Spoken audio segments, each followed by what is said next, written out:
while they are squabbling, of course, Tristan Ovenden up front is getting away.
When people think about endurance racing, quite often it comes down to tracks like Circuit de la Sarthe, Spa-Francorchamps, Fuji, or others, Daytona, for example. But there's one race that takes place in the United Kingdom that always draws a massive crowd. It is the Britcar 24 Hours of Silverstone. Today, we have the ButtKicker Britcar 24 Hours of Silverstone live here on RaceSpotTV, and we'd love to start off by thanking Motorsport UK for helping us bring this event together. We are in the process of getting ready for the race. We'll have the green flag in about 20 minutes time. As you can see, drivers are already on track here at Silverstone, and they've got qualifying that, well, it's pretty much been going for the next minute or so. So we've got drivers coming out on track.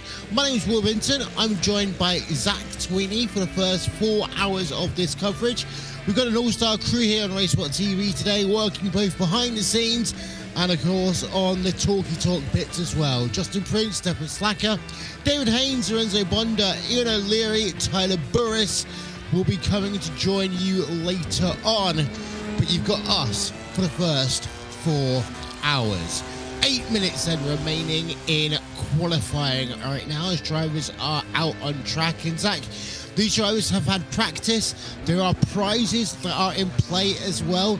There's a one ButtKicker unit per winning team here today, and we've also got some IMB Racewear 4 per winning team as well here today.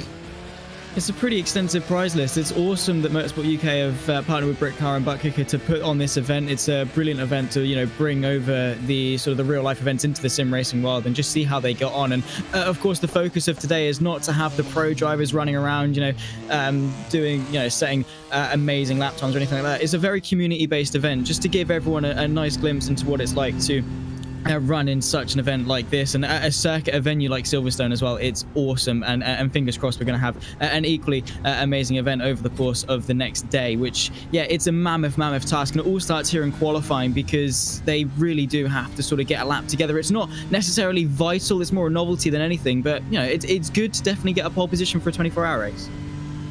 There is a TV show I love called Snowpiercer, where they once called the engine a bend-free zone. In some ways, the front of this field today is a pro-free zone. Rather than just getting the biggest sim racing teams in the world, they wanted to just make it more of a community event. More what the Britcar 24 Hours of Silverstone normally is. And we've got 3 classes of category here today. We've got ourselves the GT3 class, which have got ourselves BMWs, Mercedes and Ferraris in it. I will start off by saying the majority of people in GT3 are running in the Beamer today. Then we got ourselves a TCR class, which has itself within it Honda, Audi and Hyundai. In that case, it's a pretty even split between Honda and Hyundai, with just one Audi entrant here today in the number 117. Then finally, we've got ourselves the Mazda MX-5 field. We've got ourselves 8 of those drivers running together here today. And when we get the multi-class racing like this, what I often love to see It's something similar to what you have at the 24 Hours of the Nürburgring, when they're all battling for track position down the Dottinger Höhe. Here today, we're likely going to see that out of the exit of Maggots all the way down to Stowe Corner in particular, because track position can be vital at certain points of this racetrack. Yeah, Silverstone, as fantastic of a circuit as it is, it can be quite tricky to overtake at certain points. I mean, the reason we love Silverstone is because of its fast and flowing nature. You know, the likes of Maggots and Beckett's and Chapel, and that flowing section, especially in, you know, cars like these, even if they're not, you know, single-seat or open-wheel cars, they are still a lot of fun as we see Gareth Williams negotiate his way through. But despite that, you know, when you're on the brakes, you're not on them for very long. So to have that track position is going to be vital in order to, you know, retain a position. I mean, over the course of the 24 hours, it's going to be more so pit strategy than anything that wins and decides this race. But still, to be able to, you know, get in front and stay in front is going to be vital. And again, as we always say, it all starts here in qualifying, because if you are maybe you know, aiming for a high position, if you don't put the lap together in qualifying in those early stages in the race, it is going to be quite tricky to work your way forward. And it is often the case of, are you playing offense or are you playing defense? Yeah, they had the turkey bowls over in America the last couple of days. Happy Thanksgiving to them. But it's a case of, quite often, you are going to see a lot of trains together.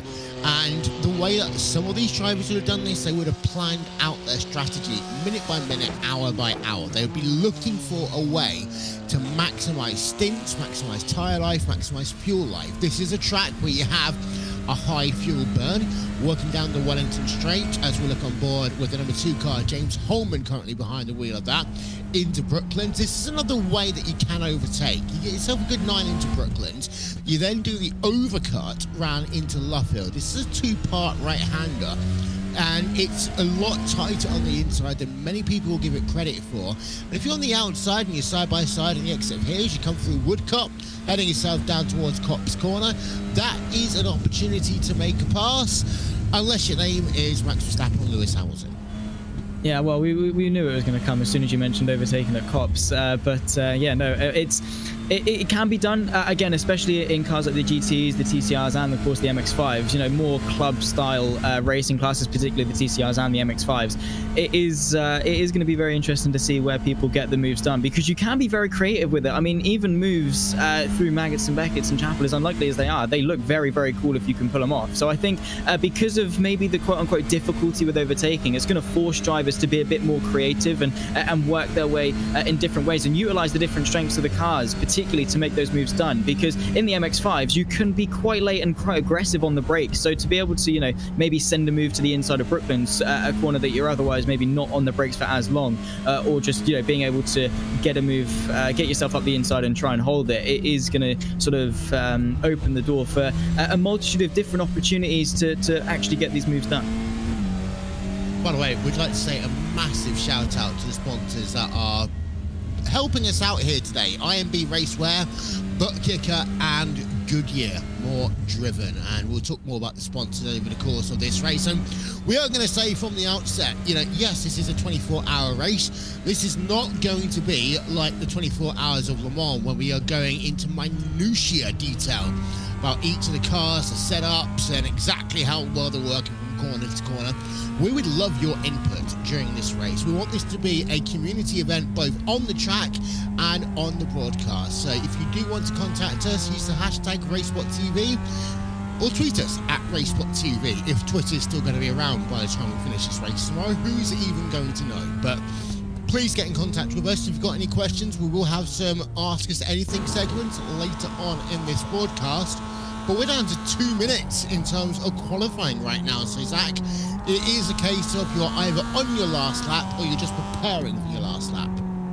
Yeah, for sure, and it is going to be sort of the crunch time now. You've got, you know, you've had the entire session to put a banker time in. Now is, you know, do or die. You've got to be able to hook this lap up if you want any chance of maybe catapulting yourself a little bit further up. I mean, looking up in the GT3s, we've got a 0.9 seconds. Sorry, I'll get my words out eventually. 9/10 of a second gap between GTWR Esports and Fury Simsport. So at the moment, it would be the case of the 22. Does seem to feel very confident in consolidating their pole position. But, you know, never say never, as Ted Bradbury gets himself up in a second place. Usually you'd see that name in some single-seaters in the British F4 esports series, but he's holding his own up there in the GTs.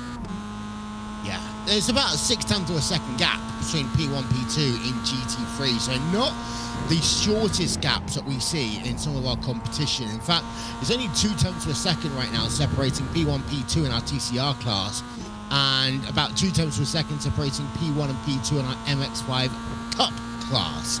So the GT3s seem to be a little bit more spread out, but we kind of understand that to be the case, because with the Mercedes, the BMW, the Ferrari and the Lambo, I'm very sorry for forgetting you earlier on, Lambo, you've got 4 different cars and they each have their own strengths and weaknesses. Some are better in qualifying, some are better on a 1-stint, some are better on a 2-stint, and a lot of this will come down as to how the race will evolve over the next 24 hours and a few minutes, because it's always about adaptability. You can do all the math, all the paperwork before the race, but it's all about adaptability and so how you can react to key moments in the race. For sure, yeah, and that is going to be the difference in sort of the more maybe quote-unquote experienced community members compared to those that are just coming in here to, you know, see what endurance racing's like. You know, when you know, the endurance over the course of 24 hours, there's going to be a lot of different curveballs thrown your way, and you are going to have to react to it. It doesn't, as you say, it's not, you know, you're going to come into this race with an optimal strategy. We're going to do this at this point, this at this point, save fuel here and there. But that's not going to be the case. You might have an incident, you might be forced into the pit lane and things like that. And the critical point is being able to adapt to, as you say, your car's strengths and weaknesses to properly handle with those sort of issues that arise, and then to you know, take the right course of action and limit the damage in some cases is all you really can do. In many cases, it is always about just limiting the damage rather than actually trying to fight back. And I've said it so many times over the course of our broadcast that we've done in terms of things like the iRacing Petit Le Mans. You know, you will be in a situation sometimes where you are going to lose time. This is one of those tracks, because of the high flowing nature of it, you can easily lose time, 3, maybe 4 seconds at one point. But it's not about how you lose that time, it's about how you as an individual can then respond to that in your car as a part of your team and make sure that you don't let it affect you. Because I've seen some teams over the years, they have that 1 time or 2 times when they are really struggling to navigate through traffic, and within 4 laps the entire race has disappeared. By the way, folks, you can go to RaceSpot.TV/timing, then the number 3. That is RaceSpot.TV/timing, then the number 3 to get live timing and scoring throughout the course of our webcast here today. And don't forget, we have got the full 24 hours worth of coverage coming your way here today, as we're just in that phase where we're getting people ready to get racing. And this is one of those things where we're going to get ourselves a quick replay of the pole position lap. This is Euless Aussie Drum in the GTWR esports car, and this is him heading himself then down into the first sector, first couple of corners here. It used to be Cops at a high-speed corner. We make it a new high-speed corner for turns number 1 and 2, slowing it down as you work yourself through the right-hander. Then this is one of the trickiest corners on track now, this hairpin, as you need to get a good run out of Hirzak in order to get yourself onto the welly. It's a very crucial corner indeed, is the loop through Aintree and then down the Wellington Straight towards Brooklands. As you say, you are flat out for a good portion. You're flat out through Aintree, so you need to get the run off the loop. It is also a pretty ample overtaking opportunity if you're careful. Into Brooklands, you really just have to aim the car at the apex and carry the speed through. Look for the little where the curb rises to spot your apex. Into Luffield, multitude of different lines you can take. We're opting for more of a V-shaped line here from the GTWR Mercedes to, you know, go in hot, cut it back in, get the apex, and then run your way out into Woodcote. Now down the old pitch straight into Copse Corner again. A very do-or-die corner. You have to be very committed, Will. Yeah, definitely. As you now work yourself, this is back onto the old track, as you might like to call it. Copse Corner, the old pit lane on your right-hand side. Then you got to slow the car down for Maggot and for Beckett. And it looks easy when you look at it from up above, but actually this is a very difficult set of corners. You exit here, now down into Chapel Bend, and this is then heading yourself onto the Stowe straight away. Actually, it's not Stoke straight anyway. It's a hanger straight. Sorry about that. Heading yourself down into Stoke Corner. This is where Michael Schumacher broke his leg back in 1999. One of his best chances to get Ferrari the World Championship before he eventually did it the year later. Then that's the new Silverstone wing on your right-hand side of the racetrack. And interestingly, in some forms of competition, it's sometimes quicker to go through pit road than it is to actually stay out on track. But they fixed that one after the first year when people started doing some funny business after drive-through penalties. That is a lap then on board around this Silverstone racetrack. And the way that people start thinking about this race, qualifying is over. You might have got what you wanted, you might not have got what you wanted, but now we're in that situation where you've just got to focus on this first lap. And yeah, survival is always one of those things on the first lap, but actually it's about understanding the car that you have underneath you and not trying to go too much that you'll ruin your race in lap one, but also that you're not going to be too defensive where you're basically going to become the trolley train of the day. Yeah, the start of an endurance race is always the most nerve-wracking bit because you've got the pressure of the next 24 hours, your team on your shoulders as you carry that through. As soon as the green flag waves, you are underway, and you just have to straight away switch on into that mindset and know what you need to do. You've just done qualifying, you've just been ragging the car around this circuit, trying to get the most out of it, and now you need to be a bit more conservative. They've just come out of a closed qualifying session as well. They've had no other cars on track with them. Now they're going into it with the entire field surrounding them, and it does become extremely overwhelming. You're like, okay, there's a car on my left, there's someone sending it up the inside here, oh my god, what do I do? And it's so easy to panic. But the important thing is just staying composed and going in with a target. You know, do I want to make up 2 places on this lap? Do I want to stay in position? Do I just want to settle into this race? And then keep to that target, because then you go in there with something that you need to achieve, and then it just sort of tries to help you calm down just a little bit. I've not had an extreme extent of endurance racing experience myself. My first and only attempt, I smacked into the back of someone on lap 1, so I definitely know what not to do. I've done a 6 hours of Watkins Glen once, and that was nerve-wracking. I was in a Daytona prototype, and I just have that ultimate fear of turn 10, because if you don't baby it through there in the setup I had, you basically loop it around. Actually, one of the first endurance races I did was at this track in a Corvette. I'm talking about 10 years ago now. There was a great race put on for charity. And as much as I love my Corvettes, I would love to be able to own one. They're not the greatest car around this racing facility, as we've got ourselves 3 minutes 45 seconds remaining then in this warm-up. We're looking at Luke Francis in the Racing for Extra Life car. Great charity, Extra Life. They do a lot of work in terms of getting kids support via People Gaming. I've done some work with them in the past. Paul Smith's done a number of yearly projects with them because they have Extra Life Gaming Day around this time of the year. So great to see Extra Life supported in this event here today as well. And then we go to, well, they didn't really put much effort into painting the number 39 car, did they?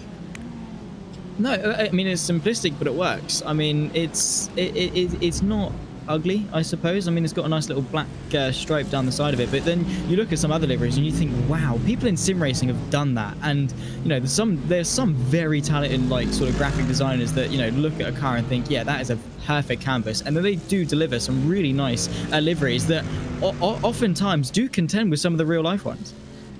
Yeah, the Zebras BS competition are always one of the first ones that come into my mind because they've got some beautiful liveries. In fact, the car that we're looking at going off track in the number 7 car, well, that livery is not going to look as good anymore after he made that contact. That was Dion Fallow in the Simspoid car. And this is the reason why I don't like people just having the opportunity to crash on practice laps, because it just looks stupid. But that was Dion Fallow in the Simspoid Canon esports car. He's going to be starting in 3rd place by the looks of things. We've got 2 minutes remaining in warm-up.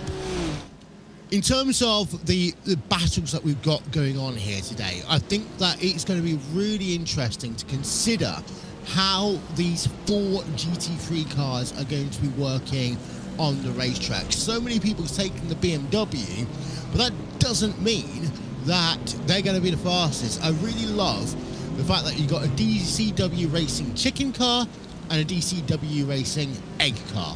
Which will be first? Which comes first, the chicken or the egg, I suppose. That is honestly, it's great when these sort of teams have that sort of play on name. We've got, I remember one team, I think it was Summit Sim Sports, had different names of mountains, or they had like Summit and different points like that, just to add some variety, because it's so easy to just say, oh, this X team red or this team purple, like this one with Next Gen Racing Team, which it works. Or you've got the Racing Team 1 or Racing Team 2, but it's nice to just have a bit of a gag and a bit of fun with a team name, just to spice things up a little bit, especially when it comes to community racing events like this one, because it brings a much better, more uplifting atmosphere to the event. What you mean, like when Team Redline have Team Redline Ice, Yellow, Blue, Orange, Pagoda, or something silly like that. And to be fair, there is a reason why the teams do this. Is because if you are a team manager and you're running a lot of different teams, you need to make sure the right driver's in the right car at the right time.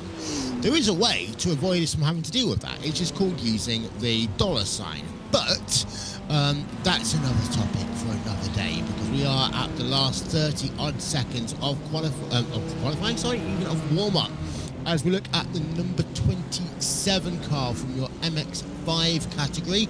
And they are the RAF Motorsport MX-5 team. James King behind the wheel of that one, and they are the fastest in terms of this warm-up by 3/100ths of a second over the Wild Things racing car.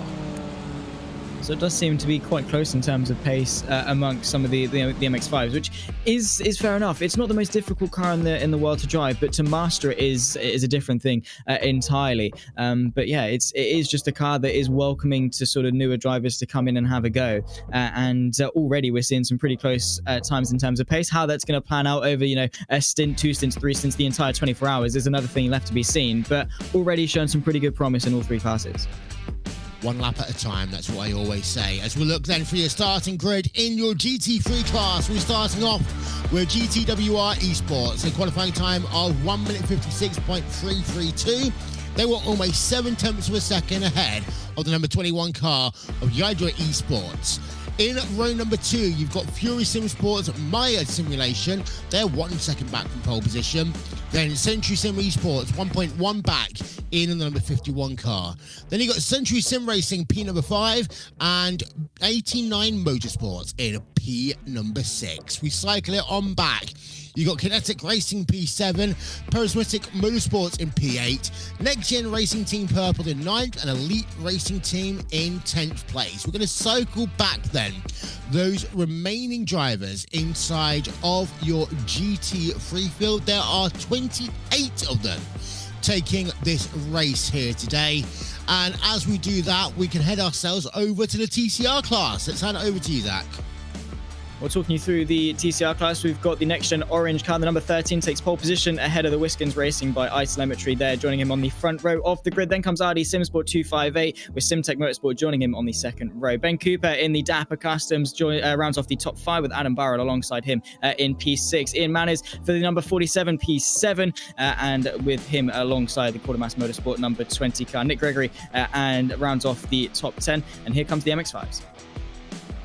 Indeed. So over to your MX-5 field. You got Project Dynamic Green P1, Racing for Extra Life P2, Sequential Motorsport in 3rd, Triple S Racing Team Moosa in 4th. We've got to turn it over though to the green flag as we are ready to roll for 24 hours here around Silverstone. Let's get this action underway.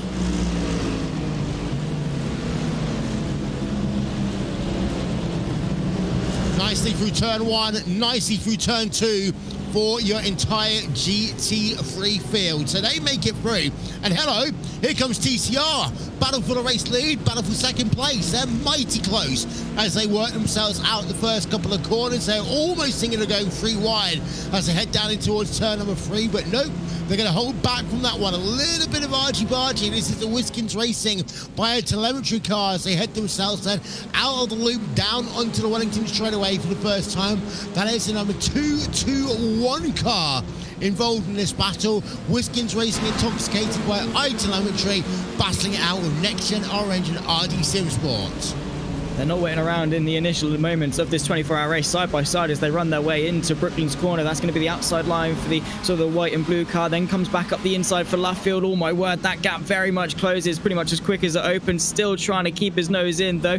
Does the Hyundai, and now as they run out of Luffield through Woodcote, and you can see there he's lost a couple of car lengths, but the domination from Next Gen Orange to get nearly a second lead already on this opening lap because of the battling behind, definitely allowing them to just sort of breathe in the opening moments of this race. It's almost a 1 second gap as well between GTWR Esports and YRDA Esports. In fact, the gap now is over 1 second in your GT3 field. Looking quickly also at your MX-5 Cup field, you've got only a 2/10 of a second gap really between P1 and P2. Project Dynamic Green and Racing for Extra Life in second. In fact, you can see just how tight that MX-5 field is. That is going to likely be the case all the way through this stint, maybe into the second, until traffic really comes their way. Car off on track. That is Prismatic Motorsports and the number 98 car, Rachel Conkley, behind the wheel of that one. Great livery, but not where they want to be right now on track. Yeah, for sure. It's always the worst feeling to have a spin or a crash or anything on the opening lap of a 24-hour race. Same to this is exactly what happened. Just getting a bit too late on the brakes, I think, going into the club chicane, and then just getting onto the grass a little bit. Then the car was unsettled, and at that point, no amount of ABS or traction control is going to save you. And it is the most heart-wrenching feeling having to sit there and wait while you see everyone pass you. Bit of a fight here between Ben Cooper having a bit of a look to the inside for P6. Unfortunately for him into Abbey, that's not quite going to work. But yeah, relative for a 24-hour race, they're not settling into this race at all. They're coming out with their guns a-blazing. Here comes the Hyundai back up the inside in towards Village, side by side now, and very quickly he's had to turn offense into defense into the loop. Or we might get caught out here under and over, maybe from the car in behind. But yeah, they're punching. They are. I think in the TCR class in particular, they are thinking, okay, we want to get into this rhythm as early as possible, because if you're stuck behind another driver and then the rest of the field starts coming up behind you, it can be excruciatingly painful. There's a word there, excruciatingly painful. That's what I meant. In terms of you being able to keep up to the driver behind, because yes, we expect all the drivers to be respectful, but it just isn't the case where you can overtake a battle of 2-3 cars cleanly in the space of one corner. If you are the faster class, you're going to have to make sacrifices, and the other drivers are going to have to make sacrifices as well. The gap between P1 and P2 up to 2.5 seconds already in your GT3 class. That is absolutely insane between GTWR Esports and YRDA Esports. We've done 2 laps and already that gap is 2.5 seconds.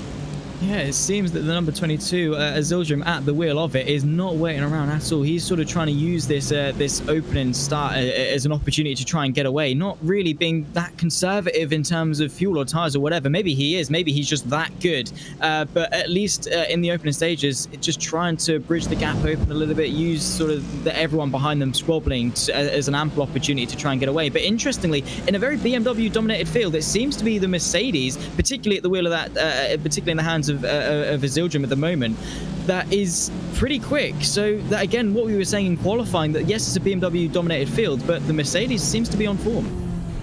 They do, and this is going to be one of the really interesting parts of this race, how that works over 30 minutes, 60 minutes, 120 minutes. As here is Leo Garibaldi then in the 489 Motorsports car, a Ferrari gaining up 1 position early on in this race, and that moves him up into 3rd place ahead of the Fury Sim Sports Miles simulation car. Don't forget, live timing and scoring is available.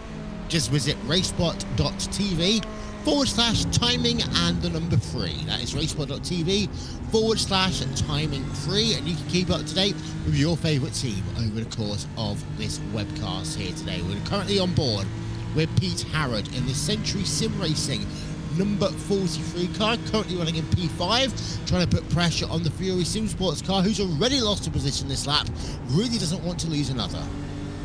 Yeah, it's so easy to get knocked out of that rhythm. As soon as you get overtaken once, the Packer cars definitely do look hungry. And you can see they're having a bit of a look. There's the BMW pulling out to the left-hand side, going into the club, going to leave him vulnerable from the Elite Racing team. That's Dane Myrie going to the outside of Jack Osborne. Brilliantly done. Very opportunistic, because for the BMW, the number 51 was just trying to not go into the side of the fellow BMW. And the Elite Racing team car was just like, okay, you can do that. I'm going to go this way. Brakes later, uses the track that he has on the outside to soar himself up now into P6. I believe that will be. That was a very good move, and now eyeing up the Packer 3 in front of him to fight for third.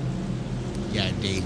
As it's really close between some of these drivers in GT3. I'm actually having a look at the timing screen, and there's currently about 2.5 seconds separating P3 all the way down to P8 on track. So even though at the front of your field you've got a 3.2 second breakaway by GTWR even, I will get that one right today. Behind them, the battle looks a lot closer. In terms of your touring car division, Next Gen Orange, they have had that. Oh, we've got a car off then, right in the centre of the road by Brooklyn. So that is the number 3 machine. That's Kinetic Racing, and that's being piloted right now by Michael McPherson. And that car, second car to lose it all by itself in your GT3 field here today. And the way tyre pressures work, the way that you're trying to balance that car at the start of the race, it's not unsurprising. Well, that's our second incident down there. Yeah, it is so difficult. Side by side through Maggotts and Beckett's. Oh my word. Fiallo having to take to the runoff area in the Samsung Kanaan Esports Mercedes. That was definitely brave and bold, especially in the opening moments of a 24-hour race. Fortunately for them, they sort of got the lucky and unlucky situation. Maybe a slowdown penalty as well for good measure as they head down the Hangar Straight. Going to lose a multitude of places. Look at how close this GT field is. And when it's as close as this, it's brilliant for racing. But as soon as you make a marginal mistake, you lose so many places because of it. You do. And it reminds me a little bit of oval racing at the 1.5 mile tracks in an IndyCar. You get stuck into that high line, you get stuck out of your momentum. Half the field's going to come past you. Here's a replay then. Contact between the two drivers. The second one, the Kanaan Esports machine, number 7, getting all forms of loose, having to take the runoff area. Is back on track. Don't see any major damage, but there's another thing that's interesting. That is your MX-5 traffic being overtaken and lapped for the first time here today. Already, and I mean, we're taking a look at the lap time differential. 2:27 for our leading MX-5 at the moment, and a 1:59 for our leading GT. So a differential of around about 30 seconds. So they are going to lap them very, very quickly over the course of this race. And traffic is going to play a massive factor purely because just look at the difference in size. Look at the difference in chassis between the poor little MX-5 and then the massive cars of the GTs, particularly them BMWs. They are very, very chunky indeed. And it must be so scary that your race is in the hands of everyone around you. That is a brilliant livery, the Mazda. Love that. But that's besides the point. That when you get lapped, it can be so scary, so overwhelming, just to see everyone darting themselves down the inside of you or whatever, and it can very easily go wrong. That is going to be a big telling point of this race, with how efficiently people can be not only lapped but also be lapped in traffic. That's not the first cow livery we've had on a RaceSpotTV broadcast. A number of years ago, we had a team called Mad Cow Racing who ran a very special livery, very similar to this. In fact, it got to the point that we did our own Moo Cam for one broadcast many years ago. I will say, I love this livery. I love the fact you got the udders just around the left front headlight. But in terms of the MX-5s as well, you've got to remember that their top speeds are at 130 miles an hour, so they can't go any faster. And sometimes you do feel like you're sitting duck. And this is where you come into that whole phase of the race where you have to be predictable all the way through. Big shout out to broadcast director Hugo Luis for that one, showing us exactly what we mean by the udder light underneath the left front of the car. It's nice to see all the names for the drivers on there as well on that 376 machine. So yeah, momentum's a huge thing for this MX-5 Cup field, but also more importantly, it's about making sure that you are consistent and you don't end up forcing the GT3 classes to do, or the TCR, what we call an unjustifiable risk. Yeah, I mean, when it comes to being lapped, your main priority is keep doing what you're doing. Be predictable, because yeah, you might think you're doing a really nice thing. Oh, I'm going to pull over to the left-hand side and let them through. In doing that, what you do though is completely throw off the plan from the GTs, because as soon as they move left to overtake you and you're like, okay, I'm going to move over to the left to let them through, and then you slow down and then bang, collision, and then both of you are sort of in a bit of a pickle. Bit of side-by-side action here between two BMWs, between the 74 and the very fluorescent BMW just in front of them as well. But yeah, when it comes to being lapped, it is just a case of being predictable, because as you say, it's not a risk that you want to take. It's not a risk that you need to take, especially when you're only 12 minutes into a 24-hour race. You just don't have to be desperate. You've got the time to be able to go through with a bit of a conservative mindset. And right now, this field is starting to get itself a little bit more spread out. But it's going to help the lower classes, because if you've got 7, 8 drivers all trying to get past you at the same time, it can get really interesting. That's the number 79 car being pushed off track then. That's a Wild Things racing car. Denise Pope behind the wheel of that one. They are currently running in 6th place in your MX-5 field, and that just looked like a little bit of door bashing between herself and another driver. So that's one of those things. These MX-5s are built to last, but you do not like to have side-to-side contact. No, not at all. While they are fairly durable, those MX-5s, they're not invincible. You know, in endurance racing particularly, the smallest bit of damage can really throw off your stint, because you're driving for a long time. Even, you know, a 10th or 2 loss in terms of damage is going to have a knock-on effect. It's going to be 2 turns this lap, 2 turns this lap, and it adds up over the course of an hour's stint or so. I think about 22-ish laps these MX-5s are going to do, and oh my word, that's exactly what can go wrong when it comes to lapping cars. There's the Fury Simsport car making a bit of contact with the 413 MX-5 going into Copse Corner, probably one of the corners where we're going to see the biggest differential in terms of the GT3s and the MX-5 in terms of pace. And again, it just goes to show how quickly it can go wrong. Yeah, and that is the Extra Life car, who started this race in the top 3, are now running P9 and last. They've been on pit road as well, and when I looked at that car, the left-hand side of it did not look like it came out the factory at all. So that's in the first, 15 minutes of this race. You go from P2 down to P9 in class. You're now a lap back from all of your competitors. You've got to be in that situation now where if you think you can rebuild your race, you've got to do it one lap at a time.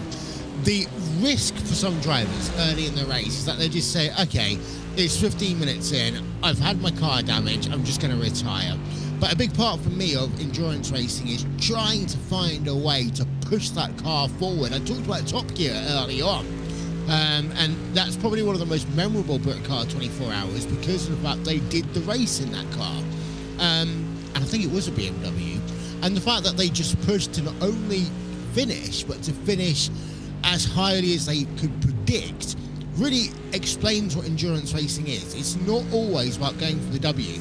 The first victory is actually just getting yourself past the line at the end of 24 hours.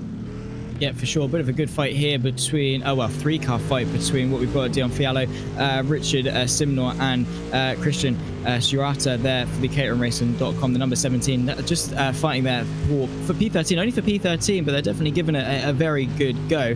And you can see there the Mercedes trying to get up on the rear end, catching up some TCR traffic though, and you can see how much quicker these GTs are compared to the TCRs, and with a bit of rear end contact, Dion Fiallo getting a bit caught up there. And again, when you have to slam on your brakes, particularly through Abbey and Farm, you do have to slow down quite significantly to react to the cars. And when you're running so close to the car in front, it's so difficult to see that you really have barely any time to react at all.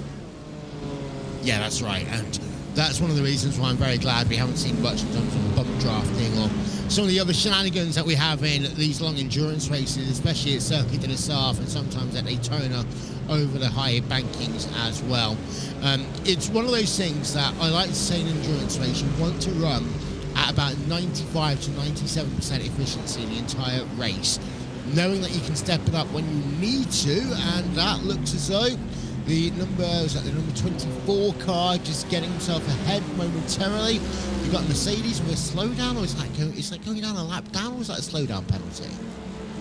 Not entirely sure, but again, in terms of cars that are not on the lead lap, in terms of GTs, I don't actually think we've got any off the lead lap. We don't have any. No. So it must have just been a slowdown, which are very easy to get around Silverstone. There is quite a bit of runoff. I mean, we saw it early on with a bit of contact with the Samsung car, I think, going off at Maggots and Beckett's, and it is just so easy to pick up because it's so tempting to use that runoff. You see there at Stowe and Copse and things like that. You just run marginally wide and boom, you've got a 1x, and then you gain a bit of time and boom, a slowdown. And again, as we say, it tanks your momentum, which is vital to keep around Silverstone because, as it's proven, you lose a lot of time because of it. I think also a lot of the times people don't know. It's one of those funny things. People don't know how to slow down properly for these slowdown penalties, because what I often see them is just getting offline and almost slamming on the brakes. As that's a replay. That's not healthy. That's the number 87 car sideways into the wall, and that did not look healthy at all there. That is a Fury Supersport Midas simulation car, number 87. And that is going to be a long stint of repairs. But to go back to my previous point, when you have these slowdown penalties, it seems to be people want to try and serve them as quickly as possible, but that doesn't always make the most sense. If, for example, you're coming out of Luffield, like some of these drivers will be doing in a moment's time, it can actually be better to just go to the inside-outside lane, go to about 50% throttle, and even though you think it's slow, it's going to take longer, you're keeping up a bit more of that momentum, so you're not then going to be impacted as you go through the next corner, in this case, Copse. Yeah, for sure. It is just a case of prolonging the slowdown as much as possible. You know, you've got a good, I think it's about 30 seconds you have to serve your slowdown penalties. You've got the time to do it. You don't need to just slam on the brakes and bam, serve it straight away. You do have the allowance there in that sense. This is the fight, I think, maybe for third amongst some of the MX-5s. Indeed it is, between the BUSR iRacing 1 of Angus Fender and between the Triple S Racing Team Mazda. Just in behind them, this is the 376 Andre currently at the wheel, running through Club Corner, and again that's our lead Mercedes, I believe, the 22 GTWR esports running their way through, and now a fight for third starting to emerge, and for the Mazda, it's nice to see them running well for a car that's, you know, got a fantastic livery as it is, but also just to have this bit of a race going on, and it's nice that some of the MX-5s are retaining sort of the gap to be very, very close indeed. And I don't actually know how far, they're not actually that too far off that fight for second, so maybe a bit of teamwork quote unquote happening between these two MX-5s to think of the better objective of trying to get ahead of the number 90 sequential SimSport car. They're doing utterly good. That's the only time. Oh, Will. I know, that was all of my star points being lost in one move there. Oh, I could have said one move, but I didn't initially until it came into my head. But yeah, it's a great thing seeing these MX-5s battling, because there are some times that the lower class field gets so separated early on that you're never really racing anyone else. You're just trying to maintain your deltas, do your pit stops, do this and do that. What we're seeing here today, though, is we've still got nice battles going on as we're 20 minutes into this race. And one of the things that's worth noting as well is that the pit stop sequences for the TCR class, and in particular the MX-5 class, is not going to be, my word! Sorry, that was just our replay. That's the number 45 car. That is the Sork X Esports of Stefan McMahon, not to be confused with WWE CEO Stephanie McMahon, but that was a wild one there down into turn one. Yeah, I mean, he nearly got away with it, nearly, because, yeah, I mean, he just tried to thread the needle through the gap. This is also our fight for P1 in the touring car class between Next Gen Orange and Wiskins Racing by iTelemetry. They're running very, very close together, already getting lapped by some of the GTs as well. But yeah, into Abbey for the GTs again. It's a fast corner. It's something we see a lot here at Silverstone. It's why we have such a big gap between the GT3s and the slower cars of the touring cars of the MX-5, because the more downforce the GTs are taking and their better tire model and things like that allow them to carry so much more speed through the high demand corners, such as turn 1 at Abbey, and to send one to the inside there, just to, you know, it's so tricky to actually get right, and it can so easily end wrong, as we've just had demonstrated. And again, as the race progresses, I think the teams and drivers are going to have to learn how to rein it in just a little bit for the, you know, for the greater good, because, you know, they got away lucky there just with a spin. Imagine if that was, you know, maybe later on when they're a bit more tired and bam, all it takes is a whack into the barrier, and then they have completely thrown away a good chance in the race. You're right. It did look for a moment there like they were driving down the M40 on the way to Silverstone. They were 3 wide, all going at insane speeds because, of course, everyone down the M40 will always travel at exactly 70 miles an hour. I said no one ever. But looking at these battles going on track, and this is a close one in itself that we've got going on. The number 44 car, Simtech Motorsports versus RG Supersport and the 258 machine, separated by about 0.6 of a second as they work themselves down into the hairpin. This long sweeping left-hander. I really don't like that corner, the way that it exits, but I know that some people prefer it more than others, and that is a little bit of BMW traffic going past the TCR field. I was just trying to do the maths, I've forgotten. I think it's 17 BMWs we have in this field out of the 28 that started. Well over half, yeah, a decent proportion of it, but we still have a Mercedes leading the way, so, you know, never say never in terms of the underdogs, in terms of cars. And again, as we said during qualifying, you have to play to your car's strengths. The BMW might be slightly quicker, it might be more comfortable or whatever, but over the course of 24 hours, you have to pick the car that works for you. Doesn't matter what everyone else is in. If you don't like the BMW, don't do it, because you're going to have to suck it up and deal with it for a long time, and that is going to be a very prolonged suffering if you just do it because it's the quickest. Find a car and a setup that works for you, because the most important thing in a 24-hour race isn't necessarily pace, it's staying on track and getting to the end. I know it's such a cliche thing to say, and it's the cop-out answer. It's like, oh yeah, well no. Yeah, you're being Sherlock Holmes by saying that. No, you're not, because it's so much common knowledge. A bit of spin in the background for one of the MX-5s, but you do have to choose a car that is so comfortably tuned to you. Otherwise, you're just going to have a very, very long 24 hours. I did just double check, and it is 18 Mercedes. 18 BMWs even. You've then got 5 Mercedes, 3 Ferraris, 1 Lambo, and a partridge in a pear tree. So that is the state of things right now, but this is the whole thing. Ever since I've been commentating on these BMWs, a lot of people say it's a safer option. It's the easiest one to set up to work at about 90%. The Mercedes can feel a lot more squirrely, the same with the Ferrari. The Lambo is, well, it's a Lambo, you go figure. But the BMW is always seen as a safer option in these type of races, and I think because of the nature of this race compared to what we might have seen if it was an iRacing World Tour event, is that people are trying to take the safer option, both actually in your GT3 and also your TCR class, where there's only one Audi in the field, and people have said actually the Audi is far more complicated to get maximum pace out of compared to the Hyundais and compared to the Hondas. I mean, my experience in terms of driving touring cars is very, very limited. I'm not exactly a fan of front-wheel drives by any stretch of the imagination, because it's just not as fun. I'd rather go into a corner, slam the throttle down and go sideways, but to each their own. I know a lot of people love touring cars, and they do bring out some really good racing. So in terms of fine-tuning them, I'm not particularly the one to ask in terms of that sense. But at the moment, the Audi, the TWR, at the moment is running, unfortunately, all the way down. I think in last place, at least that is how the timing sheets say. I'll just double check. Yeah, it is. It's running unfortunately down in P10 and last overall in the TCR category at the moment. So maybe it's just not coming into their own at the moment. Maybe they've had a bit of bad luck or whatever.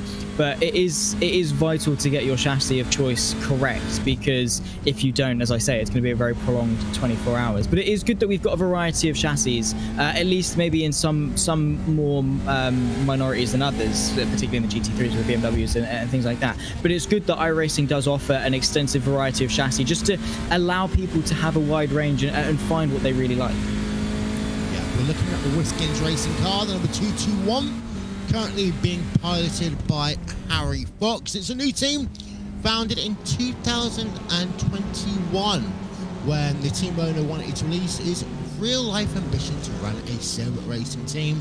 They now have a couple of drivers, so about 4 drivers in their books right now. These are one of those teams that run in endurance racing because they're not always here for the prize money. They're just here because they love the fun of endurance racing. And I think that you can put people into different categories when it comes to what they expect out of an endurance racing car. This one, quite clearly, they really like the idea of going, having a fast race, having as much fun as possible, and again, getting to the end and getting us high up the standing orders. Prizes might be secondary to them. And I think that is something that sometimes is can be taken away from sim racing, particularly at the higher end of it, because they're running for prizes, they're running for to win. Whereas you sometimes miss out on teams like this that are just here to enjoy it and have fun. I mean, I'm not saying that the higher ups in esports don't do it because they enjoy it, because it's a pretty fun job to be able to race pretend race cars and win some extensive prizes. But for Wisconsin Racing, again, it's fueled by ambition and by passion, which is very, very important to success as well. In all honesty, if you're passionate and ambitious, you are going to want to strive for better results and things like that. And even if even if prizes aren't the main focus for them today, they're in the fight for first, particularly in these early stages. So maybe they could find themselves with a good old ButtKicker or some IMB gloves at the end of this 24 hours. Yeah, as we see the number 4024 X Racing Pink going off track, getting themselves back onto the racetrack right now. So that was the 402 car, I believe, and that's not been a great day for them so far. Currently running last place in terms of your GT3 machines. That is the one and only Lambo we have running in the field here today as well. Yeah, so unfortunate for the minority chassis, particularly for the Lambo and, of course, the Audi and the TCRs.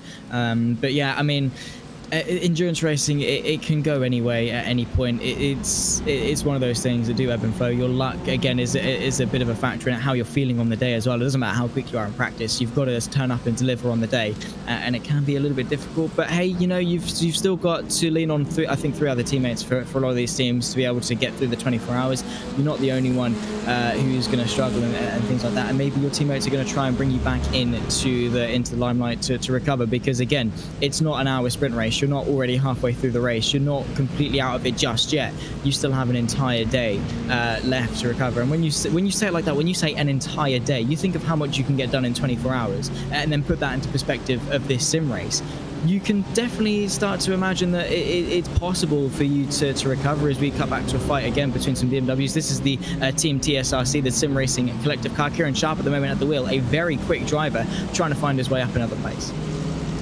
I can write 8,000 words in an evening, so that's about my limit in terms of how much I can do stuff. I can't race an entire race car for that amount of time, because I'd probably crash it and bin it and ruin someone else's race at the same time, be hated and flamed and all that sort of stuff. We're on board with the old Turtles Motorsports car of Thomas Ullman in the number 73 machine. And they are running in a BMW here today, and just trying to have a look. They're running themselves right now in 11th place, so they're trying to track themselves into the top 10. They've got themselves a Sim Racing Collective of Kieran Sharp ahead, and then TNT Esports of Carl Aitkins in 9th place right now. Yeah, so running quite well, all three of them, and fighting over the fringes of the top 10, which in a field of, I think, 28 cars we've got for the GT3s, to be inside the top 10 it's pretty substantial. You always talk about sort of milestones. Finishing the race in an endurance race, 24 hours especially, is a pretty good achievement, but then you're like, okay, we had some good pace, let's go for a top 15 or a top 10 or a top 5 or a top 3 or the win or whatever, and you set yourselves these little goals. And for some teams it is just a case of finishing, for other teams it is just a case of trying to get inside the top 10. And right now we've got a pretty good fight for P9 between TNT Esports, as we say, Carly Atkins, Kieran Sharp and Thomas Ullman fighting over it. Very, very close. And already, I mean, we are only half an hour into this 24-hour race, 1/48th of the way through. So there's still a long way to go. But typically in a sprint format, you would already see a half an hour in quite significant field spread. So the fact this is a 24-hour race and we still have some very, very close fights, particularly for some decent positions as well. It's not like they're just being lapped back markers or things like that. They are still fighting quite well, and pretty good to see. Also a fight for 6th a little bit further up between Century Simsport, Jack Osborne, and the BRT, Oliver Fernell, trying to fight their way through. There's the lapped Lamborghini they're having to negotiate their way through just at the moment. But yeah, still fighting quite close and giving each other a good fight all the way through. I'm just thinking how many of these drivers have splurged a load of cash this Black Friday on getting some upgrades to their sim racing equipment.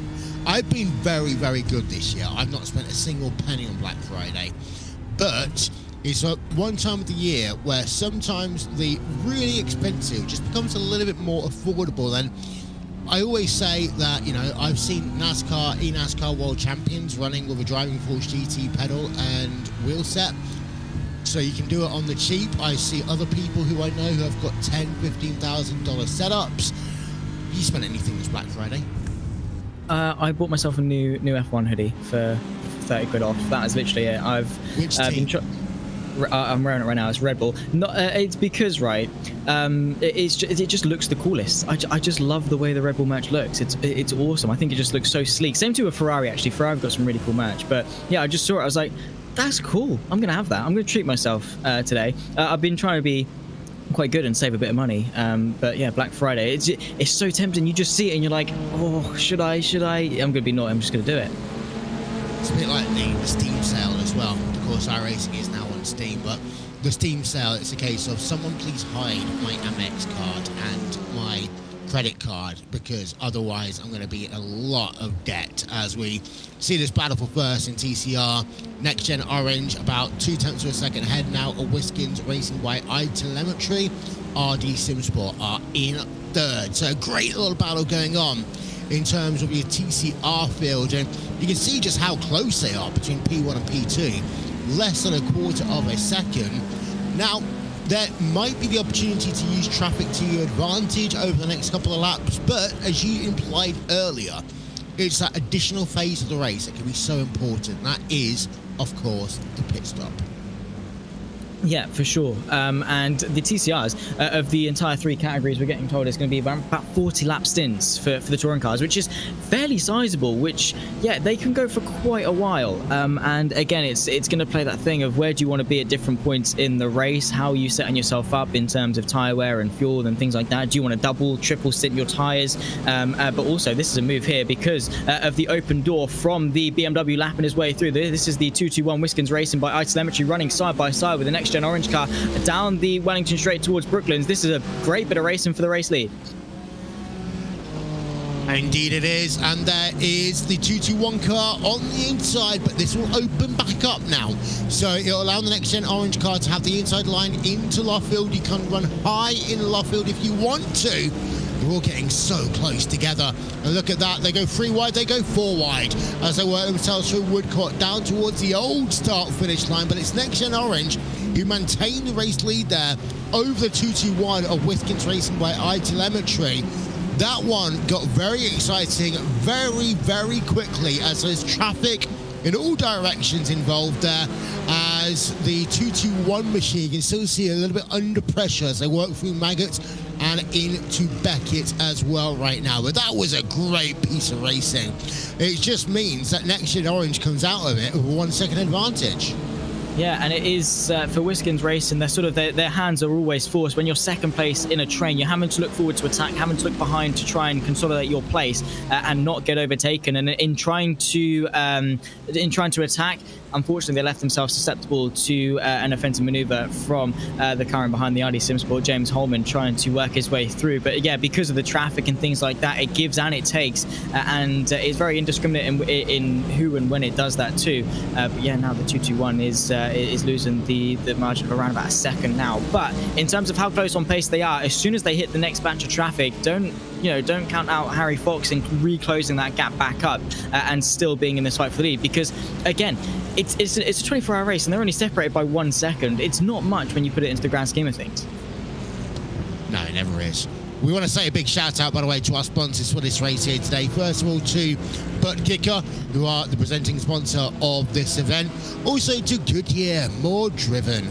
I like saying that one. And of course, thanks to our friends over at Motorsport UK and IMB Racewear, who are doing part of the prize for today, as well as we keep our eye out then on that 221 car, still under pressure by the 2 machine by 0.2 of a second as they head themselves down into Brooklands once again. Having to take a bit of a defensive line, but here comes the number 2 down the inside into Brooklands. Easy peasy. Gets the move done before they get into Luffield and the cutback, and that will move then Harry Fox down into 3rd and James Holman up into 2nd. what a move, what a send that was from the Audi SimSport car, just to dart one to the inside and then stay ahead, because it's so easy for Harry Fox to try and keep his nose on the outside, but thought better of it, and still practically pushing him as they run in their way in towards Copse Corner. Bit of a wider line there from Harry Fox, trying to keep the minimum speed up and run as close as he can to that Honda just in front of him. But yeah, brilliant move that was from James Holman. But the important thing now is to maintain that pace. By overtaking Harry Fox, what he said is, I'm quicker than you, and Harry Fox is like, okay, you're quicker than me, so you better prove it, you better, you know, work with me and get us back onto that fight for the race lead, because if he's not quicker, Harry Fox is going to get a little bit frustrated and say, well, I could have been doing this leading the way anyway, because for Harry Fox, I'm sure his aspirations are going to be for that race lead, considering not only a lap ago, he was fighting quite well for it, and they're only about a second and a half back. So James Holman now has some pressure on him to maintain that pace that he showed in overtaking Harry Fox. You're right, it was a really good move into Brooklands, and it's that type of new layout of the Silverstone. I say new layout, of course, it's been around for so long now, but I still remember growing up with, you know, the cars streaming through Bridge Corner, then getting themselves onto the brakes. We've got Kieran Sharp on pit road in the number 99 machine.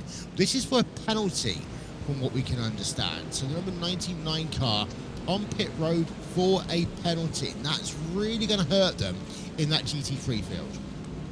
It is. I'm not entirely sure as to what this penalty might be because of. The only thing that I can think of with the Team TSRC car is the little incident they had running side by side with, I think it was the Samsung car a little bit earlier on with that Mercedes, and of course forcing them a little bit off. But yeah, again, we'll have to see as to what that was. But yeah, for the Team TSRC car, it's pretty hard. It's pretty hard to take on the chin when you have to pull in, because Silverstone's a fairly long pit lane and a fairly slow one as well. So to be forced to come in and stop, that is a lot of time to tank. Don't forget, I had to explain earlier that originally when that new pit lane came out, it was actually faster to run down pit road than it was to actually stay on track. And the first year they had a Formula 1 race on the new layout, they came to understand that one very quickly. So drive-through penalty became a stop-and-go penalty, just so that actually they got penalised by something. But you are right, the way they changed it is a very long pit lane.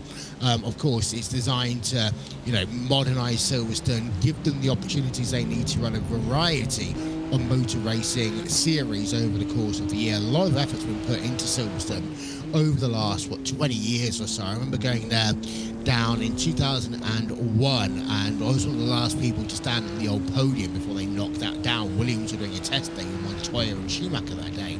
But the amount of effort they put in since then, it's still got its old school racing feel around the track. It's just, of course, the corporate boxes and all that sort of stuff being massively upgraded with the Silverstone wing, as we're now looking at the battle for third place in our MX-5 Cup division.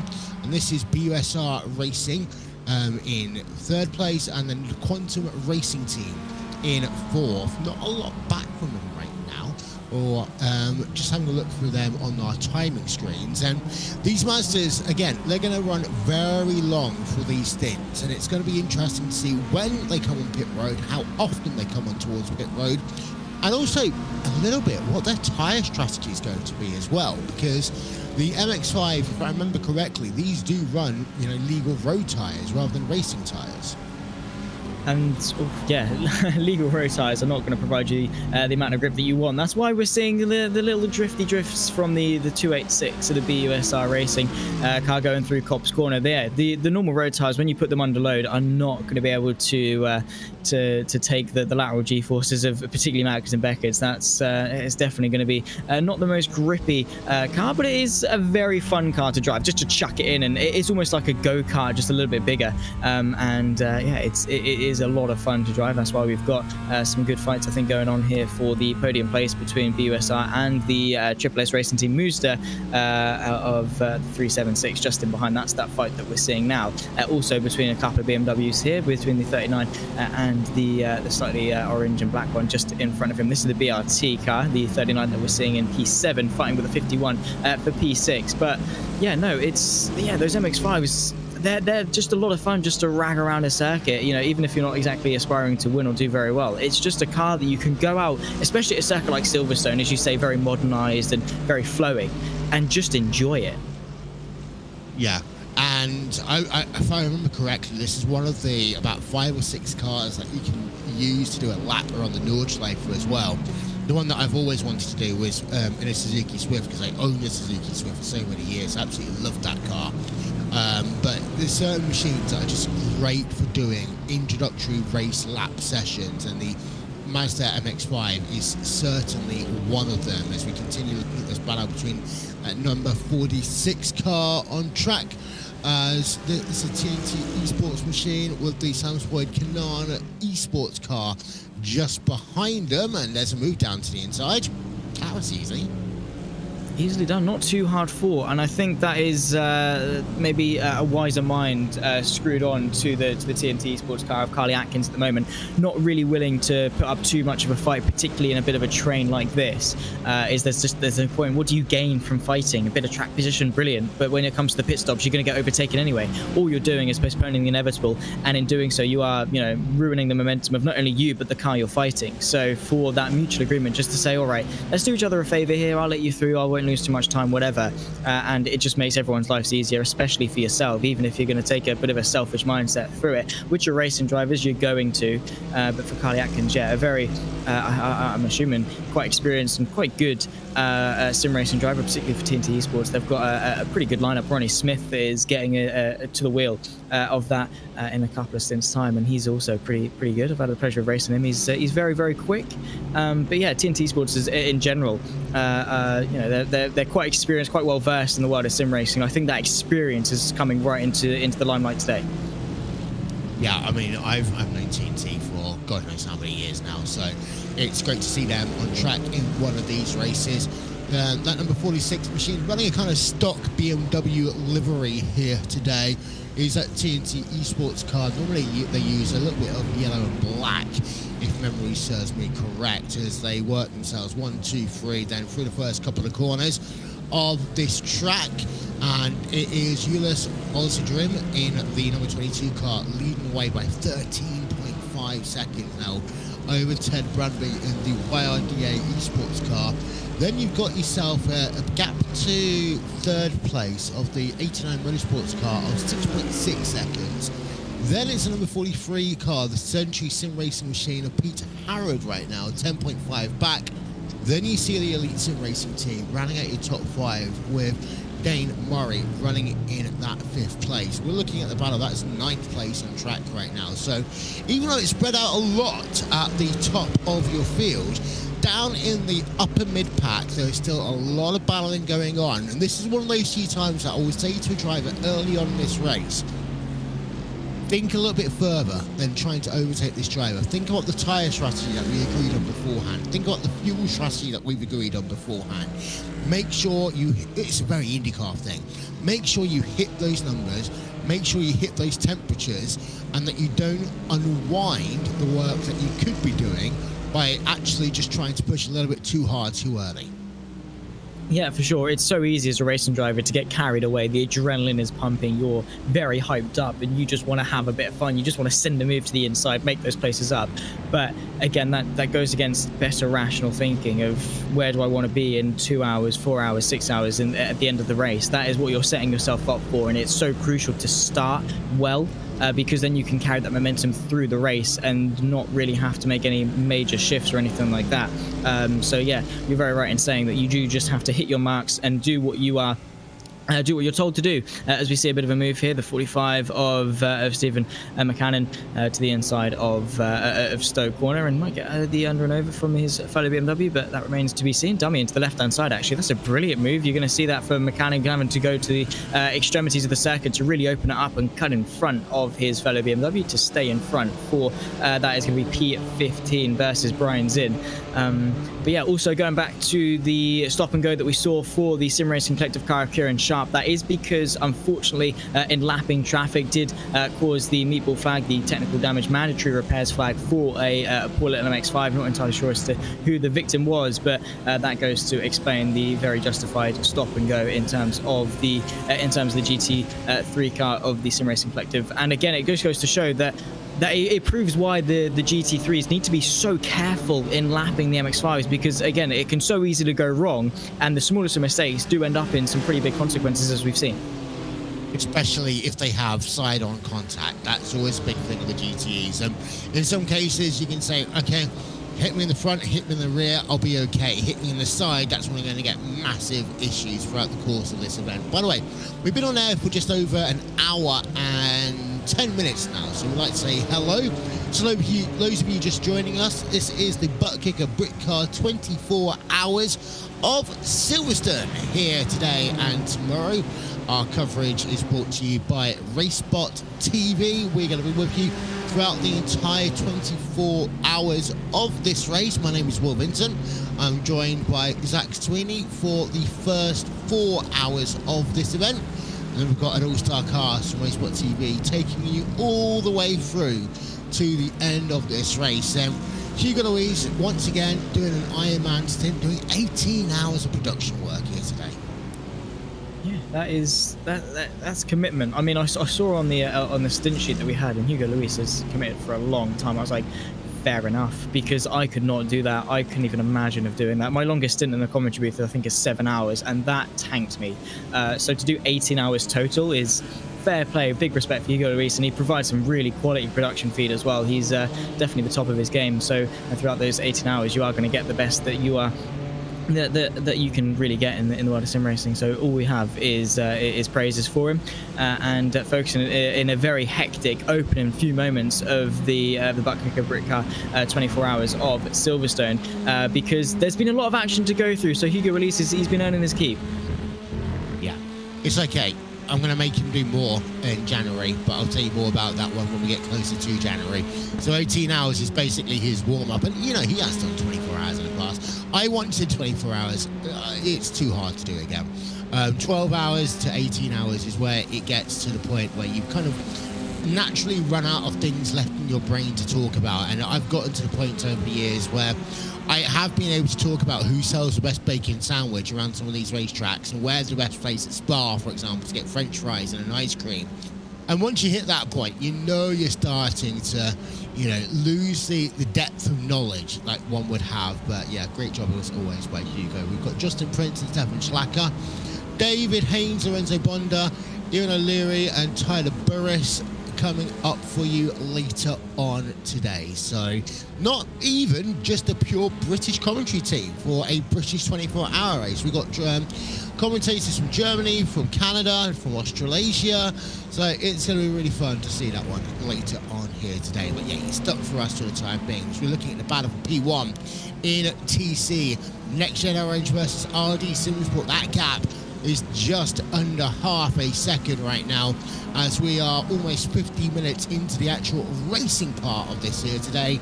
James Holman hunting down Mickey Doble in that scrap for your TCR race lead.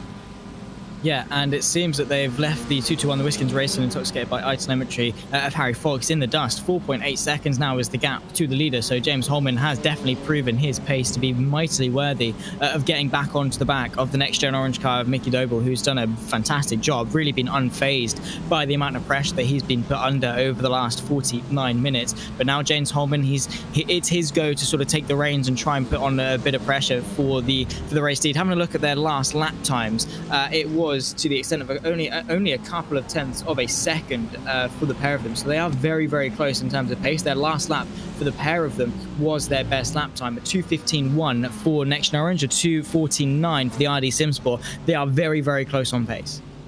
And they're the fastest people on track in the TCR class by at least a tenth of a second in most cases right now. So Whiskins Racing intoxicated by eye telemetry did a 2:15.2 flat. And then Simtech Motorsports did a 2:15.242. Everyone behind them, no, they're not in the 15s, they're in the 16s or 17s. So it shows the spread from the very top of your field down a little bit, as we're just having a look at that wonderful green livery of the Turtles and that number 73 car. Again, we talk about liveries so often in these races because it's one of the easiest things to talk about, but that old Turtle Motorsports car looking absolutely fantastic with Thomas Ullman behind the wheel of that one right now. And they are putting the pressure on DCW Racing Chicken.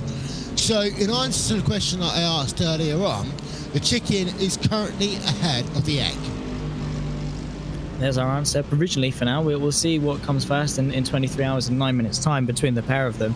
But yeah, at least for now, it's showing good promise for the chicken stands, and but they're about to get maybe get trampled by the turtle running his way through just in behind. But yeah, as you say, a mighty livery for the BMW. And again, it's so easy. It's easy to make a livery, but it's so difficult to make a good livery that suits a car, not only because what we have is you get some drivers that just put F1 liveries on GT3 cars, and it's like, bam, that'll do, and it just doesn't work. But then you get some that you put on it, it's like, yeah, that does suit, that does look nice. So it is sort of a lock and key as very specific ones working on very specific chassis.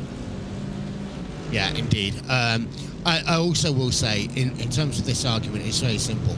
You can deep fry chicken and it tastes amazing. You deep fry an egg, it tastes horrible. Simple as that.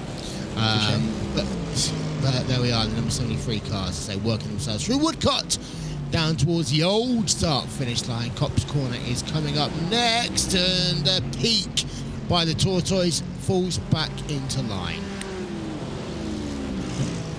Forced to concede for the time being, and maybe just playing with a bit of air of caution. Doesn't really want to rush into things, as we've been saying. It's the theme for the pretty much the entirety of this race, is you just have to be a bit more cautious, bide your time, because again, when it comes to traffic, it can so easily just switch off like that, and boom, your race is just thrown up in the air. So you do really have to be very, very cautious. It's something we will continue to come back to over the course of the race, because it's a very important thing, and in such an extensive GT3 class field, you don't want to have to be the one to make that mistake and then tumble your way all the way back down to the bottom of the field. Yeah, indeed. We have had a couple of people make pit stops already. Fury Simsport, Murder Simulation have been on pit road. Forex Racing Pink and the Sim Racing Collective from GT3, and then the Racing for Extra Life car that I talked about earlier. They spent 3 minutes plus on pit road. We have got drivers to talk to, which we really like to do in a 24-hour race, because it gives us far more perspective than we can talk about. And we currently have ourselves from the 4X Racing Green Team, we have Mr. Costa. Hello, thank you for joining us. It's that whole point where I'm going to have to ask you nicely to unmute the microphone, and I need to say 401 car, not 402. I apologise.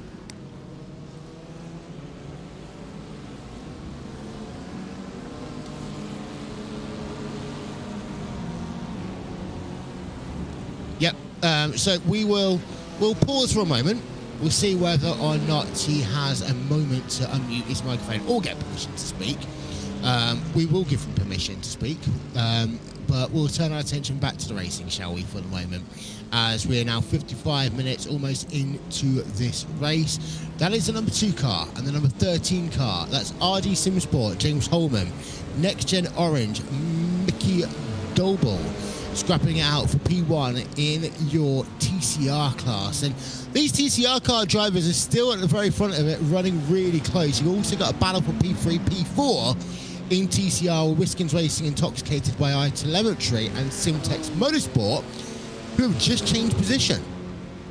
Yeah, Harry Fox is unfortunately falling through the field, and Simtech Motorsport definitely with a resurgence of pace. This is the fight that we're focusing on right now. James Holman clearly using his pace to good use, because right now he was a couple laps ago he was behind the Next Gen Orange car, now in front of them as they run their way down the hangar straight once more. You can see Mickey Doble looking very fierce in order to maybe go for a counter attack. They're not on the brakes for very long as they head in towards Stowe Corner, but unfazed really is James Holman, not even going to the right hand side of the circuit to defend, and for good reason, because Mickey Doble does not have any intention of working his way through, at least for this stage. So maybe it's a case of working together. Maybe Mickey Doble wants to save a bit of fuel or something along those lines, or it's just a case of not fighting too hard, because a 1v1 is so much more easy to deal with than fighting a little bit harder and then bringing back in the likes of Simtech and Whiskins Racing back into the equation to then make it a 1v1v1v1, which is just very much more manic. So I think they're calming it down a little bit just to make this easier on the pair of them.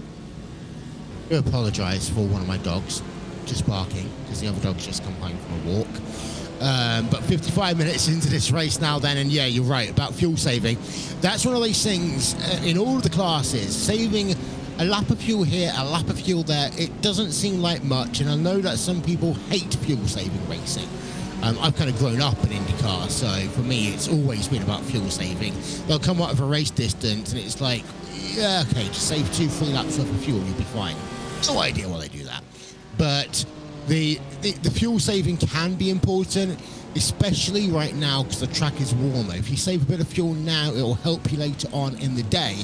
A, to get some separation between yourself and other competitors, because the draft isn't always the most advantageous thing for you, but also in order to get you off the same strategy as everyone else. It will give you the opportunity to be more flexible in the bottom 12 hours of this race compared to the opening 12 that we have. And we talked already about just how long you're on full throttle here. I think it's something ridiculous, like 73% of the lap you're on full throttle around Silverstone. So any time you can lift and coast, you are going to be saving quite a bit of fuel. So that's something to bear in mind. We are going to try once again and talk to someone. 401, 4X Racing Green Team, we have Mr. Costi. How's it going? Second time lucky. Yeah, I'm good. Yes, we have you. Fantastic. So yeah, that's probably the second most difficult thing you've done here today, but how's the race been so far for your team? It's been good. We've been at the back because we've just been trying to take it carefully for the first few hours, and later on we'll try and start pushing. How hard has the competition been? Of course, you've already had to lap both MX-5 cars and TC cars. How's the experience been, and how's the experience of keeping to the numbers that you think that you need to have to move forward later on? Obviously, like lapping cars around the circuit, because it's a very quick circuit, especially around Maggotts and Beckett's. It's a bit difficult, especially with TCRs. They've got a better drive out the corner because of front-wheel drive. But yeah, it's been all right. David in the car has been brilliant with traffic. So yeah, he's got another stint after this, so it should be good. We've got two cars in this race here today, the 401 and the 402. 402's already made a pit stop here. Was that for any... Was that from the damage that we saw from a spin earlier on in that Lamborghini? And is that car going to be okay to continue? Yeah, I think we'll be okay, but I haven't spoke to Ryan, who's the team leader. So yeah, they had damage from that spin, and they just I think they pitted in to check if everything was okay. I'm not sure. Sounds great. Well, thank you very much for talking to us. Hopefully we'll get the chance to talk to you a little bit later on. That is a 401 car, 4X Racing Green. It's currently David Percival behind the wheel of that car. I am noting pit road is getting a little busier right now, Zach. We've got ourselves GTWR on pit road, YRDA on pit road, the Elite Racing Team on pit road, DCW Racing Chicken, the Team Grinprint and Kinetic Racing cars are all on the lane. Yeah, they're approaching the 1 hour stage into this race, and this is exactly sort of the limit of the fuel tank of some of the GT3 cars. They can go around about 55 minutes to an hour if you save some fuel, and that is pretty much on the hour for most teams. And it works well because it's a nice even stint time. It's like 1 hour in, then an hour, and it's just nice and even. You can sort of double stint your tyres. We're seeing, I actually saw, we saw one of the cars go up onto the jacks, and same too with that MX-5. So obviously changing a couple of tyres at least, which is interesting because when I thought we'd see the majority of teams double stinting those tyres, but obviously there's quite some demand in changing them. Yeah, I think that early in the race, you've got to remember the tyre temperatures right now are going to be at their highest point over the course of the entire race. That it might make sense to just do a single stint right now, just to give yourself the flexibility whilst the track conditions are a little bit warmer.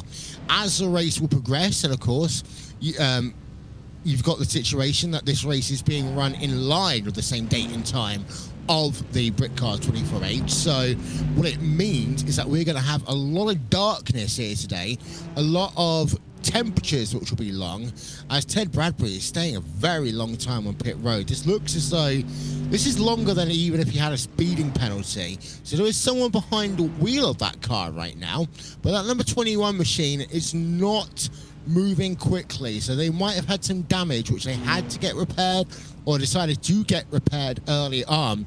But for that number 21 car, they are falling down the order, and we're also getting some word here that GTWR was involved in a incident. That is the incident. Oh, Sideways.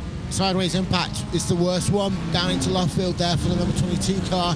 So that wouldn't just be disastrous, but it will be a massive impact for them as we finally see other cars coming out of pit road. 1 hour of this race is now complete. We welcome you to hour 2 of our coverage of the ButtKicker Britcar 24 Hours of Silverstone here on RaceSpotTV. So a little bit of drama to end up our first hour there, involving one of the cars who was leading the race overall. And it's that whole thing. Sometimes things are outside your control. How you react to that will determine your long-term success in the race. Because yes, that is going to be painful, but they were really pulling away early on. If they can get that damage repaired or at least stabilised, they should be able to get back up towards the front of the field. Yeah, for sure. And for GTWR, they had such a gap anyway. This is side by side for the lead between Mickey Doble and James Holman. Brilliant stuff, nearly in towards Stoke Corner. Mickey Doble was giving it a good old go in that next gen orange car versus the number 2 car of James Holman as they run in towards Club Corner now for yet another time, and still giving each other a massive fight all the way throughout this race. They've been down each other's throats for the majority of this stint, which is brilliant to see. Also getting word that the reason that Ted Bradbury had such a long pit stop is due to the fact that he was given a penalty for being under 18 years old. And of course, one of the entry requirements to get involved with the ButtKicker Britcar 24 Hours of Silverstone was that you have to be over 18 due to, I believe, probably due to the prizes that are being given out. And we're getting told that a number of other drivers will be given one. Ethan Critchley will receive one when he gets into the car. So yeah, well, the age is something that is really holding people back in this race and giving them some pretty hefty penalties, particularly for Bradbury. GDPR, data protection, all that stuff, it comes into play, trust me. We don't like having to worry about it, but it's been an issue for this and for other events across our racing and sim racing in the past. And it is sad because I know some very good drivers who are below the age of 18 who were world beaters. It's just, unfortunately, you know, sometimes rules are rules in terms of participation. Yes, you do get a time penalty, Zach. We're going to send you for no, you're going to have to do 10 minutes of commentary by yourself in a bit. That's going to be your punishment. But no, in terms of this race so far, we've just had Leo Garibaldi there at the top of the field in your 489 Motorsports car. They've come out of pit road with the race lead. GTWR then are now 1 second back, so actually they didn't lose that much after that long pit stop. They are still easily in contention, and down the inside we'll go. Actually, this is not what we're looking at. I got a little bit confused there, got too hyped up. Sorry, Zach. It's all right, mate. It's all right. You got us all excited for absolutely nothing. I packed up my arse. I was like, hang about, what's going on? But no, unfortunately, you just hyped up for nothing. But yeah, no, I mean, to get hyped up is very easy. There's a lot of cars going on circuit, and you don't actually know who's who for a lot of the time. You've got different classes, you've got lap traffic at different points. You're like, oh, they're running side by side. That was a brilliant move. Oh, wait, no, they're just lapping them. Oh, brilliant. I've just got really excited for no reason. But anyway, this is the fight that we're focusing on at the moment. The lead for the GT3 is between Leo Garibaldi and Ulis Azildra. The GTWR had such a dominant first stint, and now the Ferrari, which is interesting to say the least. That Ferrari is doing really well. It's quite an underdog car, particularly versus the Mercedes and the BMW. That Ferrari is running very well, keeping up pace with a car that was as dominant as we say it was over the first stint. It's the only Ferrari inside the top 19 drivers. So your second Ferrari is in 20th place right now. The third Ferrari, Aztec Racing, is in 27th place. So this is what we talked about earlier. Yes, the BMW might be the easiest car to drive, or it might be the easiest to set up to a certain point. But if you know how to feel the Ferrari, the Lambo, the Merc, then go for it. Because the BMW is, so I keep on saying, is the safest option for some drivers, but actually, different drivers have different ways of driving. I can't drive a tight road car. I have to have a loose race car, both on ovals and on road courses. I cannot deal with a car that pushes through the corners. And actually, for me, the BMW is my worst car to drive out of the lot. I'd probably end up driving the Huracan for that reason. As we're looking on board, the number 22 GTWR car of Ulyss, as he's on his second stint right now. The next question we're going to have is, are these drivers going to do 2-hour stints or free driver stints? What do you think?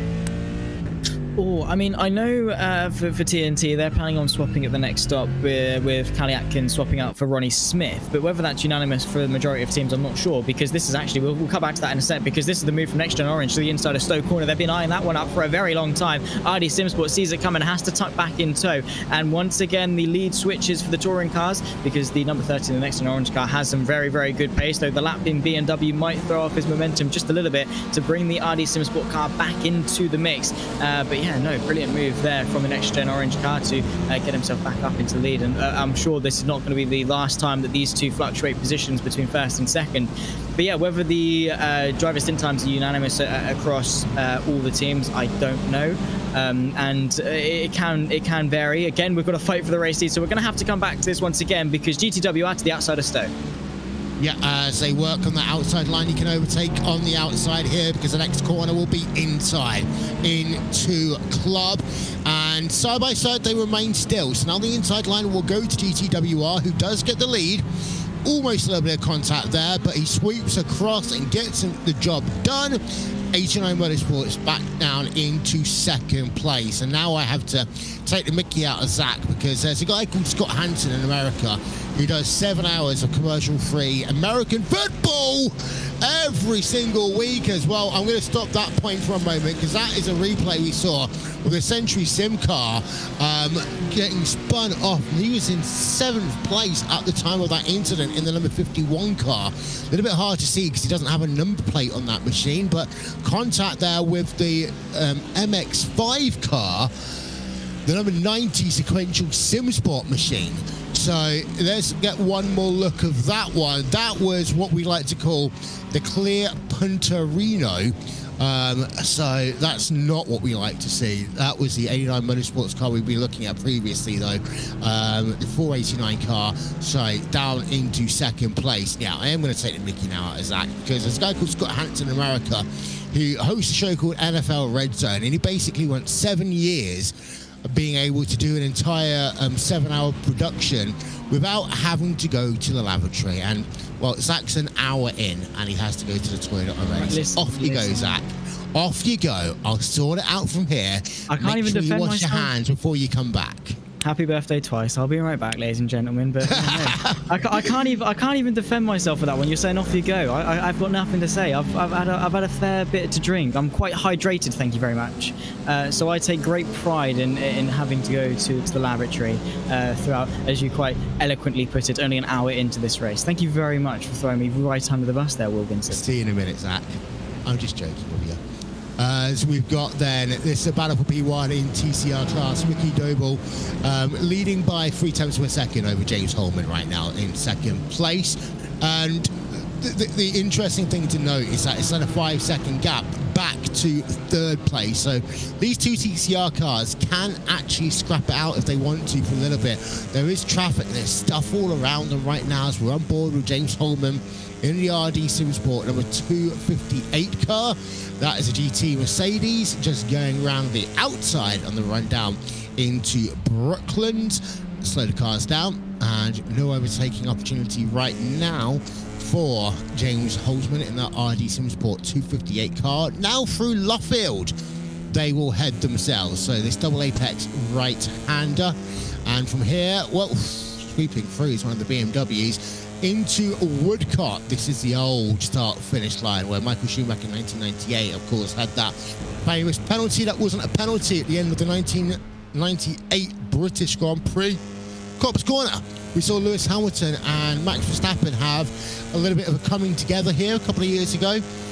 Now you head yourself down into Maggots. This is the start of that fast-flowing sequence of corners. And of course, because this is an old airfield, this track is wide open. It's not got natural shade. It's not got natural wind defences that you actually have at certain tracks.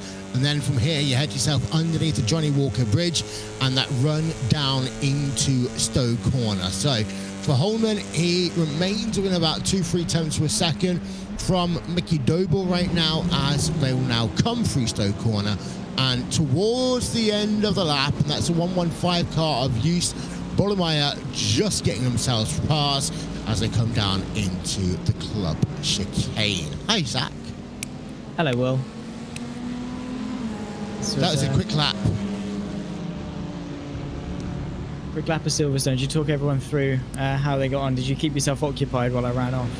I did, yeah. Don't worry. I had to run off and do my... I have a reason. I had to do my diabetes medication a little bit, because otherwise I won't be here for the last 2 hours. But we're just talking about this TCR battle, and it's going really interesting. The top two have clearly pulled away, but James Holman doesn't look as though he really wants to push for that lead right now. And again, we come back to some of the things in this race. Fuel saving can be one of them, because don't forget, no one in your TCR field has pitted as of yet. Yeah, they are going very, very long. As we said, upwards of, I think, 40 laps are their stints, which is mightily impressive for a little touring car in terms of their fuel tank, because they're not very big. But obviously they're managing somehow in terms of keeping up with the fuel demand. They're going longer than the GTs, and of course they've got longer laps. So yeah, the touring cars are doing very, very well to maintain that pace, though it does make it slightly awkward timing in terms of the knock-on effect, because yes, it's easy to just run the fuel tank dry, then come in and then do it all over again. But when you get sort of towards the final third-ish of the race, final quarter of the race, whatever it is, and you get into those final few hours, having sort of maybe you come in at an hour and a half and 4 minutes, 1 hour 34 or something like that, and then it's just so awkward to integrate that into your race for the final couple of pit stops, and it could make for some pretty dramatic finales if we've got a couple of teams trying to stretch out their stints a little bit more to make it a little bit more even, or those that are going to come in maybe for a splash and dash towards the end. Completely right.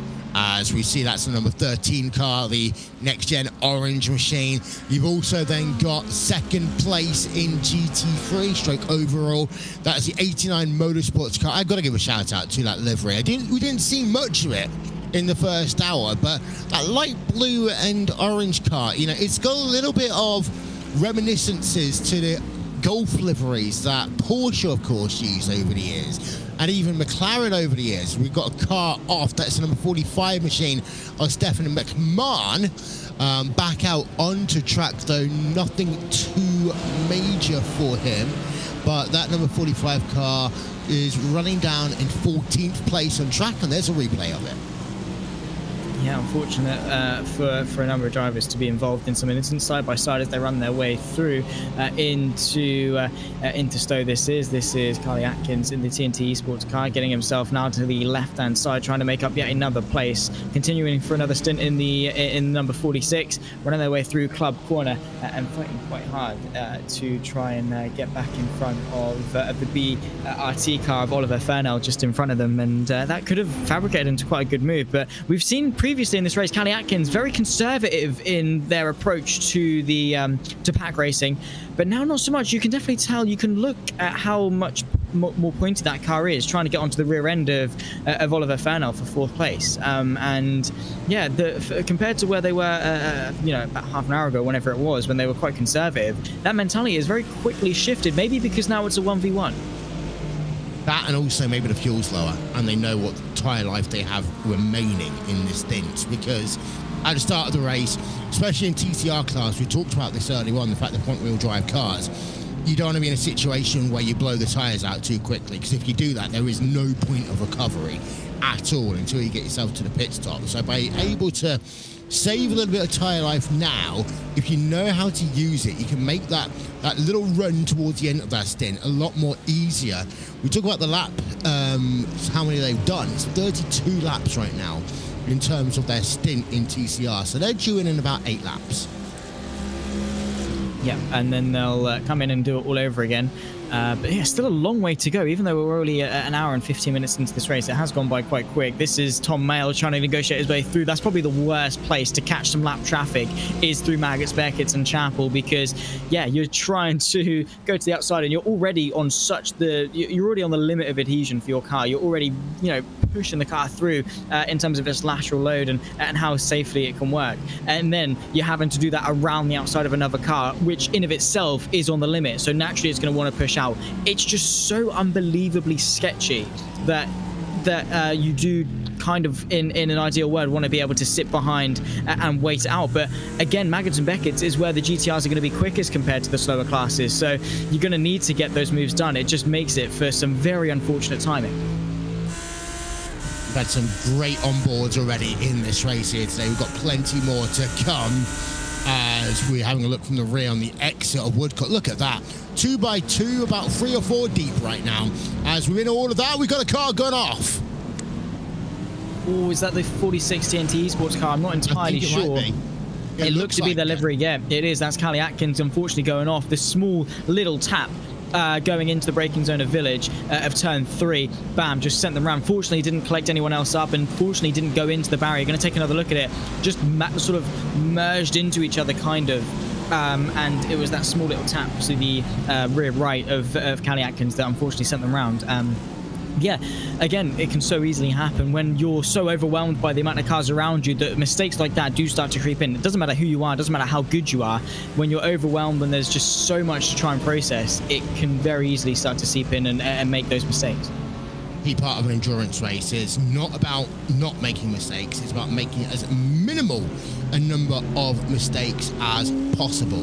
And that's what I often say. When a driver has an incident, it's too easy sometimes for them to then let that clock in their mind over and over again. And then naturally, you're going to make another incident. Where actually, if you just put it to one side, one lap at a time, one corner at a time, have your team supporting you in a positive way, it's a lot easier to avoid making that second mistake, third mistake, etc. in a race. You can fall into sort of a negative feedback loop of, oh, one mistake, oh my word, that is an MX-5 parked on the apex. I don't think that rear right looks too good either. Gareth Williams and the Mercedes just in front of him, following him in tow. Yeah, no, it's so easy to fall into a negative feedback loop of, okay, I've made a mistake, oh, I'm knocked out of it, I'm out of my rhythm, oh no, I've made another one, and that's just even worse. It's same too with tyre temps. Like, you spin once, the tyres are hot, you're going to spin again, you spin again, tyres are hot, etc., etc. And it's just that ongoing process of misfortune. And the better you are, the easier it is to shrug it off and move on, and not let it affect your race so much. And as soon as you dwell, you'll start to doubt yourself, you lose confidence, and as soon as that happens, you might think, oh, it's a little bit better because you're not as arrogant, you're not going to send it down the inside. But no, as soon as you lose confidence, you lose that ability to trust yourself and trust your car, and when you lose that, you definitely start to make more mistakes. So we are almost 1 hour 20 minutes into this race. It is the ButtKicker Britcar 24 Hours of Silverstone here on RaceSpotTV. And yes, I did take the mickey out of Zach earlier on, but I've actually now got to do my incident. So what we're going to do is we're going to do a couple of laps of RaceSpotTV fan immersion, followed by a quick word from our sponsors here today, and we'll be back very soon after this.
Okay, folks, welcome back to this, the ButtKicker Britcar 24 Hours of Silverstone here on RaceSpotTV. We've got an update about pit stops and MX-5, Zach. Take us away. Yeah, the MX-5s have been able to go through their cycle of pit stops so far. I believe this is, for some of them, their second run through. No, it shouldn't be. It should be their first run through. But yeah, the MX-5s have managed to come in and get out in some good time. And as it stands, it is the 218, the Project Dynamic Green, that leads the way in 28 seconds clear of the sequential SimSport number 90, which is a very, very respectable gap. You often say the MX-5 field is either going to be massively packed together the entire race, or it's going to get spread out immediately. And I think we've got the spread out option here today.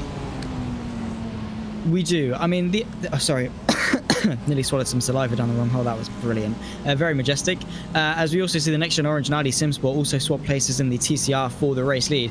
But yeah, for the MX-5s, they are, as I said just in the warm-up, they're a car that's easy to drive but hard to master. And when you have some drivers on the field that can master them, they are going to fly away. And then obviously you have those that are like, oh, this is a nice car to drive, it's fun, I'm kind of quick, but like not to that extent. And when you have a variety in terms of iRacing and experience levels on the field, and of course amongst teams as well, you're going to have some quote-unquote weaker links in the team. I don't really like calling them that, because they're not exactly weaker links, they're just less experienced and maybe not as well versed in the world of sim racing. You're going to have that sort of separation amongst some of the teams in terms of their skill levels and things like that. So it is going to open the door for some open gaps to open. This is what happened in the TCRs between the next gen racing car getting back up the inside of the Audi SimSport 258, which, fair enough, these two have been they've been going at it. It's been awesome to see how this battle has developed over the last hour and a half. I've just realised you're not old enough to remember the weakest link, are you? Unless it was after 2006, then no. You are the weakest link. Goodbye.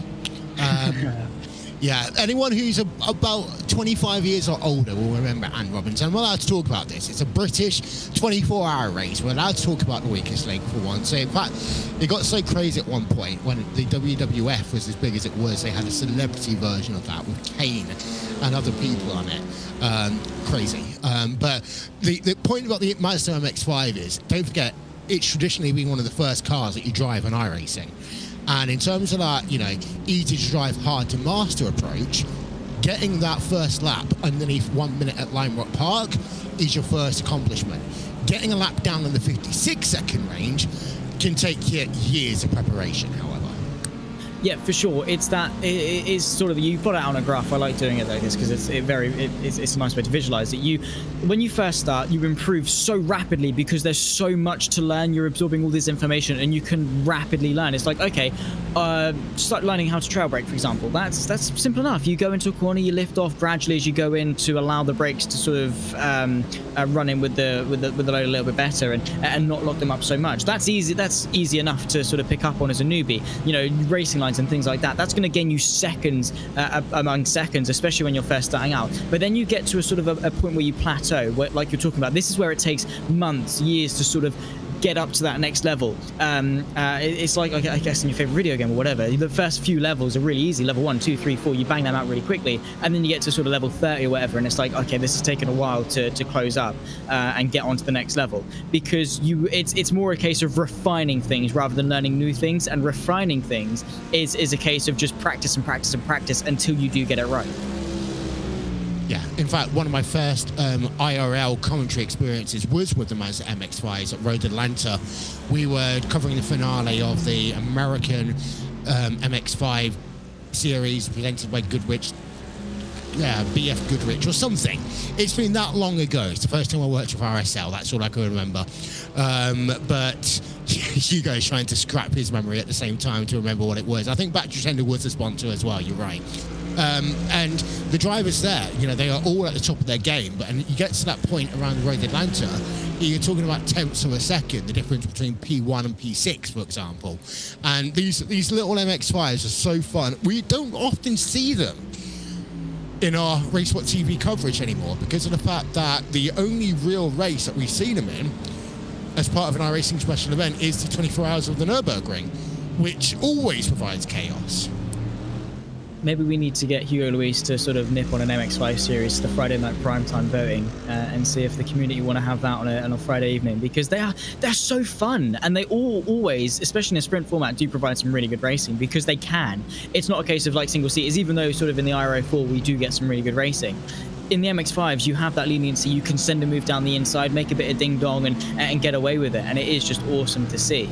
And even in the terms of endurance racing, something that we wouldn't often see in MX-5 unless it's at club level, which is exactly what Motorsport UK and Britcar are trying to bring, is more of a club-style sort of outlook onto some sim racing endurance races. But yeah, the MX-5 it's so versatile. Pretty much wherever you put it, it sort of does work anywhere. So to give you an update, there's been absolutely no pit stops in your TCR class at all. Is what my computer was telling me, but I've just realised it's not working.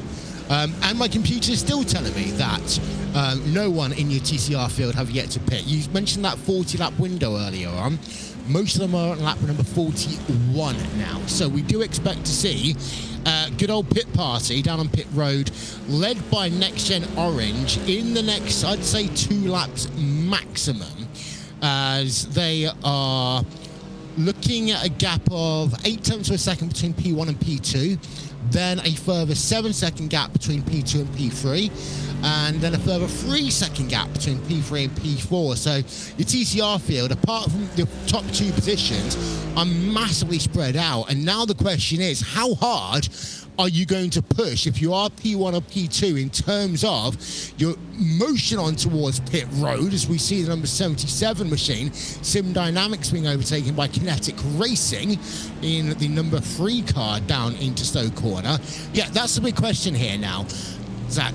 At what point are you going to pit, but also how aggressively are you going to be in your first pit stop? Are you going to push it to the limit, or are you going to take it a little bit easier, knowing you've got a bit of a buffer in front and behind? I mean, yeah, it's circumstantial for sure, because for Next Gen Orange and ID SimSport, they're almost their hands of force. They have to get everything. They have to extract everything they can. Even the small things like going into the pit lane. How late do you brake? How much do you risk speeding? Even getting stopped on your marks. How aggressive are you on that? And things like that. Because it's the small things that can gain you time. But again, it's risk versus reward. Because yes, you can gain a tenth or two by braking a little bit later going into pit lane, but also you can get a stop and go for speeding, for example. And also going into pit box, you then, if you get it wrong, you then have to stop, reverse, sort it out, stop it, and then do your pit stop. So it's risk versus reward for sure. It's circumstantial for teams and what their approach is. This is the 51 going to the inside, a bit of side-by-side action there. That is the Century car getting up into, I will go in just a second if I can spot them on the timing tower. That is up into P9 ahead of DCW Racing Chicken at Richard Simmer at the moment. They are still fighting as they run their way in towards Abbey, as the 51 is under a bit of fire from his fellow BMW. Back to the live action now. But yeah, for the TCRs, it is very interesting in terms of their pit strategy, of how off sequence it is compared to everyone else, but also with what's at stake between P1 and P2. And also that means that their tyre life is going to be a little bit different as well at certain points in the race. We heard earlier on when we talked to the 401 car, the 4X Racing Green machine, over the fact that the TCRs have actually got better drive out the corners compared to the GT3 machine. So there will become a point when it becomes harder to overtake the TCR class. We have had our first driver in. That was Wiskins Racing, intoxicated by iTelemetry. They did a driver change as well. Neil Rux is behind the wheel of that car. And in terms of the issues of penalties, I think it comes down to a number of different things. Number one, if you're going to get a penalty, you want to have it on the entrance to pit road, not on the exit of pit road, because otherwise you have to go all the way around and come back on towards pit road again. The second one is that the fact that these drivers had a warm-up meant they would know a little bit better where their pit stall is compared to if you went directly from qualifying to the race. The third one, in terms of my own thinking right now, is that you've got to, in my opinion, think about how you get that run off of pit road. Not necessarily the way in, because you can gain a little bit on the way in, but how do you maximise that run off pit road back out onto the track? Yeah, and it's something that the teams and drivers will practice, because when you look at practicing for an endurance race. We're seeing now, I think this is our top two, Michael Doble and James Holman, both in on the same lap. So they're going to hopefully have an equal pit stop length and come out still side by side. I think a driver swap as well for the Audi Motorsports car, maybe as they blipped out. Yeah, there we go. That is Shane Back getting into the wheel. I'm not actually sure. It changed for a second and then changed back again. But Shane Back at the moment is going to be coming in to take the lead of the race. That's what it is, of course. I got confused because people overtook them. It is James Holman being swapped out for Josh Wiggins in the number 2 car. So coming in and changing after only one full stint in the TCRs. That's something that's fairly unexpected, because surely James Holman would have been in a rhythm of things and been used to that car. But this is that whole thing of sometimes they know better than we do. I just noticed we've got a barbecue on pit road, which is good because you're normally not allowed to have barbecues when you're camping at Silverstone, which is really annoying, if I may say so. I've been to racetracks around the world, and I can honestly say that the British sporting facilities have the worst rules on tailgating and camping than I've ever seen. I mean, if you can allow people from Buffalo to literally drive themselves through tables and still have a barbecue, why can we only have the crummy £1 Poundland? You've used one of these before, haven't you, Zach?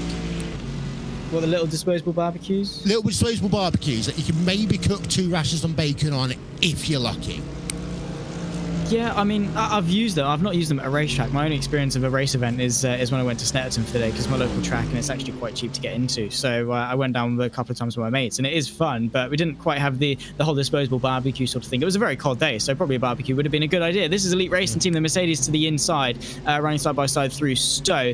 But yeah, no, in terms of sporting events, I think maybe it's a case of forcing you to buy the track venue food and things like that, potentially. Again, I'm not too sure. Have you had a track burger before, though? They're disgusting. I have. No, the ones at Snetterton were all right, actually. I did quite enjoy them. The chips were all right as well. So, I mean, I can only speak from what I've experienced. So, yeah, maybe Snetterton just does it bad. Yeah, Silverstone's not great. I will say, if you want fries, you've got to go to either Zandvoort or you've got to go to Spa. I mean, they're just incredible. And also, the prices at Spa are just, like, normal.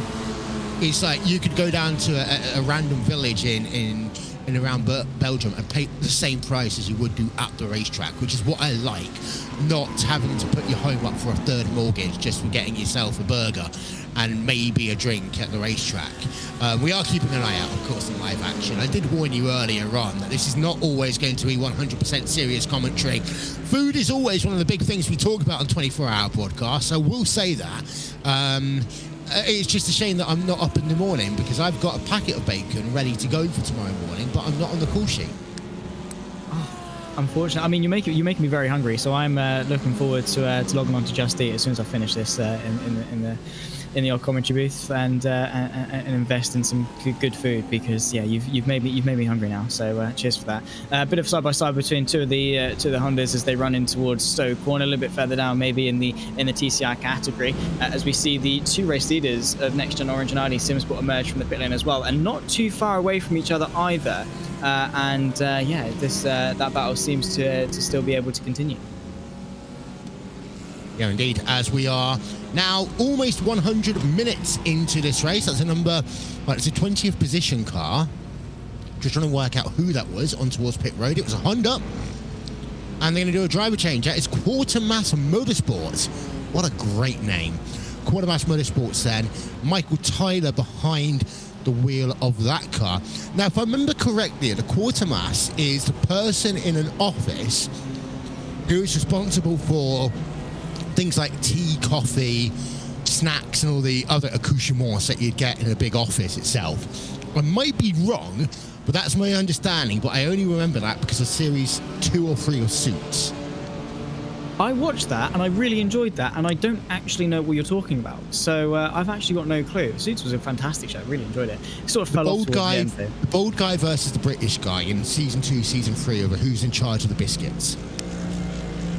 No clue. I'm gonna Google that as soon as I get a chance to, actually, now, because you've perked my curiosity. But yeah, no, Quartermass Teas and Coffees. It's an interesting name for a small role. Yeah, it is. We call my profession town and country planning tea and coffee planning for the same reason. What we're going to do in about 15 minutes or so is we're going to give you a full rundown of the field. If you do want to get in contact with us, by the way, you can do so on Discord.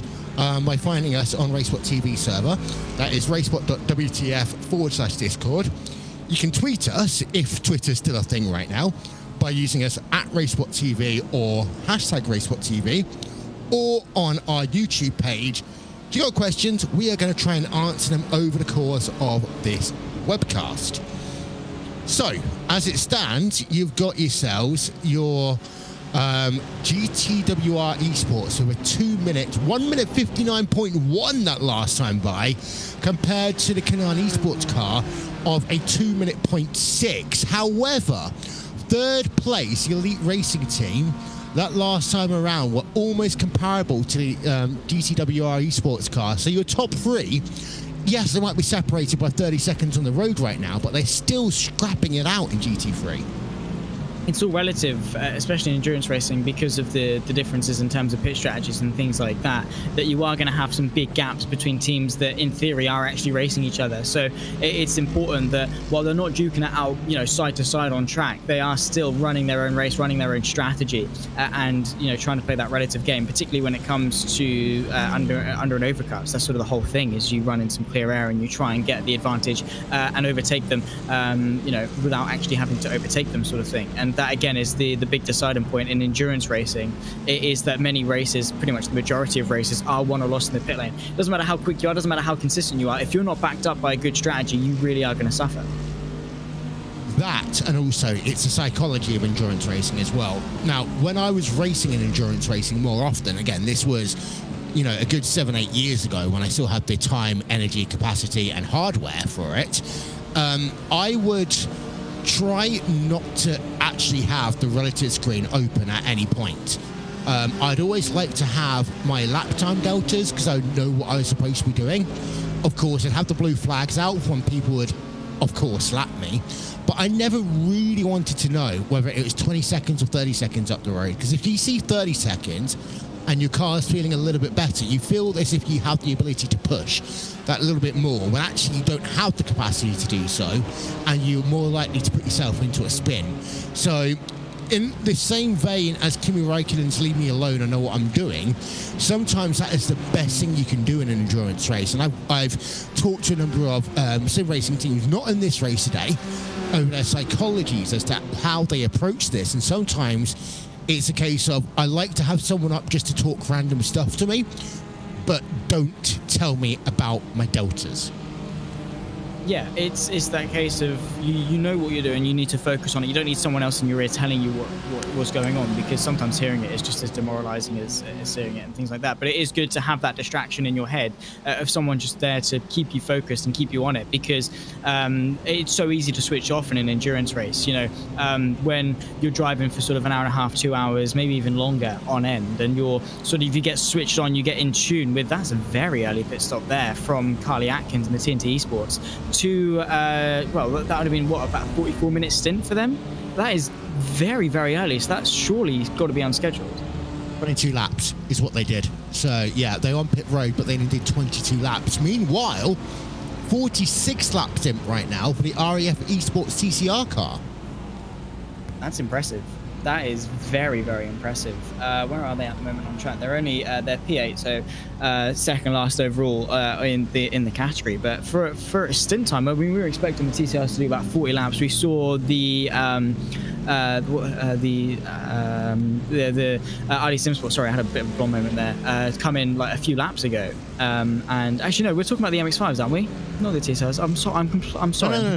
We're talking about the RAF Esports TCR car, which was P4. Oh, there's two. Yeah. P4 is the number 23 machine. Yeah.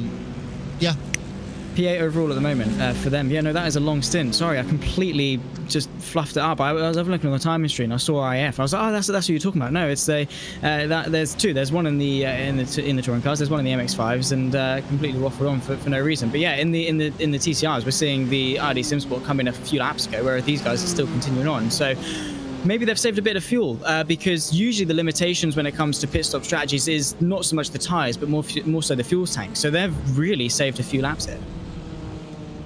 Indeed, Si. So we would like to say a big thank you once again to all the teams and all the drivers that are participating here today, because we couldn't do this without the drivers out on track. It's been so far an incredible race to be a part of, I'm not going to lie to you. We also want to say a big thank you as ever to our sponsors here today, who have been a massive part of what we've been doing. So thank you, of course, to Motorsport UK and to Britcar. Thank you to ButtKicker as the title sponsor and for providing one of the units to the winning team from each of our 3 classes here today. Thank you to Goodyear, More Driven, a Tier 1 partner of this event. And thank you to IMB Racewear for providing 12 pairs of personalised gloves split across the top team from each of the classes here today. So, yep, no cash prizes, but still some really cool prizes on for each of the classes here today. I'm not going to lie to you, I've been in full motion rigs before, and they can be absolutely scary, but the ButtKicker solution, I've tried it out once or twice. It is incredible. Not in terms of the driving, but in terms of the additional feedback that you get as a driver. It's so important in sim racing because, you know, that's the biggest sort of gap between sim racing and real life, is that real immersion, that feedback that you get. You know, in real life, you talk about drivers feeling it through their bum and feeling it through the corners, and you really get a sense of what the car's doing and how it's responding to what you're doing. And then you don't really get that in sim racing, and it's getting better.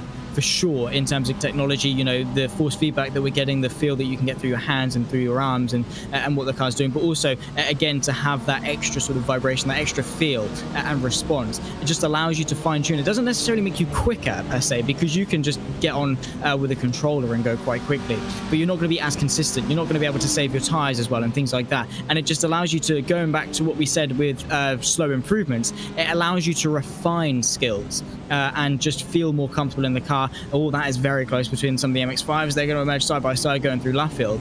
But yeah, when it comes to getting some good immersive feel, it is for sure good to have that extra bonus.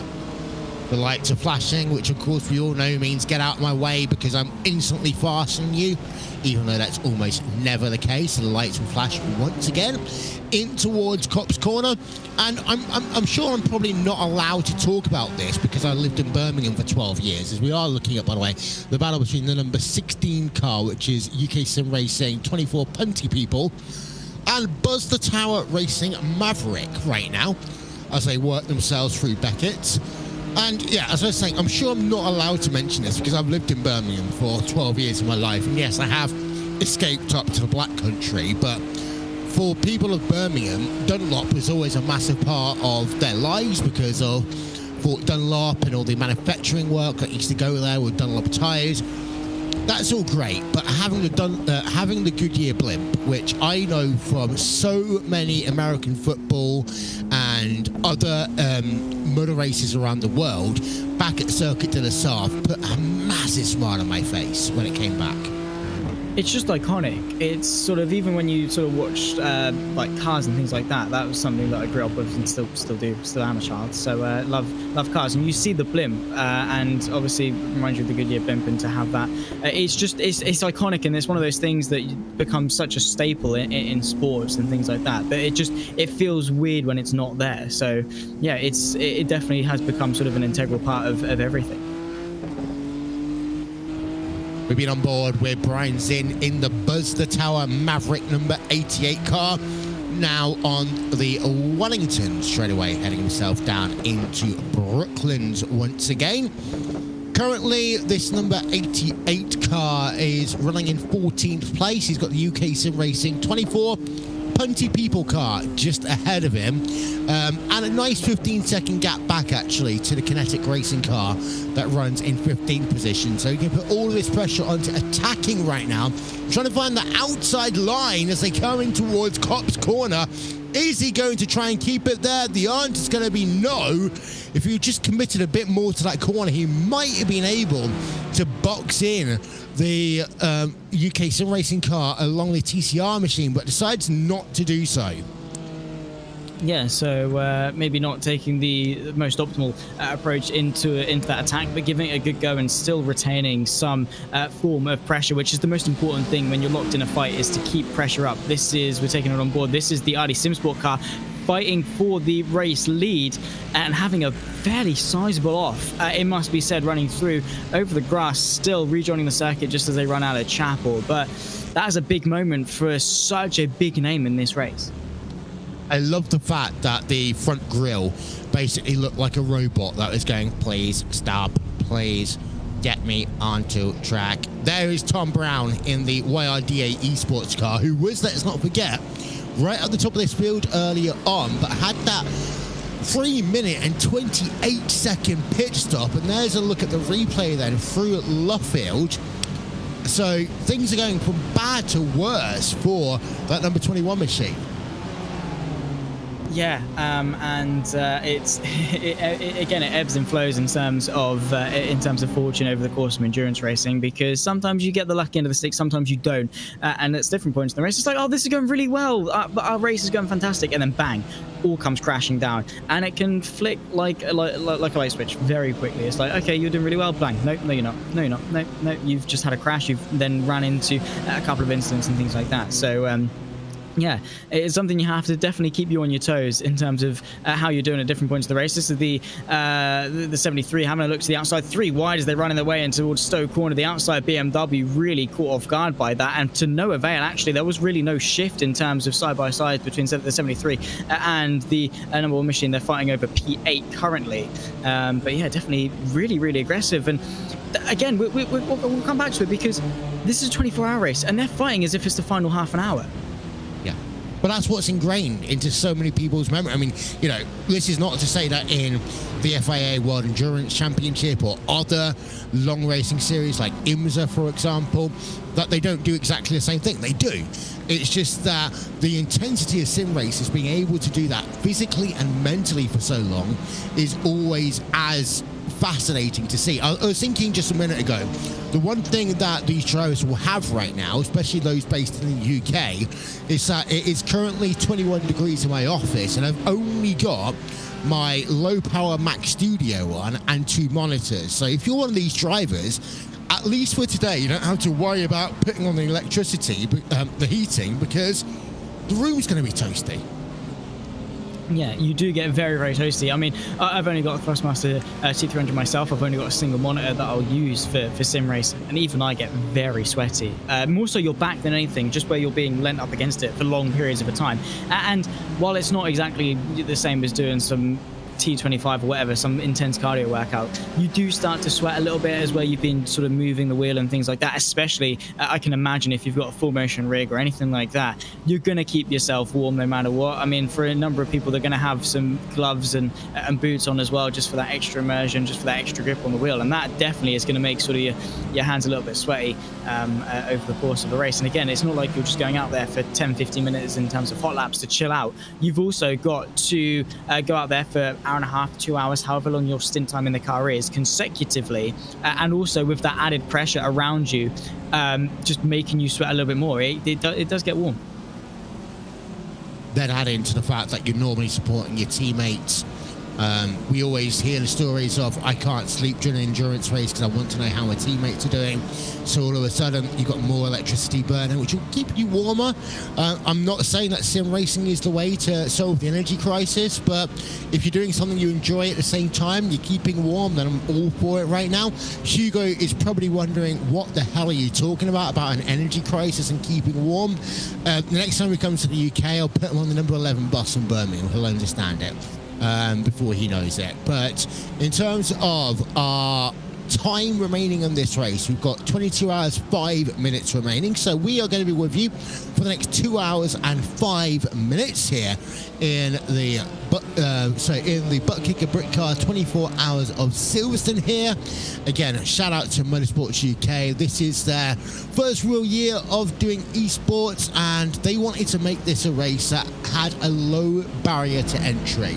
So they wanted to appreciate the fact that there are so many drivers inside of the UK that are passionate sim racers, and prioritize them for a race like this, rather than actually, you know, just having the same names that, quite frankly, we see every single time there's an endurance race going on. I'm not going to name them, I'm not going to throw them under the bus, but hey, And this is just the start of the journey of Motorsports UK. Of course, we've had the Rocket British Esports Championship. The final round of that is coming up next Friday. I am going to Corby to join my friends Paul and Connery. They'll be doing commentary. I'll be doing some hosting of the final round of the Rocket British F4 Esports Championship. Our thanks go out to Apex Racing UK on that one as well. And that's really the thing here, Zach, about getting Motorsports UK, like some other FIA ASNs have been doing over the years, to get involved in esports and run it in the way that is consistent with what they do in quote-unquote real-life circuit racing track. Yeah, and Motorsport UK have been doing a fantastic job. I mean, I was involved in an event run by them earlier on in the year, the Rocket Racing Stars Formula 4 Esports Competition UK, and it was such a well-run event, and you know, the prizes were phenomenal as well. We've got Deegan Fairclough and Monica Bottom-Ramos now racing in British Formula 4 next year. You might recognise them from the same Rocket British F4 series that we're talking about. They are both, you know, doing quite well, especially Deegan Fairclough. He's always towards the front unless things don't quite go his way, but yeah, no, Motorsport UK are now, it's good to see these sort of big corporations. We're also seeing some manufacturers get involved, BMW, Porsche get involved with the world of sim racing, because that is where, in some cases, our sport is going, and it can be seen as sort of that bridge from sim racing to the real world. It's a good, accessible port for new, passionate drivers to get into a sport that they really enjoy, because again, unlike football or basketball or any other sport really, fundamentally when you're doing a sim race, you are pushing pedals, turning a steering wheel and being immersed in what you're doing. So fundamentally it is the same thing, and there is that potential for it to grow and grow, as we're seeing over the last couple of years. Yeah, don't forget we did Porsche's first ever esports competition back in 2018, their first ever public event in 2019. We worked with BMW for the last 4 years. We work with Ford right now, which we're really grateful to work with them because they're great partners. Working Mercedes next month, which will be fun. And we're back with Porsche again in January 2023, which will be even more fun. So, but the key thing about Motorsport UK is that blending of the principles of British motorsports with the accessibility of sim racing, because it's always clear that British motorsports have been very aligned in terms of the goals of the FIA and others to get more females into motorsports, as an example. And the last female motorsports person I saw at a go-kart track in the UK was Danica Patrick back in 2004. That's because I lived in Milton Keynes at the time.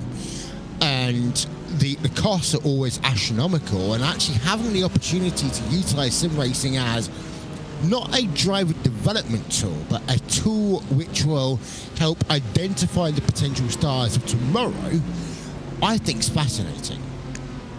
For sure, because again, in terms of real life racing, there's a lot of different factors that come into play, as we say, with finances and things like that. You might not have the best go-kart as you go around the circuit. You might not be able to change your tires every session. You might not be able to bring a new engine to every new meet, and that is going to affect who are the ones that you spot, who are the ones that actually really stand out. So in sim racing, to have a nice level playing field and really get to grips, because again, as I said, sim racing exploits the fundamentals, the mentality things, how you conduct yourself in a race, how consistent are you, can you follow the fundamentals and then be able to grow on that. And it is a fantastic platform to do that, as you say. And while it's not always going to carry over one-to-one, you might be really quick on the sim but really slow in real life, and vice versa. Actually, a number of really good real life drivers aren't particularly fantastic on the sim. But it is overall a fairly decent platform to showcase, as we've seen with the likes of James Baldwin, Jimmy Broadbent, who's now won the 2022 Praga Cup, he's the champion, and again started in sim racing, is a fantastic content creator and has proved his worth because of the skills that he showed in sim racing. So it's proven to work. It's not just maybe a potential thing, it is already working. Yeah, and I love the philanthropy that Jimmy B's done over the years as well, working in mental health charities in the UK. It's not just a case of making money for himself, it's about giving back as well, which is always really good. We have got pit stops going on in terms of all of your classes. Once again, I did just see that GTWR Esports were on the lane, making their second stop of the day. There is a look on board the Mercedes-AMG car of the GTWR Esports machine back out, and it's not longer in the race lead as far as I can tell. He's fallen down a little bit, so we'll give you an update on that one in a moment's time. As the timing and scoring screen updates for me, he's down into 8th place in this race. And just to wrap up our conversations about Motorsport UK, it's really interesting that next year they're also going to be launching an esports website, which is going to be kind of an informational hub with esports, sim racing communities, etc. There's one thing I would like to add to that list, and I'm sure that right now we've got Paul Crawford listening. I'm going to say it out on air. I would love to see a way for have sim racing more integrated into engineering courses in the UK, because I tried doing it with my university. The support was difficult to get. Firewalls and all that stuff was difficult to get a hand of. Equipment, of course, for small societies is really difficult to get a hand of. Liverpool John Mosley University have an amazing racing simulator. I spent a couple of hours on there a few years back. But I would really love, Zach, to have more universities via societies and also through integrated teaching to get more in terms of sim racing as not only a driver tool, but a mechanical understanding tool. Yeah, and again, I think Bolton University also do a quite good job of integrating that into their motorsport engineering degree as well, because they've got some fantastic simulators. That's where I went for the finale of the F4 Rocket Racing Stars F4 Esports Competition UK that I did. They've got some pretty good simulators there, and I'm sure they use them to sort of fine-tune some of what they're teaching. But yeah, I mean, you look in some sims and how developed they're getting in terms of a mechanical point, in terms of like setups and things like that, the geometry of the wheel alignments and all this. It is, again, sort of the same thing that you're getting in real life, and to use those skills in a different platform was all that is pretty harsh in the 98. That is the prismatic esports car, I think, careening into the side of the Mazda. And unfortunately for them, they've had also a pretty rough day. We saw them back towards the start of this race also have a pretty hefty incident now. Another one between two BMWs. What's going to happen here? There's the Ferrari coming up the inside. Oh, that was quite close for comfort, actually. It was too close for comfort because we saw what happened afterwards. There's a look then at the number 19 car coming into the corner, and that car just got loose massively as a complication of that. That was down at Stowe Corner, and I believe that car came on towards Pit Road. The number 20 machine, however, then went wide. That is the Quartermaster Motorsports car heading themselves out of the final corner down towards the start-finish line, but that was not a pretty incident at all. We go back to live footage then, and we're looking at Dion Fallow in the Canaan Esports car on towards Pit Road. And again, some drivers might do 2-hour stints, some drivers might do 3, some drivers might do 4-hour stints. It all comes down to a couple of factors, and in this case, we are going to see a driver change. So what I understand, it's David Sampson coming into that number 7 machine. Some people will do it 2, some will do it 3, some will do it 4. It's all about tyre strategy more than anything else, as to whether or not they can do a double stint or treble stint, whatever, during this race. And also, how many drivers do they have and what do they need to do in terms of iRacing's fair share? Yeah, exactly. And usually the driver swaps are going to be in line with their tyre strategy, particularly if they're double stinting, because then you can do one stint, the driver can then do sort of their 2 hours and then come in and change tyres to give the new driver a fresh slate. Because the worst thing is getting into a car and expecting it to be grippy, and it had already done what? Over 2 hours, we've done 62 laps, to then jump into that and have tyres that have already done quite a fair bit. It's not going to be the best thing to have to jump in on and settle in on. And the best way to get a driver in and tuned into the race is to just give them on a fresh set of tyres so they can settle in well and push on. So yeah, we're going to see that over the course of the race in terms of driver swaps, but also just driver availability. maybe someone's got something planned for the first 4 hours of the race. They can't exactly do that, and they can't exactly just jump in at a moment's notice. Also, over the midnight stints and things like that, drivers might have kids or family requirements. They can't exactly be staying up all night on a sim race to be able to do that. So again, that is another thing that people have to take into account, and it is something that seems quite simple at face value, but when you get into sort of into the depths of it, it's quite hard to work out the logistics of who's racing and when. Racing with whom at each particular point of the race is really important as well. I'm fascinated by the fact that GTW Esports have once again got an 18-second advantage over their competition, despite the fact they had an incident earlier on in this race. I mean, that's just, for me, incredible to see. It's really interesting to see the tenacity of some of these drivers, especially in your GT3 class. But also, I would like to say that I'm impressed by the lack of retirement from this race. Everyone's still racing, kind of. Apart from maybe the 47th place driver, which is Triple S Racing Team Booster, who are on pit road for an 8-minute stint. Everyone else is on track. Yeah, everyone is doing a fantastic job of keeping it close. I mean, you know, we got 20 minutes in, we still had some fairly sizable battles going on. We were like, okay, this is awesome to see, but like we're kind of expecting it because we've not really gotten into the swing of things. When we get to the pit stop strategies, that's when things are going to start to spread out a bit. But despite that, we're still retaining like some quite close gaps. I mean, even in the GT3s at the moment, we've got about 6/7 gap between BRT and Elite Racing Team, then only 2 seconds back to Next Gen Racing Team Purple, and the gaps don't really extend further than sort of 3 or 4 or 5 seconds on average. Particularly, I mean, we've got the anomaly of sort of GTWR esports who are just dominating, and we're always going to have that. But for the vast majority of things, considering we're over 2 hours into this race, how close it is really is, as you say, quite fascinating. I would like to ask our broadcast director, Hugo Louise, to show us the Driving Miss Daisy car, the 101, because I've got a feeling this might be a counterpart for the 376 Triple S Racing Booster car. It's got another car name to it. However, I'm a little bit sad that it doesn't have a proper car livery on it. You've got to turn up with a good livery. You just have to. If you're going to be on broadcast, you've got to have a good livery. You've got to make a name for yourself. I mean, there's been like some really staple ones. I mean, there's a series I commentate on that has someone in a tiger livery. Like the car just is tiger stripes, and like it's not the most complex livery by any means, but it's iconic because it stands out when you recognize it. And for a livery, that's sort of almost the most important thing, is to sort of make it iconic, because you think in F1 it's not necessarily the best liveries that always stand out. It's the ones that mean something, or the ones that you look at and you remember. It brings back memories, and you sort of make those connections with liveries. So they are very important. I mean, even Alfa Romeo has a really good livery, but you don't ever see exactly them because they're always at the back of the field. Exactly, and like in 10-15 years time, no one's going to look back and be like, oh yeah, that's the 2022 Alfa Romeo livery, because no one's really made the connection with it, sort of thing. Do you know what I mean? Yeah. No, I agree.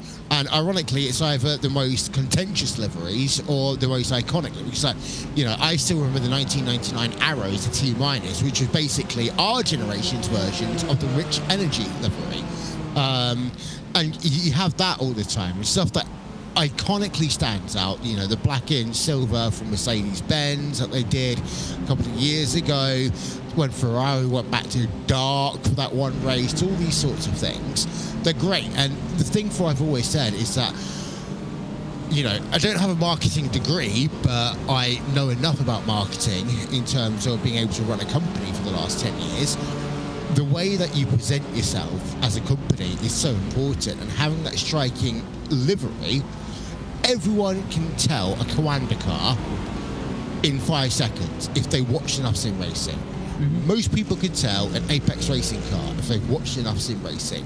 Most people can tell a Team Redline car if they've watched enough sim racing, because it's not just the cars, it's the longevity that goes with it. everyone knows what McDonald's is. Everyone recognizes the yellow M. Everyone recognizes the slogan of KFC, because it's just become so fine-tuned into you that after loads and loads of repetition of hearing it and becoming accustomed to it, making a connection to it, it's just become ingrained in you. And again, it is that longevity of building up a reputation. But also Brawn. I mean, Brawn wasn't around very long. Everyone recognizes a Brawn GP livery. They won the bloody championship. Exactly. They've made a statement. Yeah, and you've got to remember that, smoking's bad, everyone, but the old Marlboro McLarens and stuff like that, Marlboro Ferraris, they're recognised because of the sponsor, because of the iconery that goes with the sponsor. I couldn't give two hoots about Mick Hackett in 1995, but I could tell what car he was driving. Yeah, exactly. And it's those visual cues that just make you look at something and be like, oh yeah, that's good. And it's not always the big shiny plaster liveries or anything like that. It is just what works and what appeals at that time. And yeah, it can be you're the team you were rooting for, you remember that livery, or the team that won the championship. There's so many different factors that come into it. There's no real algorithm for getting a good livery. You either you do or you don't. By the way, what are your sim racing colours? For me, what do you mean by sim racing colours? If you were to paint a car and you had to paint it in a certain way, what colours would you use? What car is it though? That is that again, because I can't paint a Ferrari anything other than red. I feel wrong. Do you know what I mean? You can do yellow. I mean, I would always accept a yellow Ferrari. Yeah, I mean, yeah, fair enough. But anything extending after that is just wrong for me personally. Like, there's colours. Like a Subaru is when I picture a Subaru, I think blue straight away because of Colin McRae and things like that. And Mitsubishi, I saw a Ford Fiesta painted in Subaru colours the other day, and it was the most disgusting thing I've ever seen. What, with the whole yellow and everything on there as well? All 555, all the stars, all the gold, everything. I was just like, no, mate, no. That's what I was going back to a bit earlier when I was talking about how people just whack on F1 liveries onto GT3 cars. Why? It's seriously just why. Like, yeah, it's just a cop out. It's like, okay, I support this team, I'm going to whack it on a BMW. But it just doesn't work because F1 cars are so sleek and aerodynamically tuned. And then you got a BMW, just look at it. It's just massive. Like, that has had one too many protein shakes. And it's not a bad look. It looks cool. It just suits a different form of livery. But in terms of sim racing colours, I mean, I've always sort of been red, black and white. That's what I've always worn sort of when I go karting. It's always been my suit and helmet colours and all that. So I've really become accustomed to red, white and black because just as a colour scheme, it works. But also recently, I mean, I like purple, I like blue, and it just depends on what you do and how you work it, because it's not what you've got, it's what you do with it. Oh, I agree. My paints have always been, I'm going to post this to Hugo in the hope that he can post it in the group chat for us.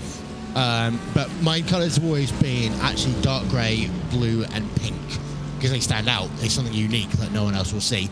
Ironically, I say that we've got blue and pink as two of our class categories here today, so that one went well. Thanks, Hugo. Okay, we are now 2 hours and almost 15 minutes into this, which is the 2022 ButtKicker 24 Hours of Silverstone. My name is Will Vincent, and I'm joined for the next hour 45 minutes by Zach Sweeney before Justin Trent and Stefan Schlacker will take over. Okay, let's have a look, shall we, through each of our classes. I want to go back to front for once. Let's start with, okay, we're going to start at GT3 because Hugo's decided he wants us to do that. So GTWR Esports, they're 24.2 seconds right now ahead of 89 Motorsports, and then the Canaan Esports car is a further 8 seconds back. BRT is in P number 4. They are 46 seconds behind your race leader. And then Elite Racing Team rounds out your top 5. What I will say right now about GT3, Zach, is that you've got a mid-pack which is very close together, but out front, things are separated out dramatically. Yeah, and it's quite peculiar. I mean, yes, you always have runaways. I almost said runaways. I'm not Jonathan Ross, but you do often get the sort of the runaways of people running, dominating, things like that. But it is usually a bit closer than this. And usually in the mid pack, that's where we see the biggest skill gap in a sense, because you've got the front people that are going to be at the front, they're going to be quite close, and then the mid pack is sort of a free-for-all. You've got people that might be 5k rating, you might have people that have got 2k rating and things like that, and then it sort of spaces itself out. But for the majority of this race, the midfield has been so densely packed of just action and people being so close. I mean, I'm looking at my timing sheets right now at the delta between cars, and the biggest one I can see is between the TNT Esports car of Ronnie Smith and the Squawks Esports car of Michael Frey. That is to the extent of about 35 seconds. But past that, I don't see anything sort of bigger than sort of 10, 5 sort of seconds. They're not big gaps at all. And when you think of endurance racing, how quickly those gaps can come down as well. All it takes is a spin, a crash, a pit stop, anything like that can bring you right back into things. So I think it's brilliant what we're seeing amongst the GT3s. Yes, it's a shame that GTWR Esports are sort of running away with it as of now, touch wood, for them, because again, we've got other drivers to come in, different points in the race to come in. But for now, yes, it's a shame we're not getting that fight for the race lead we might have previously hoped for, but we're making up for it. We're compensating with how tight and how interesting the narrative of the midfield is. At the front of the field, they are still saying, "Oh Lord, won't you buy me a Mercedes-Benz?" Because they have got P1 and P3 right now overall. It's Mercedes from Ferrari, from Mercedes, from BMW, from Mercedes. Then you've got yourselves about 10 BMWs after that. Your one Lamborghini right now is currently running in P20. Your other Ferrari is running in P number 22. So this goes back to our point over BMWs are easy to drive, but are BMWs the best in terms of maximizing performance? Yeah, and it's a conversation we've had a couple of times today already in terms of different chassis and compatibility, but you have to work with something. I mean, we've got Ferrari up there in second place, but 3 of the top 5 are Mercedes, and again, that does speak volumes. I mean, yes, we're only sort of we're about what 2 hours 15 into this race, not drastically into this race, but enough in that you start to get an idea. But you've got some sort of quote unquote sprint-esque formats that run for sort of 2 hours 15ish minutes, and that might be the case that Mercedes is better on out-and-out pace, whereas the BMW might come into its own a little bit later on. But at least now, getting the gates open, you've got the Mercedes really making a good statement. And there's going to be a reason people have chosen the BMW, but it will come down to, as you say, comfortability, feeling, being able to trust and be confident, because confidence is a big thing. As I said, when you're lapping traffic, as soon as you knock confidence off, you start to doubt yourself. You might not go for that move that might make a difference, or when you do go for the move, you back out of it, and sometimes backing out of a move is just as dangerous as sending it in full pelt. And as the famous song says, they say it changes when the sun goes down. So we might have 3 Mercedes in the top 5 right now.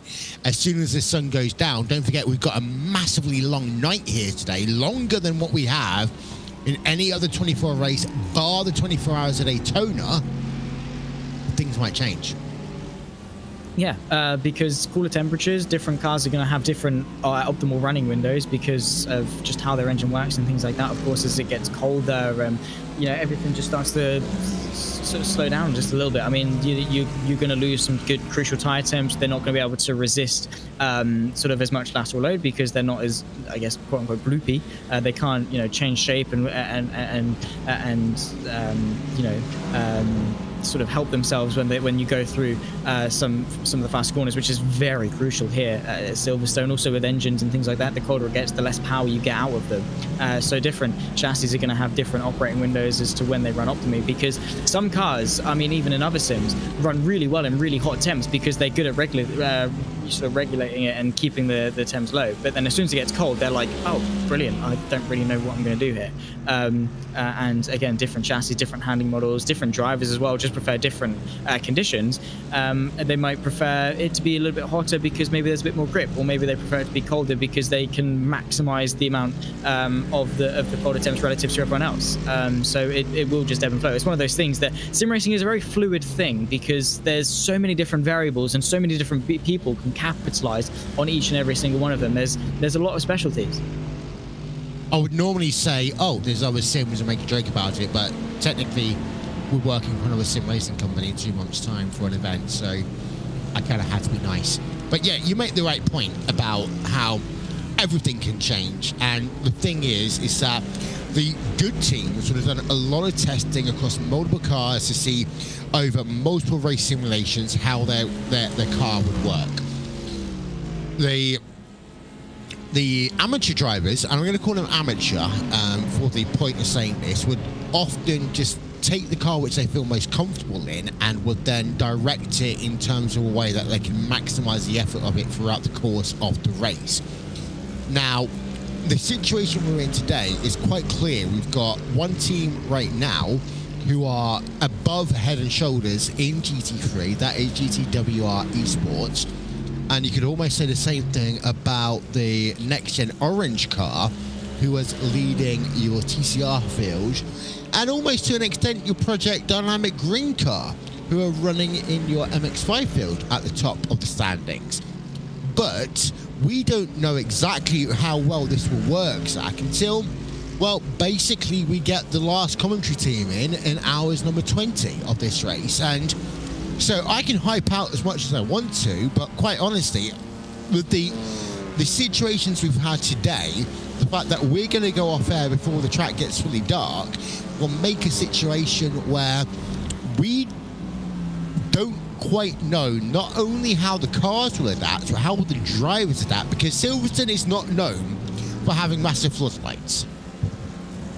Neither are most UK tracks, to be honest. It is for a country that during the autumn gets dark very, very quickly. You're going to rely a lot on the headlights and things. And when it gets dark, visibility. Oh my word, yeah. I mean, obviously, well done. Yeah, when it gets dark, you can't see as much, obviously, but it just becomes so much more tricky because you've been driving with full visibility. You've been able to look as a racing driver. You're going to look to the next apex, maybe even the apex after that, to be able to predict what's coming, prepare yourself for it. As soon as it gets dark, you've got to be alert. You've got to be on it, because something could happen in front of you. You won't see it until maybe it's too late, and you really have to be ready to deploy everything at any point. I think there was also a stint on that same Top Gear special you were talking about when it got really dark, and it got to a point where you literally couldn't see where the track went. And while that's not sort of to the same extent in sim racing, because to some degree you are going to be able to see it, it just makes things so much more difficult. And that is why the nighttime sims are sort of deemed to be the killers, because that is where the majority of incidents happen. People get tired, fatigued, they're not focusing at 100% of their optimal mental range, and then the car also cools down, it becomes tricky, you can't see as much. And it very rightly so is dubbed that sort of reputation of being where things sort of, the graveyard stint. Quite rightly so is called the graveyard stint, because that's where people sort of, they see their races in. Well, that, and also because of the fact that, on sim racing you can change your contrast, change your gamma a little bit to help out, but also in the middle of the night you're going to have less teammates there to support you, because other people need to catch up on sleep or rest time at the very least, to make sure that when they get into the car they can function. So when you are in a position where you've got to negotiate traffic and all these sorts of things, you'll get less support normally during the night time. It will just then be a case of how civilized and how functional can a team be, in terms of then making sure there's at least one person who not only can relay information, but can deal with the answer of shut the beeping beep up, leave me alone, without then just tearing off the headset and saying, okay, beep you, I'm not going to support you anymore.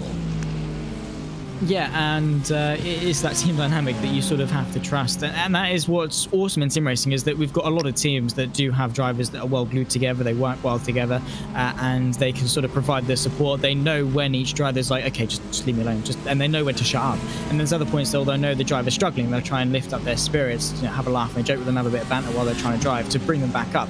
Because again, the mentality is so crucial that as soon as you're down in the dumps, when you're racing, you're not going to drive as best you can. As soon as you're uplifted and happy, you hardly ever actually focus on how well you're driving, but usually it's quite well. When you're quite happy, you're quite confident, you're driving quite well. It does come back to that team dynamic. But also when it comes to nighttime stints, it's not just a case of what you're doing, it's what everyone else around you is doing. You're putting a lot of trust in everyone else around you not to crash and collect you up in them. Yeah, we call it silly hour between the hours of dusk and nighttime, and on the way back up at the same time, for that reason, because people have got that day's look. And again, we can't see this on the onboard that clearly, because we're looking kind of over the windshield compared to how drivers will see it. But if you're looking inside the car, you will get the razor light coming across you with 21 hours and 36 minutes to go in this event. And as the sun starts coming down, it gets more and more difficult to actually hit your apex in certain corners.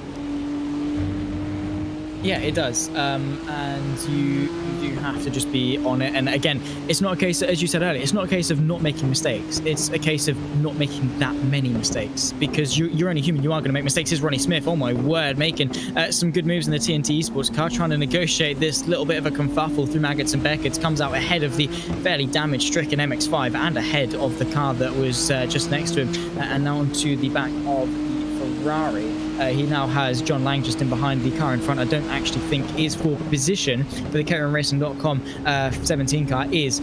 So Ronnie Smith making some good progress up. Of course, we saw his teammate a little bit earlier on doing quite well. Now back up inside the top 10, so the number 46 running fairly well. And Ronnie Smith is a very, very good esports driver. I've raced against him before, and he's proved himself in a multitude of categories, whether that be single-seater or GT3. So again, that versatility, you can use different dynamics of different disciplines to help you in all of them.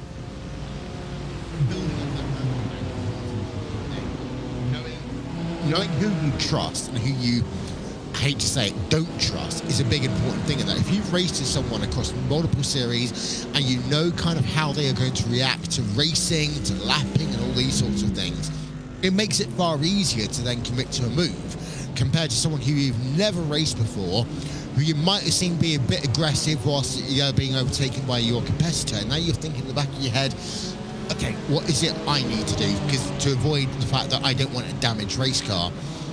Just looking though at your overall leader, the gap is back up again now, over 30 seconds between the number 22 car, GTWR Esports, and the number 89 Motorsports car, the Ferrari, in the 489.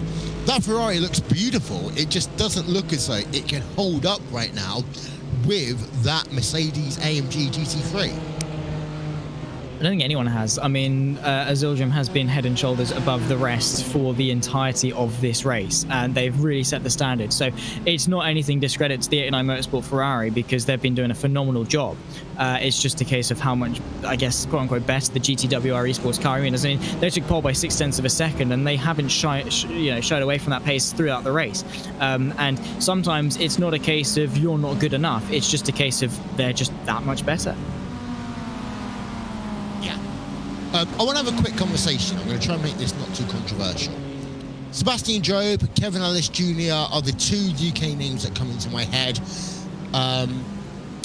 who were not only racing, but racing at a high level under the age of 18. Now, we've been told previously that the reason for the penalty on age is because under 18s require parental consent, because Motorsport UK is a governing body. So that kind of explains the situation a little bit more, explains the fact that in my eyes it says that if a signature is provided there wouldn't be a situation. But at the same time, dare I say it, the previous generation, do they understand what their kids are doing right now in terms of providing themselves with not only fun but actually opportunities to get into a motor racing world that would not otherwise be accommodated, because not every family can put up the house mortgage? For sure, and yeah, it is the case as we see Gareth Williams trying to get himself ahead. This is between Klaus Christensen of the Elite Racing Team number 11 just in front. But yeah, it does come down to sort of the parental thing. It's like, Mum, look, I've done this thing, I've gotten into this competition. Your mum's like, okay, what are you doing? And you're like, I'm playing, I'm doing sim racing, I'm playing, like, we're playing race cars or whatever. You're obviously going to word it a little bit more elegant than that, and then she's going to see that as, you're playing a game? What? No? How? Well, no, that doesn't work. And then obviously just be sort of that complacent, stubborn, ignorant sort of mindset. Fortunately for me, and unfortunately for a lot of people, we have got the support of parents that understand it and know where the sport can go and what opportunities it does lay out, which is good. But it is a shame for those parents that don't quite understand it, who and more so the kids of the parents that don't quite understand it, because sim racing is such a good platform. There's not really much that you can fault about it. Gareth Williams, sorry about that, just coming at a rate of knots to the inside of the elite racing team, Klaus Christensen going in towards Abbey 3 wide as they run side by side with one of the TCR cars, having to back out. And the end of it though does the BMW of Gareth Williams. But yeah, no, it's that thing of the it's a big shift. It has been a big shift, because over the last sort of 15-20 years it's revolutionized things. It's become at such an exponential rate that it's such a big shift from what the other generations are used to, so much so that they haven't quite had the opportunity to adapt to it. So to the extent of kids, of course, there is going to be the exception that, of course, you mum and dad might join in with you on sim racing or anything like that. But for the vast majority, it is going to be that case of they just haven't had the opportunity to really shift with it because of how rapidly technology is growing. As a young black academic, I think that there's not only the age issue, but there's sometimes cultural issue that goes hand in hand with that as well, because, you know, from all the research I do as a PhD student alongside my other job, looking at how young kids basically live their lives between the age of 18 and 21 if they go to university, these kids don't have money. And what money they have, if they invest it into sim racing products, will basically leave them off 10p noodles, to be polite about it.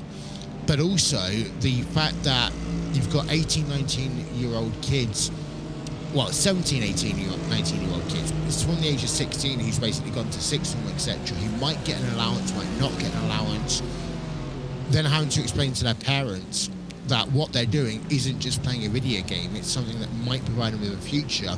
This country, interestingly, doesn't have that same level of collegiate experiences to get yourself into professionalism, because, you know, if you're going to be a footballer, you're signed by the age of 11 and you're basically handheld throughout that stage.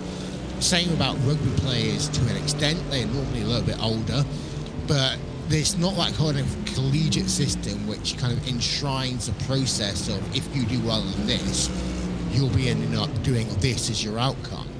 So for motorsports, it's still a very murky world, and not only in terms of black and Asian athletes, but also in terms of female athletes. Yes, we've got that whole situation now where we've got, you know, that additional drive to get more females into motorsports, but it's a really tough nut to crack if the careers advisors, the people who don't directly make the decisions but inform people of what decisions they should take, don't take into account the fact that this whole internet-based society is actually an option.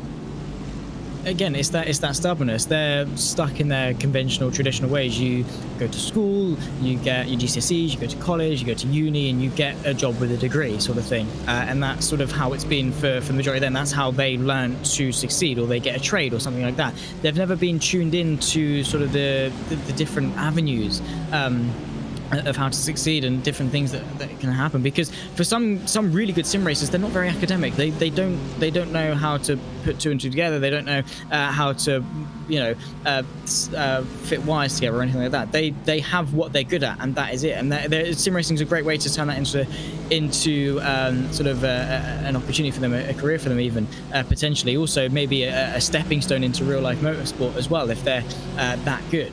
And it is just the case of the older generation maybe not being as willing to accept that how the trajectory in which the sort of technology and sim racing and things. I mean, it's the same in other industries. You look at maybe electric cars, for example, with how they're progressing, and maybe sort of 5-6 years ago, some of the mechanics that are working on them were like, well, they're not going to be a big thing. I'm not going to learn how to work on them. And then boom, they're such a big thing now. They're going to be such in demand. That's where the money's going to be. And it's that same stubbornness that can apply to pretty much any situation that it works with, is that if you don't accept that things are going to move on, it's that you are definitely going to be very caught out when it eventually does happen. Yeah. And I think there's some additional cultural things. I'm not going to dwell onto that. Things like having races in other parts of the world that can't afford to spend billions and billions and billions and billions of dollars on having a racetrack just for the sake that they've got it is one of those things as well. And the more, I've always said, the more people can actually see the vision of them as in someone else's shoes is a massive difference.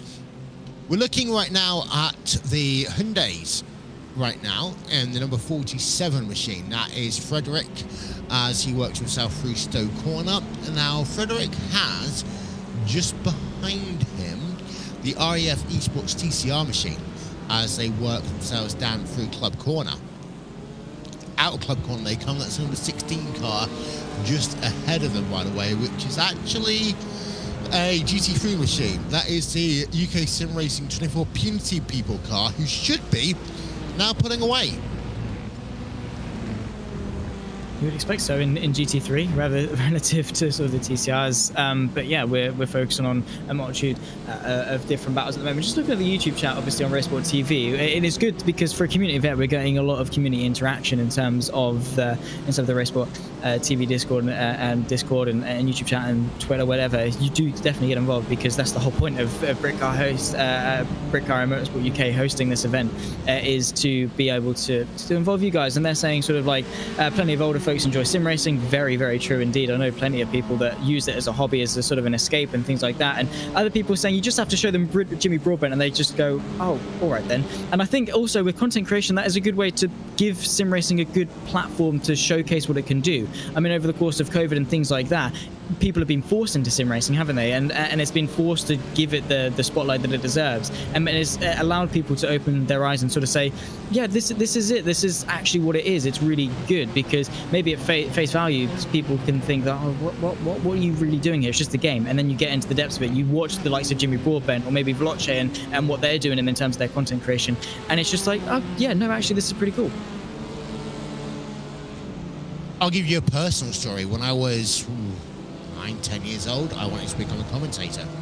That was something that I was not allowed to pursue by my adopted parents or by my school people, you know, the careers advisors, etc. Because, you know, the way that certain industries work, they are very small. Ironically, I went from another industry that is very small. I worked in town planning, which is a massively small industry, and there's a number of things I could say about this which probably wouldn't be appropriate for this broadcast. I am mindful of one of the comments on YouTube. This is not a boomer bashing session. I don't want it to be that, because actually we have some fantastic series by older people on RaceSpotTV. 60 Plus Racing Adventures is one of the best series that we have.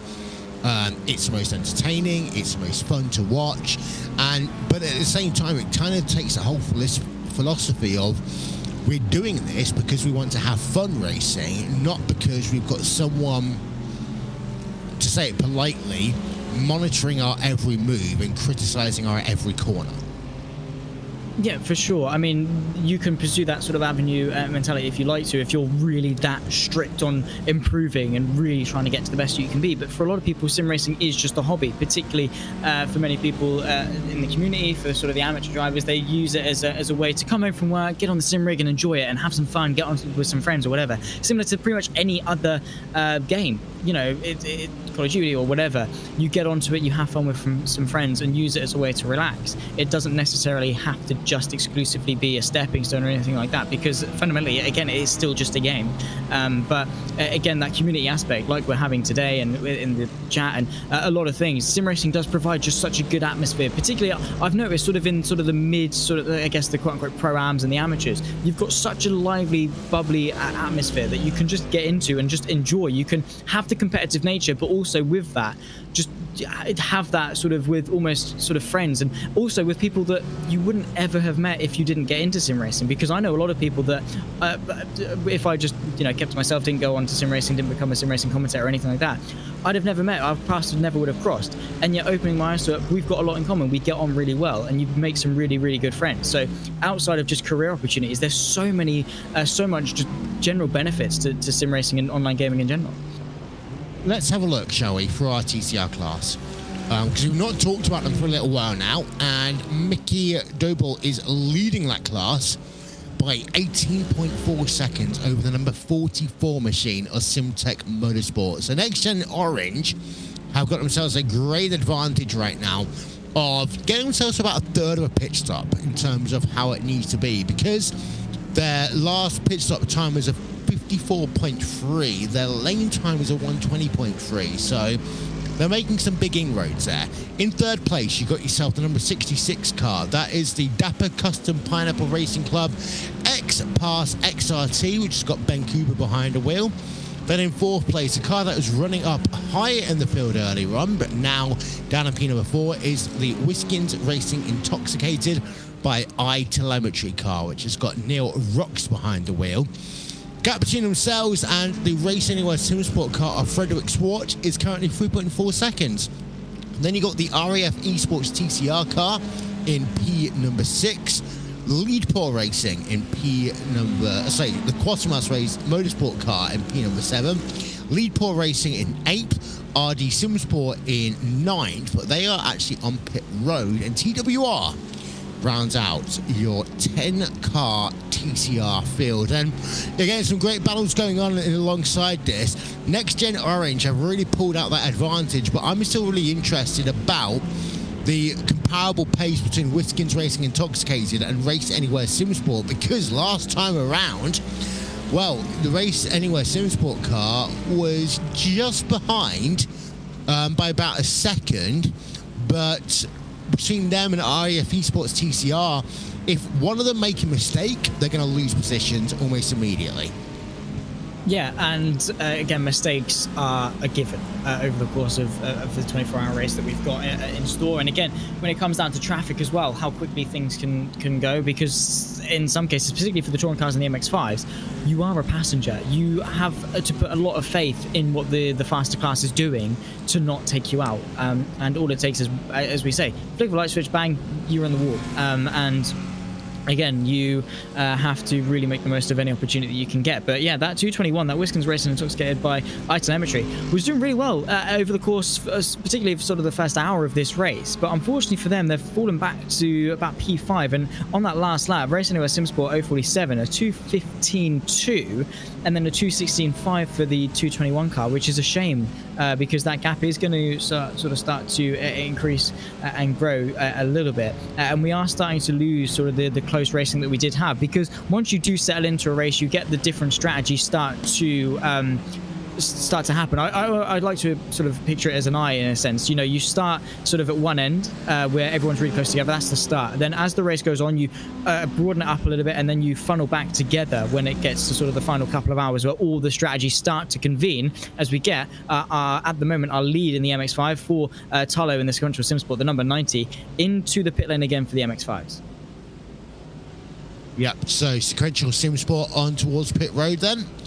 And that's a 25 lap stint they did in terms of my graphics. In fact, it's not actually that short, a little bit shorter than that. So they did about 28 laps in terms of their stint. So they are making their second pit stops right now, because it's 24, 29 stints for Biz Racing 1 and Quantum Racing team. So a massive difference actually between how long the stints are going in terms of your MX-5 Cup division, because you got one car with 29 lap stint, one car with 24 lap stint, one car with an 8 lap stint, and one car with a 14 lap stint right now. There's a big range in terms of what they're doing. It is something we don't often see. I mean, you're going to get sort of differences for sure. You're going to get variation, but not quite to the same extent. I mean, there's obviously different factors when you come in regarding damage and things like that. You're sort of forced to come in. But generally for scheduled stops, you don't really get more of an allowance than sort of 5-6 laps-ish over the course of sort of the general strategy. So to see that we've got such a big gap is quite anomalous. Maybe that's because this is a more community-run event, so people are trying different things as opposed to sort of the higher-ups, the professionals who will have everything such fine-tuned, and then because of how experienced they are, everyone sort of convenes to the same sort of solution. But yeah, no, interesting that we've got such different strategies. I'm just interested in how many of them are actually going to work. Yeah, so I'm just paying attention back to our YouTube chat. Yeah, there are a 60-plus racing series. I've seen 40-plus racing series. I don't qualify for either of them yet. But there are a number of different racing series, and I think that's really interesting as well, because the mindset, as well as anything else, is one that changes. I've seen that in some of the sim racing leagues, people are still over-exuberant, and we had that back in our Monday Night Skippies broadcast, where you had a number of different age ranges between people, and the way that they would attack and defend from each other would be different compared to if they were in a race with people of a similar age level. I don't want to say skill level, because I want to say age level instead. We're on board with Joshua Hislop in the Kinetic racing car. One car just going slowly. That's one of the Mazda MX-5s. So now come down into Club Corner. Nothing like it used to be, Zach, but it's still a difficult corner because of those sleeping policemen, both corner entry and exit. Yeah, Silverstone is a tricky circuit in general. You are going to get tricky corners all the way around. I mean, even Abbey, it's almost flat out in GTs, definitely flat out in Formula cars. But just in general, Silverstone is a tricky circuit to tame because of just the general nature of it. You do have to take a hop, skip, and a jump all the way around the circuit, which, yes, is applicable to the majority of circuits. But, I mean, it's like, it's not a case of stop, start. I mean, like some say, I say this, sort of like Singapore, Marina Bay, that's a very sort of stop, start, not quite flowing. Whereas Silverstone, you mess up one corner, that is going to mess up maybe the knock-on effect for the next 2 or 3 corners. So you do have to nail pretty much any corner that comes your way. And it's not just a case of one stand-up corner that's quite difficult, which is, there are some, that come to name. Club is a very difficult corner because of the sausage curbs on the inside. Very easy to get them wrong. Cops is a difficult corner because of the high-speed nature. Maggots and Beckett's purely because of the lateral demands of the car. And yeah, there's just so many different things about Silverstone that makes it so special. And I once again say I'm ultimately impressed by the fact that we've still got 47 cars running on track of the 47 who started, because I mean, I've called a number of iRacing special events in the last couple of years. I've had races where by now you've lost 30% of the field. And to have a race where you still got all drivers participating, yes, not necessarily in a battle, but they are still racing, is so exciting to see because, it sounds silly, but every additional car on track provides an additional different situation, as Kinetic Racing Joshua Hislop almost makes contact there with the car ahead of him, which is the UK Sim Racing car. But it's so good to see the fact that we've got all of the cars on track still. Yeah, for sure. I mean, we'll see how many are still left after the 24 hours, but so far it's been really, really good. And usually, again, for I do hate coming back to it because, yeah, they're quote-unquote amateurs, it's a community-run event and things like that. You do often see, that was a bit dodgy. That is the Century car, I think, having a bit of an out of the barriers, yeah, out of the barriers, which is important. But again, a small little tap with the TCR car unfortunately sent him in off into the runoff area. But yeah, when you have more community run events, you tend to have more complacent people that are like, okay, things aren't going right for me. I'm just gonna quit or whatever. But no, we've still got people going on. We've had a lot of hardships in this race. People having some pretty poor races, and it is so easy just to give up. But the reward is seeing the checker flag at the end and knowing all the hard work has paid off. Even if you've not finished where you want to, even if you're not going to win some ButtKicker unit, or you're not going to win any IMB personalised gloves, you've still gotten the prize of making it to the checkered flag. I've seen over the years the fact that there are certain teams at the upper echelon, as we'll call them, of sim racing who have had an incident and they'll just, F4, because, I'm not going to win, therefore there's no point in me participating. And that doesn't fit with my ideology of endurance racing. It never has and it never will, because at the end of the day, there are people that would have done hours of practice, days of practice for this event, not just individually, but as part of that team and the handover process and all that sort of stuff. And even if you might not be finishing the top 5, finishing is, as I said before, still a victory. As we're looking at that number 73 car right now, who is running, as I just lost myself over the timing and scoring machine, and I can't see them. They're somewhere on track. Apologies. Somewhere. I mean, you're not wrong. They're somewhere. Aziljam, this is the GTWR car. 4th, there you go. There we go. Will Vincent got there in the end. He's found him. But here comes the number 22, currently leaving the pit lane. And this has been the sort of the standout car. Also, Aziljam has had to just serve a penalty due to the fact that he himself is also underage. It was brought up in the YouTube chat a little while ago. And again, it is good that the race controller doing their utmost to try and scrutineer as many people as possible. While it is good to have the inclusivity of having everyone of all age groups, you still have rules to abide to. So unfortunately for the GTWR esports car, they have been there to their own demise. The fact that they're not quite old enough to compete has really tarnished their what was once such triumphant dominance. I will say one thing: at least we don't have to end up in a situation where we have an under 18-year-old driver on a podium with a bottle of champagne at the floor, because that was my biggest worry when Max Verstappen started in F1. Whether or not he would be legally allowed to actually have a drink when he was on the podium, whether or not they had to get him, I don't know, some fizzy Fanta or something instead. I do understand the reason for this decision. I think that it's important to recognise the integrity of Motorsport UK, their founding principles.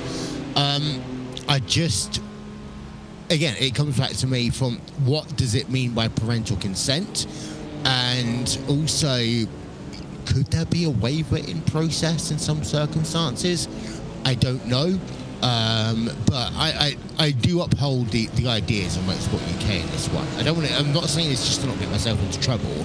I do see the reasons for it, as that was a car through a bollard almost, which is circling itself back out onto track. That's one of the Mazda MX-5s right now, with 21 hours and 10 minutes remaining. Yeah, and going back to sort of the permission and things like that, when I did the Rocket Racing Stars Formula 4 Esports Competition UK, one of the first things we had to do was verify our age to be I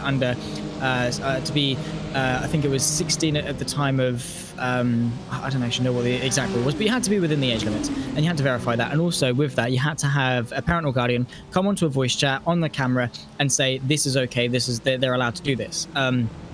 And that, of course, that sort of form of permission does work, because obviously it did. And it is a case of, it's just one of those unfortunate things. It's like when you're not allowed to drive until you're 17 in the UK. It's just that frustrating thing that as maybe a maturing teenager, that you're like, I really want to do this, I really want to do this, I really want to do this, but I'm not allowed to. And while you might feel that you're ready for it, the law says no. And it is sort of frustrating that you can't quite get involved in what you want to do. But rules are rules at the end of the day. So you have to abide by them and just sort of suck it up until you're able. I mean, I'm really looking forward to drive. I've still got 4 months until I can start driving. Actually, wait, no, I've got just about 4 months. April, I can start driving, but I'm really looking forward to it. I'm desperate to get into a car and start driving. But the law's the law. Yeah. Ironically, you can ask them to go to the disco, but you can't ask them to get into your car. That's another reference that I'm probably too old to talk about right now. So I really am sorry. But you're right. And again, there's a responsibility factor in that as well. There's certain countries where their driving tests are put the car into forward, drive it, put it into park. There you are. Congratulations, have a driving test. And I'm not going to lie to you, the way that I see some of the roads around me, they're not the safest ever. Driving around Birmingham is not a fun experience, I can tell you that one. But, rules are rules. They're there for a reason, and I completely agree with them. And I think also the fact that, sim racing has been from the age of 13 plus ever since, iRacing's come out. It does provide the option for some people to kind of hone some skills before they get to the age that they can ruin a £500,000 race car, because that essentially would be the difference maker. Both in terms of, GT3 or open wheels or NASCAR or anything like that. Every time a car gets wrecked, even if it's not your fault, it is still a massive financial chunk for someone, a sponsor, a person, an individual, a team manager or someone else. So that's always in itself interesting in terms of liability and who's responsible and all that stuff as well. We're looking at the 218 car, by the way, the Project Dynamic machine, who are leading their way in the Mazda MX-5 category, and they are leading their way right now by 15 seconds. So it's a sizable margin even in the MX-5 category. Yeah, and again, going back to what we were saying a little bit earlier on, yeah, we just see into the future and what we're talking about now. What we were saying a little bit earlier on between the MX-5s, it's either really close or really spaced apart, and we're getting a bit of both, I think, throughout this race. We've had some really close fights, and then now we're getting a little bit spaced out. We got 14 seconds for the race lead, and then about a minute and a half back to the BUSR Racing, and then about an average of sort of 20-second gap throughout the rest of the field. So unfortunately, it is a little bit spaced out in terms of the MX-5s, but that is, again, only provisional. Maybe they're doing different things. Maybe they're doing different strategies, because even for me, the MX-5s were sort of an unknown in terms of what they were going to do on strategy. The GT3s I knew from experience. About an hour, they change tyres every 1 or 2 or 3 stints. Jobs are good in. Whereas for the MX-5s, because of how uncertain they are, how, you know, not as often you see them in endurance racing, you don't get quite familiarized with what strategy works. And it's not like teams can do countless 24-hour race simulations to know what strategy to do. They just sort of have to, maybe in a sense, just make it up as they go along, which is probably why we're seeing such differences in terms of gaps. Also, again, because this is a community-run event, you're going to have differences in skill level, different drivers jumping in at different points. You are naturally going to see those gaps start to increase. But for the 218 Project IMAG Green, they're going to have no complaints to be leading the way by 16 seconds. They, however, cannot let themselves get complacent because of it. Kinetic Racing are on pit road, by the way, with Joshua Hislop right now. In terms of all those variations, there was one thing that, you know, the date and time of this race is set as if it was the same race as the Britcar's 24 hours. But no one necessarily knows exactly what that weather is going to be. So that in itself creates a different wear pattern, different temperature patterns, etc. So that's something else that these drivers have to adapt to. Yeah, endurance racing is all about adaptability, as Ethan Critch gets a very good run through Abbey on the rear end of the 73 just in front of him. The TCRs and the MX-5s, they have to lap each other. Again, the adaptability is so vital for endurance racing, because you're being thrown so many different curveballs at so many different stages. The most important question I have right now is what dog is that in the background?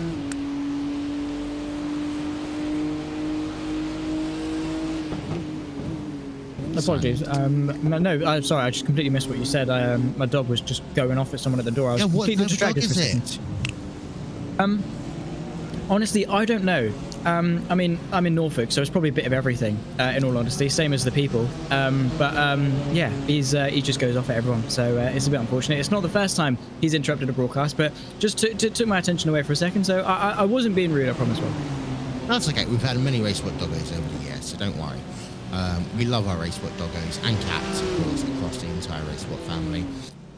So, yeah, we've had confirmation from Hugo previously about the GZWR penalty for being underage. So that one has been served for the time being.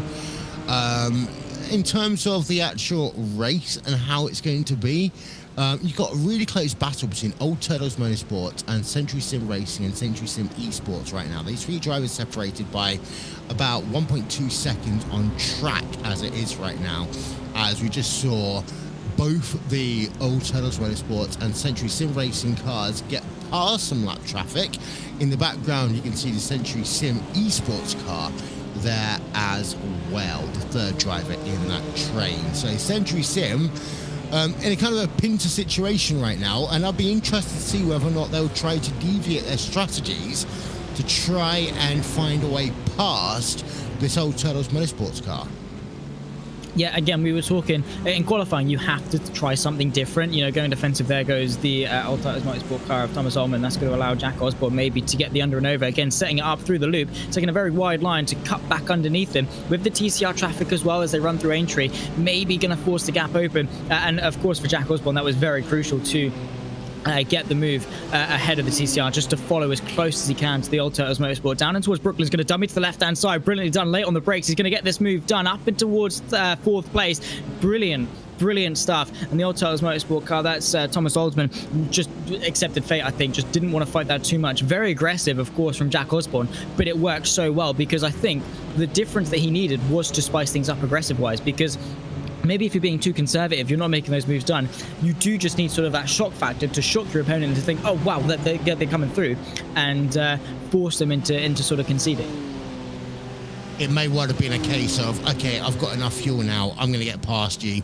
It was a very clean pass as well, so shout out also to the Old Turtles Motorsports car, now down to P number 4, because again, at this stage of the race, it's no point in trying to fight a position like that when the move is going to be so clear cut. They're also now in a bit of a sandwich because the Century Sim esports car, which has got Jack Osborne behind the wheel, they are going to be in position. I've just lost on my timing screen. Sorry, no, we're back. So Century Sim Esports with Jack Osborne are going to be under pressure over Old Turtles Motorsports in the next lap or so. It might well have been a case where the two Century cars are determined, okay, we've got enough fuel saving done, we know where we are in terms of position, we want to get some clear track, because actually, in terms of a pit stop, which is coming up soon, I would rather have the clear track than have to be basically braking compared to my rival in front of me.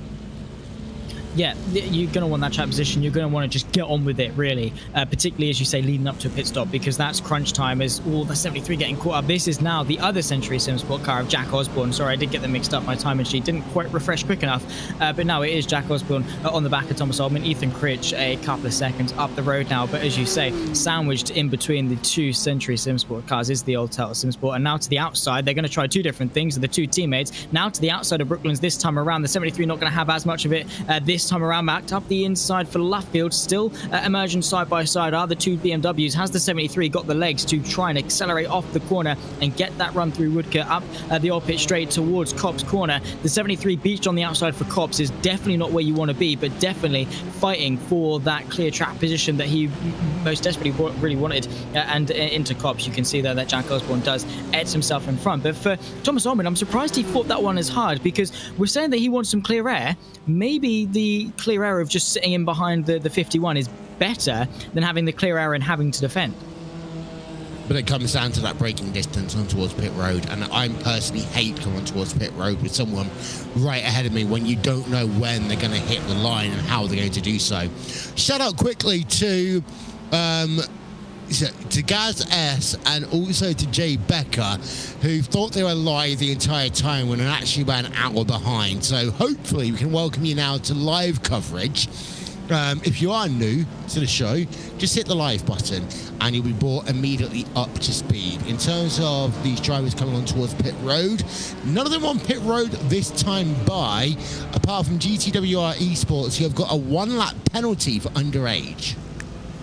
Oof, that is harsh. I think they did serve that during the last pit stop, did they not? They served a penalty. They served a penalty, but it wasn't that long. Was it not? Okay, fair enough. Oh, that is double trouble then. That's salt on the wound for GTWR. Because when they had their long pit stop, I just assumed that was going to be the underage penalty, but no, they've had to take yet another one. So from bad to worse for the 22. At the moment, they are in P10, so still recoverable, but yeah, that is it's definitely a ball and chain wrapped around a lot of people's ankles in this race. Yeah, it is indeed. We've got Qualifying Motorsport, by the way, on pit road from TCR. It looks as though they are just completing a pit stop right now, so they'll be heading themselves back out onto track. So it is BRT actually at the head of the field right now as we welcome you to hour 4 of our coverage here on RaceSpotTV. This is the ButtKicker Britcar 24 Hours of Silverstone on RaceSpotTV. For those of you who don't know who I am, my name is Will Vinton and I am joined for this entire race, the next hour at least, by Zach Sweeney before we head off to get ourselves a nice English tea after this one. No, not me. Do you know why? You don't drink tea? No. I love tea. However, I've abstained from tea. I'm not one for football, but yesterday in the World Cup, we didn't even beat America, and I am ashamed of this country. So I'm going on a tea strike. What, until the Wales game? In which case it's either going to be sheep or tea. Yeah, sheep or tea. No, not quite. But no, just for 48 hours in a true show of protest for this country, and proof of self-strength as well, because I rely on a lot of tea. Am I right? I don't watch much association football, but am I right that England's never beaten the USA in the World Cup? I don't know. I don't care about football enough to know. I watched the game and I was like, we need to beat America. I watch American football, so for me right now, I've got Ohio State, Michigan coming up if I can find a legal stream for it at some point. Oh, sorry, if I can find it on Sky Sports Go or any of my other streaming platforms. You can pay for it like everyone else. Yeah. I know what you mean. Yeah, they don't have it for Fox, which is annoying. But yeah, biggest game of the year. And I'll give you a quick fun stat. In Ohio, they will cross out every letter M that they see between the week before the game and the day of the game. Wow, really getting them going there. That is gonna rustle some feathers. I mean, it's just, I love the level of pettiness in sports. Like, it is just so great to like see how petty people can be. Like, because it's just so funny. Like, it's a small inconvenience, right?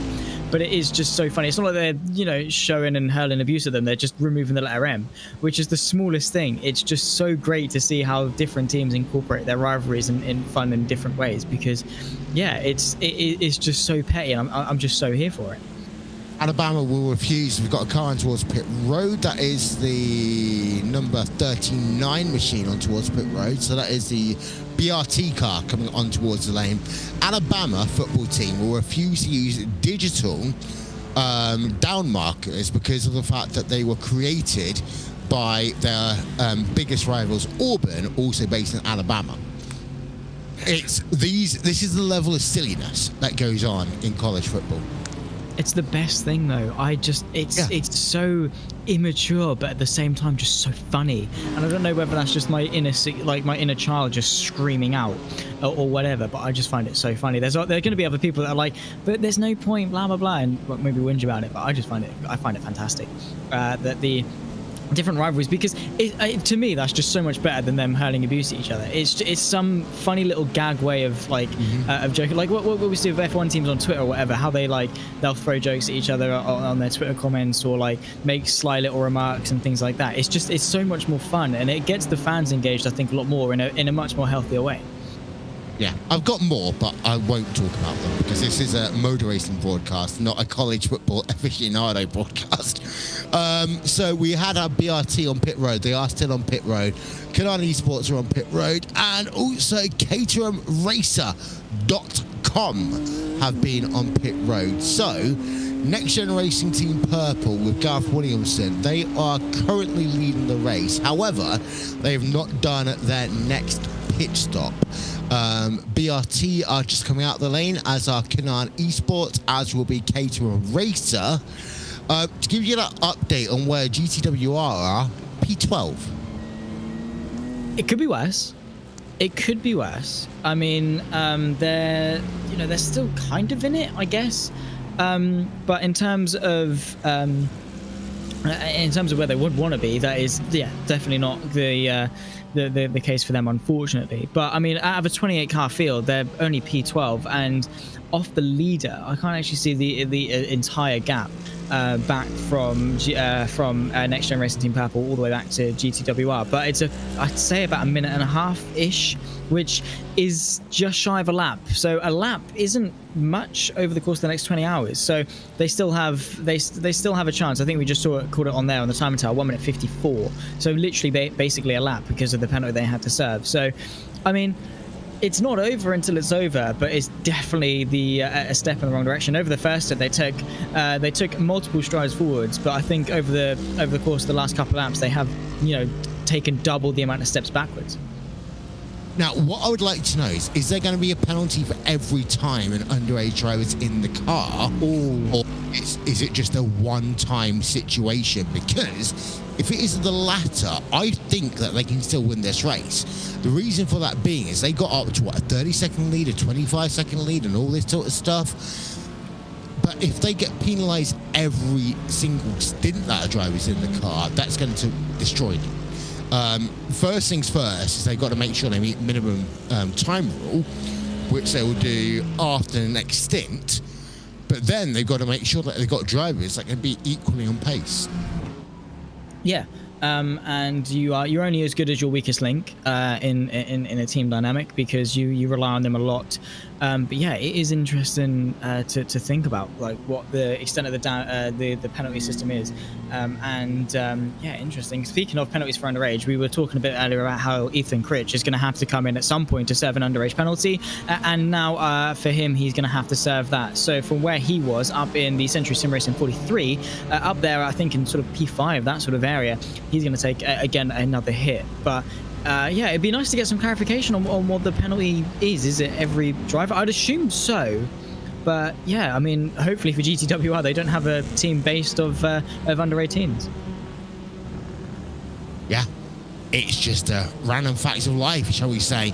But BRT do now lead overall by 11.5 seconds almost over Canaan Esports. And Canaan Esports, to me, have seemed to be this kind of a sleeper agent in this race. They've been there or thereabouts. We're looking at P5 momentarily. That is the Century Sim Esports and the Old Tuttles Motorsports car, as they've been scrapping it out on track. But the Canaan Esports machine, the number 7 car, has been, in my opinion, that car that has just been hovering, waiting, because they've got a good chance of then being able to pick up this victory if anything goes wrong. And that's the thing, is maybe it's maybe you're not necessarily the quickest on track, maybe you're not the favorite, but you're there in the wings, and you know, you're fast enough, you're good enough to, if anything happens, you'll be the one to pick up the pieces. And you do have to, in some senses, make your own luck when it comes to motor racing. You know, it's all good to say, oh, the XYZ crashed out, that gave, you know, ABC the win, but and say, oh, ABC got really, really lucky. No, not necessarily, because they put themselves in that position to be the one to get lucky. There was, you know, a multitude of drivers that could have still been the one to get the lucky win, but they weren't the ones to step up to the occasion and capitalize on it. So maybe, yes, you're not the quickest on track, but you definitely still have hope of winning if you keep your nose clean, keep consistent, and just keep the pace at a decent level. Completely agree. In your touring car division, it's a 23.2 second advantage between Mickey Doble in the number 13 car and the number 44 car of Luke Walsh. We'll keep an eye out on what's going on right now between P4 and P5 in your GT3 division even. That is the Old Turtles Motorsports and Century Sim Esports cars scrapping it out for 4th place on track. But now we turn our attention back over to TCR, and we're looking at Frederick Schwartz in the Race Anywhere Sim Sports 047 Hyundai. And yes, I have to tell you, by the way, it is Hyundai, not Hyundai. Sorry, Zach. What's that? It's Hyundai. Is it? Yeah, it is. Oh. Yeah, we got told by Hyundai themselves. Oh, really? Hyundai. Okay, I'll drill that into me. We see 2 Hyundais running side by side right now through left field, between the Dapper and the 47, and they are going to merge as well. The 47 just in front of the Dapper at the moment. But you know, I've always pronounced it as Hyundai, but Hyundai is. That's because half of our TV shows it as Hyundai. So does American TV, but apparently it's called Hyundai. That's what we got told, and I don't like disagreeing with clients because they don't pay me otherwise. Yeah, no, you've got to agree. I mean, but if it's come from the manufacturer themselves, you've got to know. I mean, it's always a good debate when different people have different pronunciations for cars. You know, you've got some people calling it a Porsche, and then other people saying a Porsche. No, it's a Porsche. It's a Porsche. It is a Porsche. It's a Porsche. That's what I've always said. Yeah. And you'll have different people say, I don't know. What is it? Is there any other stuck out car manufacturers that really have controversial names? BMW don't like it when you call it a Beamer. I know that one. Right. That's a very British thing to say, though. UK don't like it if you call it MU, whatever. They don't like acronyms. As we got one of the Hyundais on pit road right now. That is the number 47 car that we just saw a moment ago. Ironically, I have a smart ring, which is spelled O-U-R-A, which under normal circumstances you would call Aura. However, LTT, they did a video over how good the Aura ring is until they got told by the Aura department it's not called Aura, it's called Aura. Really? Go explain. Yeah, I mean, I think that is just the English alphabet and how it works, being very, very confusing. But yeah, no, it's a topic for debate, and it always comes down to what the manufacturer says, and even that people will declare it as wrong. I mean, look at the Americans calling football soccer. I mean, it's come from sort of the Europeans themselves, and the Americans still call it soccer. So I think it's the same thing. That's another long debate, which I could probably win an argument. However, we just don't have enough time. We've only got 46 minutes before we go off air. Ironically, American football lasts so much longer than association football, as I like to call it. Oh, there's a replay. And a secondary spin, trying to identify the car. And it doesn't have a car number. Thank you very much. They were in 9th place at the time, though. That was a TLR car, from what I could see. So there was some KRMRacer.com. That is Tom McEwing. At the moment, they're down to P30. That car does not look fun to drive. Oh my word, that was a pretty big shunt, and it really has ruined the sort of the suspension dynamics of that car. And that is one of the worst things to drive with, is sort of when you have induced tow from your car. You have the sort of the left hand down or the right hand down. It is just such a pain to drive with, especially for a longer stint. So for them, I'm sure that is going to be a clear cut coming into the pit lane. We've got a bit of a corrugation here between some cars. The BMW, the next gen number 1, going to the side by side. I think that is with one of the BMWs just in front. That might be the TNT esports car of Ronnie Smith just in front of him. And now it is, indeed it is. There is Ronnie Smith, the number 46, a car that has been very up and down, been there or thereabouts. But yeah, still interesting that about what would be now 3 hours and 15 minutes in, still got some good little battles cropping up. Yeah, I'm keeping an eye out on SimTech Motorsports, because they have been showing as not in the sim for the last 30 seconds. In fact, they have now just lost P1 to Next Gen Orange. I'm just trying to keep an eye out on that. CaterhamRacer.com are on pit road. Whether or not they'll get that car repaired is another question. But SimTech Motorsports, I think they had a slow pit stop. They might have had some difficulties in getting one driver into the car. They are back out on track right now with a 120.9 pit stop end-to-end time. However, I do want to have a look at that, because it does look as though they might have spent a little bit longer on pit road than they should have done. Dapper Customs, Pineapple Racing Club, X-Pass SRT. Poof, they're on pit road as well. They're doing a driver change. Power Dominic getting out of the car up there. Someone else going to get back in behind the wheel. Yeah, and we'll take the reins of the 66 car for the foreseeable future. And yeah, the TS. That's the thing though with this race, is that we're seeing, actually we'll come back to that, because we've got a bit of side-by-side action between the 413 and the 37, the Racing for Extra Life car on the outside as they run through Maggots and Beckett's, more committed and ahead for the time being. That is actually for position between the Quantum Racing team of Alex Roth running through, so a good move there up into what is now P6 overall in the MX-5 class 4. Dan Ferrier, and moving forward quite well. But the interesting thing about this race is how the MX-5s, the GT3s and the touring cars all have different stint times, so it is spicing up and trying to keep up with all 3 different strategies, because for the TCRs particularly, they are way off sequence. Yeah, they are. They're doing 40 plus laps in terms of each of their stints. So I'm keeping an eye out, by the way, on that Racing for Extra Life car, the 413 car of Dan Ferrier, because that's the car that had a massive issue earlier on and had some massive side pod damage. Side pod? I don't think you can call it side pod, but side bodywork damage to that number 413 car. Immaculate livery. Really glad they got that one shaken out, because they do so much some work from Extra Life, who I think are a great charity to support young people via gaming that more people in sim racing should be doing. However, there's the issue, of course, that they've got that damage, and therefore they may well be a sitting duck moving forward. They are currently P6 in class. They've got a 3-second gap to Quantum Racing team, but they are currently 45 seconds back from Buzzer Racing at 1. So after running in, second place earlier on in this race, I think, Zach, that Racing for Extra Life car has fallen well down the field. Yeah, which is unfortunate for them, but again, everyone's in the same boat. Everyone's sort of had some form of misfortune, whether that be a crash, a penalty, anything of the sort. But yeah, it is a shame for them to have the misfortune that they've had, and for a lot of people, they are going to be rooting for sort of the extra life because of the causes they have. But racing's racing. Racing doesn't care who you support. Racing doesn't care if you're Jesus, if you're a nun, if you're a saint. It will throw something at you at some point.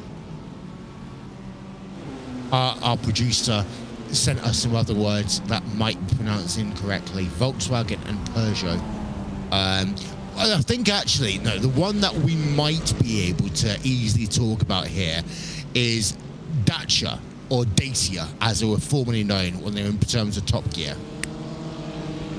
Yeah, I mean, again, Dacia is how an English person would phonetically pronounce it. But I mean, you've got, you've got to take into account different pronunciations in terms of different countries and things like that, and how they pronounce different letters. As we see the GetRacer.com car, the 17, trying to make amends for their little spin a couple of laps ago and just get themselves ahead of the Team TSRC car, which again is a car that's had some fairly misfortunate events. But yeah, no, in terms of pronunciations, yeah, I again haven't really spoke about Dacia as much, but yeah, I mean, you can tell why people would call it Dacia.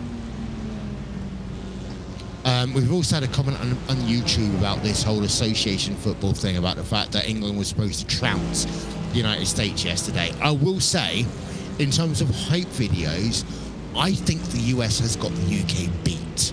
Because, yeah, the UK's had 3 lines on the shirt, Vindaloo, whatever.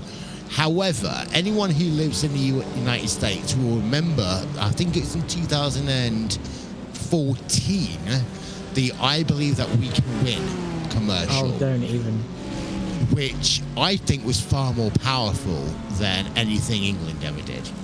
Really? You think? Belief.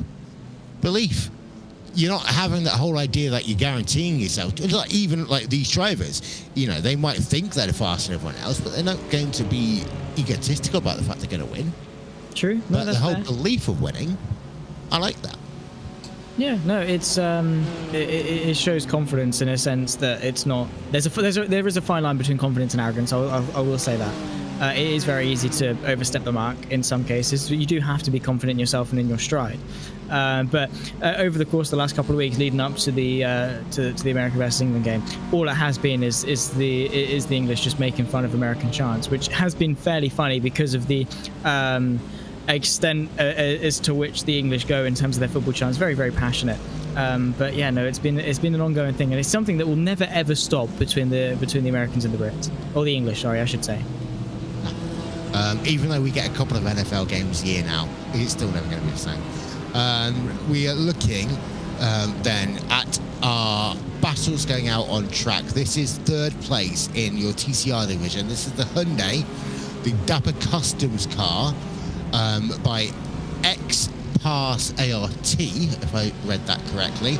They are running in 3rd place right now, and they are 49 seconds back from P2, but only 1.4 back from the Race Anywhere, 1.4 seconds ahead even of the Race Anywhere SimSports car being driven by Isaac Rains. So, battle for the last step of the podium going on in TCR right now, because 2nd place, 1st place is completely out of the picture for the time being, taking a very tight line through Woodcourt, which, if it was my way, I would classify that as a penalty, going all the way down to those curbs on the inside of Woodcourt. That's no part of the racing surface. Yeah, no, you do try to use the full extent of the track that you can, and try to shave off as much as you can, but for Woodcourt, it is a very, very tempting bit of tarmac to use. But I don't know how much you would gain. I think it's more a mentality thing than anything. Like when you're in a go-kart and you put your head down to be more aerodynamic, it's more like a psychological... Yeah, it's like running through the boxes at Interlagos, where again you gain 1/10 of a second, but if you don't do it, you're losing 1/10 of a second, which can then compound because of the fact that, in theory, another driver might have DRS or KERS or something like that, and that's what the whole racing mentality comes into. Yeah, I mean, you get sort of, you do have to sort of, again, it comes down to the whole belief and confidence thing. Like, if you think you're going quicker by doing it, then who cares, sort of thing. Like, it's just that thing. It's like I'm going quicker because I'm doing this. Maybe you're only gaining like a 1,000th of a second, but it can still make a difference. It makes you feel better, especially when you're in a fight and you take that tighter line and you think, oh, I've got a really good run because I've done this. It does, you know, trickle down to things like that. Even if it doesn't make much of a difference, you do have to mentally think that you're doing quite well. But again, that can sort of also trip you up a little bit, because there's laps that you do where you're properly throwing the car in, thinking you're Lewis Hamilton, thinking you're, you know, really doing quite well. But in a sense that the lap feels and looks quick, but it's not at all. And it's sometimes the laps that you don't think you've actually done quite well on, that you actually, when you finish that, you think, oh wow, I've actually gained a few tenths on my delta there, because you're not, you know, chucking the car in and being as aggressive. So it's one of those things that again can fluctuate. That in karting, turn number 1, a lot of the time you get told to put your head down between the final corner and turn 1, but that's great. But then you almost miss your braking zone in towards turn number 1 because of the fact that you don't have that pure line of reference all the way down into the corner. As we're on board with Isaac Rain in the Race Anyway Synsport 047 car, as the Hyundai right now is just pushing as they come past the old pit straight in towards Cobb's Corner. Cobb's Corner in a front-wheel drive car is never fun. No, I personally I'm not a fan of front-wheel drive cars, because I'm not one. Well, I say this, right? I prefer understeer in my setup, but I don't like front-wheel drive cars because of the understeer. And I know that is complete hypocrisy and a complete contradiction of what I've just said.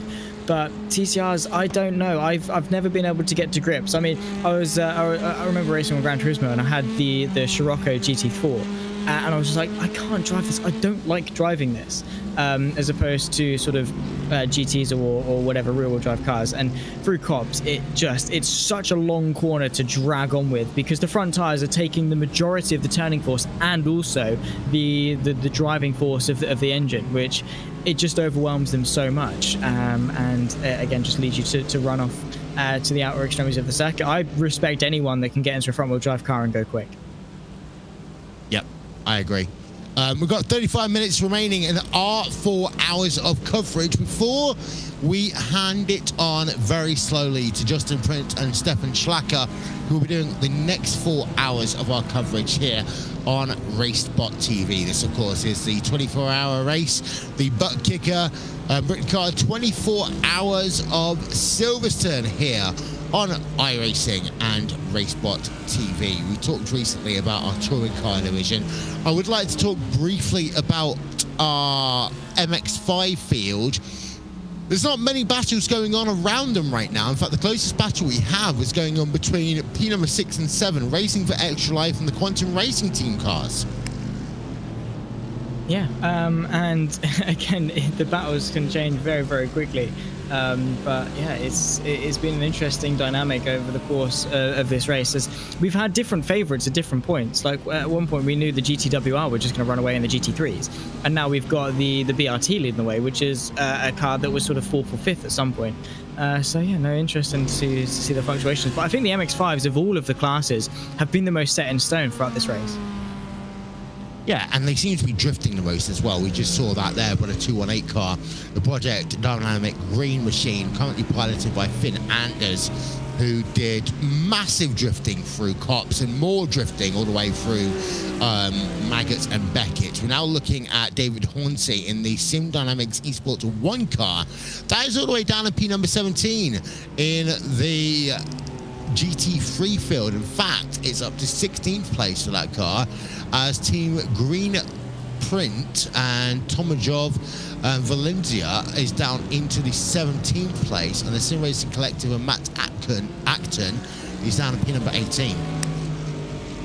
Yeah, unfortunate for the Sim Racing Collective, Matt Acton, who is a very experienced sim racer. He's getting on, unfortunately, but he's one of those sort of the boomers we were talking about a little bit earlier on, in terms of those that are enjoying their they're staying sim racing, even though they might not be the target audience, which is great for Matt Acton. And of course, we had Kieran Sharp earlier on at the Sim Racing Collective, who was driving very well. I mean, the TSRC team as a whole have done a number of endurance races. I remember commentating one over the 6 hours of Suzuka, and Kieran Sharp is sort of carrying the weight of the team. Then you get into Matt Acton, and I think Andrew Pike as well is going to be at the wheel of that car as well. And there's a very big difference in terms of their pace. So it's not so much of a surprise that the TSRC car is up and down. When it gets to sort of the tail end of the field, it's more those that are trying to recover from earlier incidents. I mean, we saw a number of incidents for a number of cars, and they are still feeling the effects of those even now, or even an hour or two after the initial incident. I don't necessarily mind a driver being slower than the other, so long as they're consistent, because again, I've talked about some of the biggest sim racing teams in the world. You have drivers who are not as fast as the Alan McNish finisher, as he used to have at Audi, but are perfectly comfortable in doing a 6-8 hour stint in the middle of the night and will turn consistent lap times all the way through. That's what I expect from the nighttime riders. So I don't care, honestly, if someone's even a second a lap slower, if not more, than someone who runs in the daytime the first 2 hours, tries to get into position, because at that stage, it's, again, the momentum card again. Getting yourself into momentum, getting yourself into a position where you can do a rhythm, because in the nighttime, this track in particular, when the lights go down, it's bloody hard to see your way around here. It is, and that is where consistency is going to overall pace, because it's all good having a driver who's running up there in terms of the front runner's pace. If he's going to spin every other lap, if he's going to crash into traffic and maybe fluff up the pit stop or anything like that, it's better to have reliability over out-and-out pace. But again, it's a balancing act.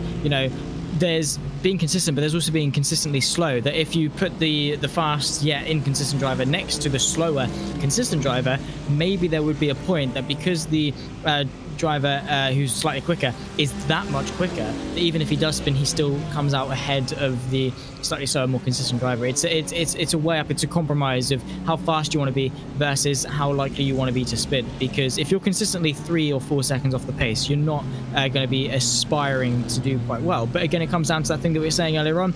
Getting to the checkered flag is a reward in of itself. And even if you do finish a couple of laps down, then who really cares if you've reached your target? Josh Benson is leading this race right now in the number 39 SRT car. Let's do a lap on board with him as he comes past the start-finish line, and let's do a little bit of RaceSpotTV fan immersion, shall we, as we show you who is leading the way here in the ButtKicker Britcar 24 Hours of Silverstone.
Josh Benton coming up behind two Mazda MX-5s then, as we are now 3 hours and 35 minutes into this race here. This is the ButtKicker Britcar 24 Hours of Silverstone here on RaceSpotTV. And again, shout out to our sponsors, to ButtKicker, to Motorsport UK, to Goodyear, and also to the gloves that I've now decided I'm going to go and buy a pair when I get the chance.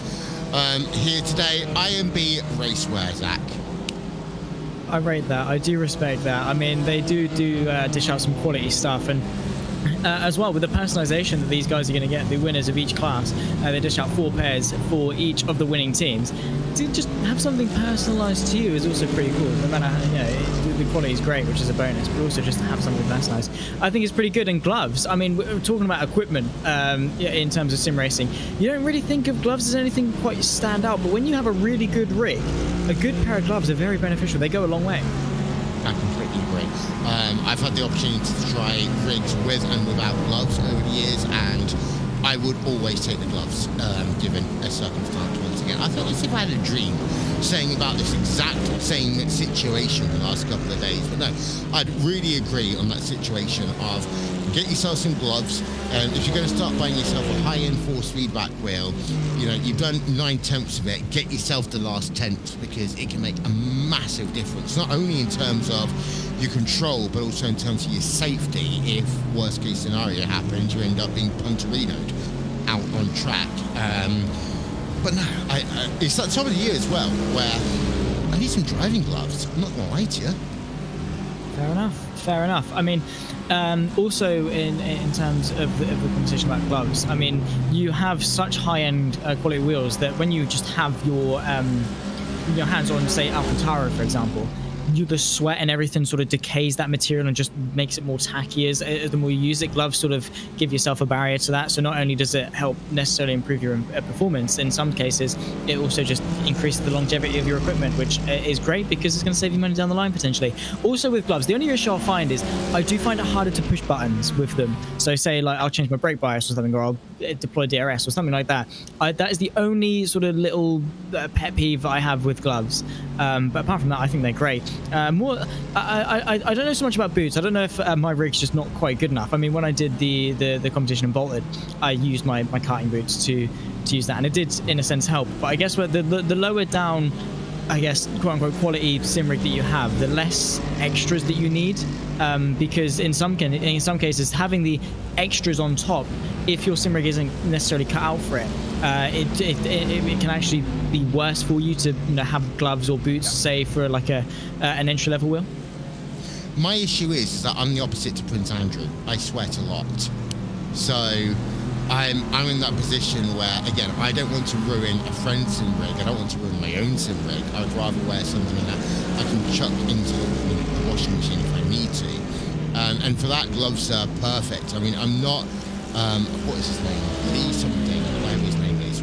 That comedian, he sweated all the time. I'm not as bad as him, but again, if we're talking about people doing 3-4 hour stints in these races, the bodily function side of things is something that naturally comes to be aware. Whenever I do long distance commentary, I adjust myself up the same way I would do a sim racing driver, because otherwise I'm going to be stuck in a hot box, which is basically 25 degrees the entire time. It's going to be horrible to commentate.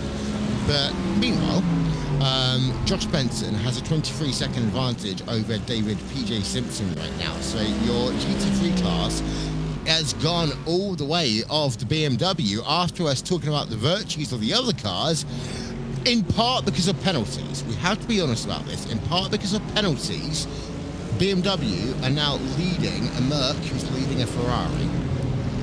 3 different chassis inside the top 3, so that does tell how interesting this race has been with the difference. But yeah, the anticipated BMW, I mean, just out of sheer probability, it's more likely that a BMW is going to lead the race because there's a lot more of them. Because it's, as we've said, the Mercedes have been quite unlucky, the Ferrari maybe not so much as well. So just because of sheer number, the BMW is slightly more probable to be leading the race. But at the moment, we can't take anything away from the BRT of Josh Benson, who's doing a fantastic job. well. The BMW does seem to be the car of choice for some reason or another, but it is interesting that we still have 3 different car manufacturers within the top 3, and still very close as well. There's still ample opportunity for different people to get involved, but especially because one bad thing can happen to one driver, right? The same bad thing that happened to GTWR, not necessarily the underage penalty or whatever, but something similar along those lines, something of Lady Luck not quite looking their way, can still strike down BRT. So it can happen to anyone at any time. It's like that Monaco race. I can't quite remember what year it was, but as soon as you led the race, you were sort of cursed in a sense. And I think that can definitely sort of 96 maybe. 97. It was one of was it the raining one? Yeah, no, it was the one where it was only like 3 or 4 people finished, I think, as well. It's either it would probably be 96. Olivia Panis won the race. Yeah, I see. I always recall the race. I just never quite remember what date it was. It's way out of my time anyway. So, yeah, no. But it's that same sort of principle that it can happen to anyone. Even though you've been fortunate enough to be able to be gifted this race lead, you might not be so fortunate enough to keep it for the entirety of the rest of the race. And sometimes leading a race can be a burden as much as anything else, because all of a sudden, all you've got to do is play defense between other drivers, and in some cases, we talked about earlier, you stop doing the fundamentals.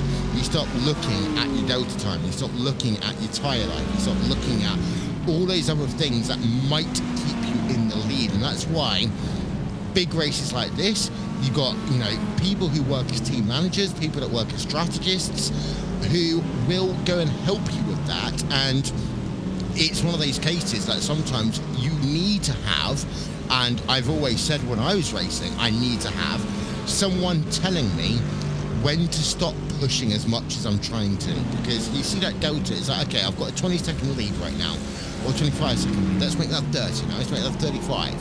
But actually, all that's going to do is give you a short-term gain and a potentially long-term issue if you're not managing your tyres. So it's about managing that entire run to make sure that you know that when you get into pit road, you've done all you can. You've not left anything on the table, but at the same time, you've not driven your car into oblivion. Yeah, and it does take a lot of self-control to rein it back in a bit, particularly when you are leading a race, because you can, as you say, you can so easily get carried away. It's like, okay, I'm leading the race, I'm doing really well, and then you just get that, so I guess the rush of leading the race, and then you forget all everything you need to do, your pit strategy, and what you've actually tried to do. What you're actually actively attempting to do from that race, it just goes out the window, and then boom. And also, not only with that, but also the added pressure of leading the race can be such a burden, such a weight on your shoulders that can force you to just collapse. I mean, pressure is one of those things you either thrive under or you completely crack under, and for a majority of drivers it is the case of you do crack under pressure, because naturally you will eventually do so, especially if it's unrelenting. So leading a race, as great as it is, it's so much more difficult once you're actually in there, and especially when you've got so long in the race to go, because it's like, I'm leading the race, but I've still got such a big mountain to climb to actually consolidate it. Someone's asking why we've got the Mazda Cup 2016 editions running in this race. They've not seen that before. Well, that's what we see often at the 24 Hours of Daytona, and because of the fact we've not got LMP cars in this event here, I'm actually very happy to see the Mazdas in this event, because the speed differential is approximately the same as what you might have between having an LMP car and a TC. So we've not had many major issues. We've had one or two, I'll be honest in saying that, between GT3 and TCRs and MX-5s, but I think having this set up has worked really well in terms of having the variety on track, where you don't have long periods of not overtaking anyone, but then you've not got the situation where you're going to have to overtake 5 drivers a lap. Yeah, it's a good balance and good compromise, because as you say, if we had some prototypes on here, have the MX-5s, would not only be stupid, it would just be dangerous, because the difference in speed just isn't safe. So I think we've hit the nail on the head in terms of a quick class with the GT3s, and then the middle class of the touring cars, and then the lower class of the MX-5s. I think there's enough gap between each of them that you're not going to get a touring car necessarily beating a GT3, the same too with an MX-5 beating a touring car, but also the gaps are, they're not too big in a sense that it is going to be dangerous for the GTs to be lapping the MX-5s and things like that. And it just keeps it interesting. It's just something different, because to get away from the conventional endurance layout, I think, is a breath of fresh air for a lot of people. You see so much of the prototypes, and then of course the GTs. This is Hornsey looking to the left-hand side through Maggots and Beckett's. I think the car on his outside did choose life in order to back out of that one. Actually, no, he's had to give it a bit of allowance as they run through. So side by side between the 77 and the 74, it does go the way of the 77 as they run through Maggots and Beckett's. But yeah, it's just nice to have a breath of fresh air, really. And that was the Synonymous Esports 1 car, David Hornsey, versus the team green paint of Tommy Joe Valencia. And in terms of that whole discussion as well, is that we've still got 47 cars on track of the 47 cars who started this race. So this is not like some of the situations we've seen in the past. And, you know, in my opinion, one of the toughest races to commentate of the year is the 12 Hours of Bathurst, because of the high early attrition rate. I think last year we ended up with 25 drivers within 3-4 hours into the race, and it became very hard for us to create, you know, storylines about that sort of thing. But it's here, in fact, you got all the drivers still in the field. Yes, you have got, you know, gaps of 4 laps now between P1 and P20 in terms of your GT3 class. So the field is getting spread out, but actually what you've got is races inside of races inside of races. That's the important thing. By the way, if you want to be live timing and scoring, visit RaceSpot.TV/timing and the number 3. That's RaceSpot.TV/timing 3. And you'll get exactly the same as what I'm looking at right now, what Zach is looking at right now in terms of our timing screen, so you can follow along with the race as well as we do. If you want to get in contact with us on social media, at RaceSpotTV, hashtag RaceSpotTV on Twitter. You can also message us on our YouTube chat as well, and we will endeavour to get as many of your questions, comments, quotes, hate mail answered as quickly as we can. So we're on board right now with Tommy Joe Valencia, who has lost that position right now for the Team Greenprint car, down into 17th place he is, as the Sim Dynamics Esports cars up into P16. Yeah, so as you say, races within races. It's like with the Russian dolls, where you open one, there's another one, open that one, there's another one, because that again is what endurance racing is all about. You got the GT3 narrative as a whole, then you got the touring cars and the MX-5s. Those are whole big storylines, each of themselves. You've got the whole races of itself between all 3 of them. There's 4 already, and then you've got the intrinsic ones: the fight for the win, the fight for the podium, the fight for the top 5, top 10. You've got all them little races, all them little storylines. Maybe even just an underdog trying to finish the race, not necessarily win, finish the race. That in of itself is yet another race to focus on. We've got, what was it, 47-ish cars on the grid today, whatever it is, and each and every single one of them is going to go into this race differently. They're going to have different experiences, even though they're all on the same track at the same time. Each and every single one of them will come out of today with a different story to tell. As we've got that ongoing battle going on right now, as we say, for P number 17 on track. We've been on board with Team Greenprint and Tommy Joe Valencia for about a lap or so now, as they head themselves in towards Brooklands on track. In a couple of moments, we're going to introduce you to our commentators for the next part of this race. They are going to be Justin Prince and Stefan Schlacker. They're waiting around, ready to get acquainted with us, ready to get acquainted with the race as well. So, before we do that, let's run ourselves through the top 5 in each of your classes, because in terms of GT3, it is BRT right now leading the way. A BMW leading the way by 17.1 seconds over a Mercedes-AMG in the Sunsport Canaan Esports car, who run in second. In third place is the 89 Motorsports car, currently being piloted by George Daniel, who are further 8.6 seconds back. In fourth place, it's Old Turtles of Motorsports and Max Delgian there, who is a further 24 seconds back right now. And running out your top 5 in your GT3 division is the Century Sim Esports car of Adam Hedgecock. He is the first of the Century Sim cars in this field here today. The other one is now down in P number 15 after running inside the top 10.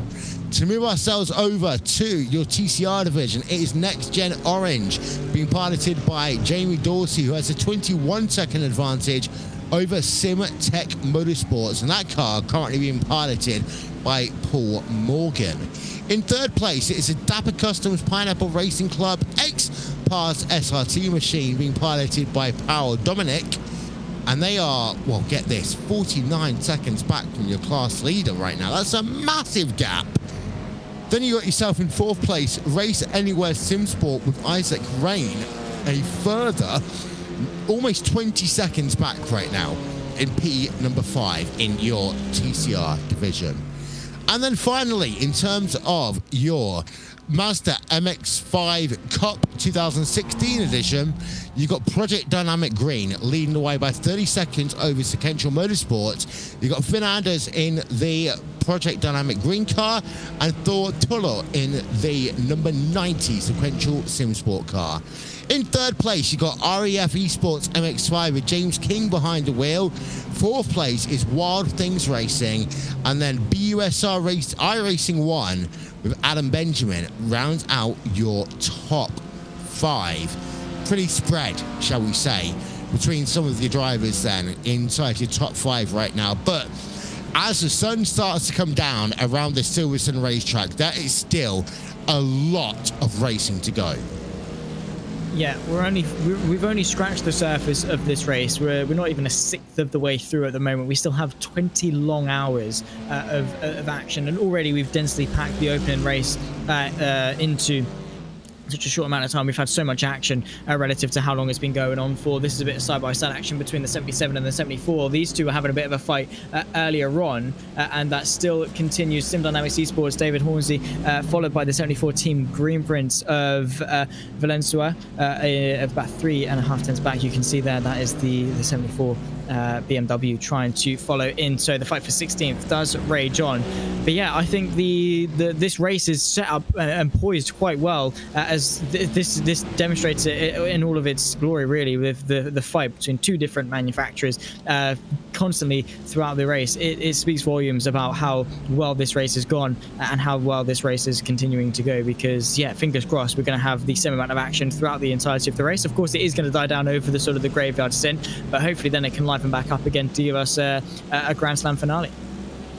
We are trying to get Justin and Stefan in to talk to us. However, some controls beyond of our control means that we can't do so right now. So because of that, I'm going to have to talk incoherently for another 8 minutes or so until we get the chance to do that. So that is your situation as it is right now here at Silverstone. This track started off hot. It's getting cooler right now.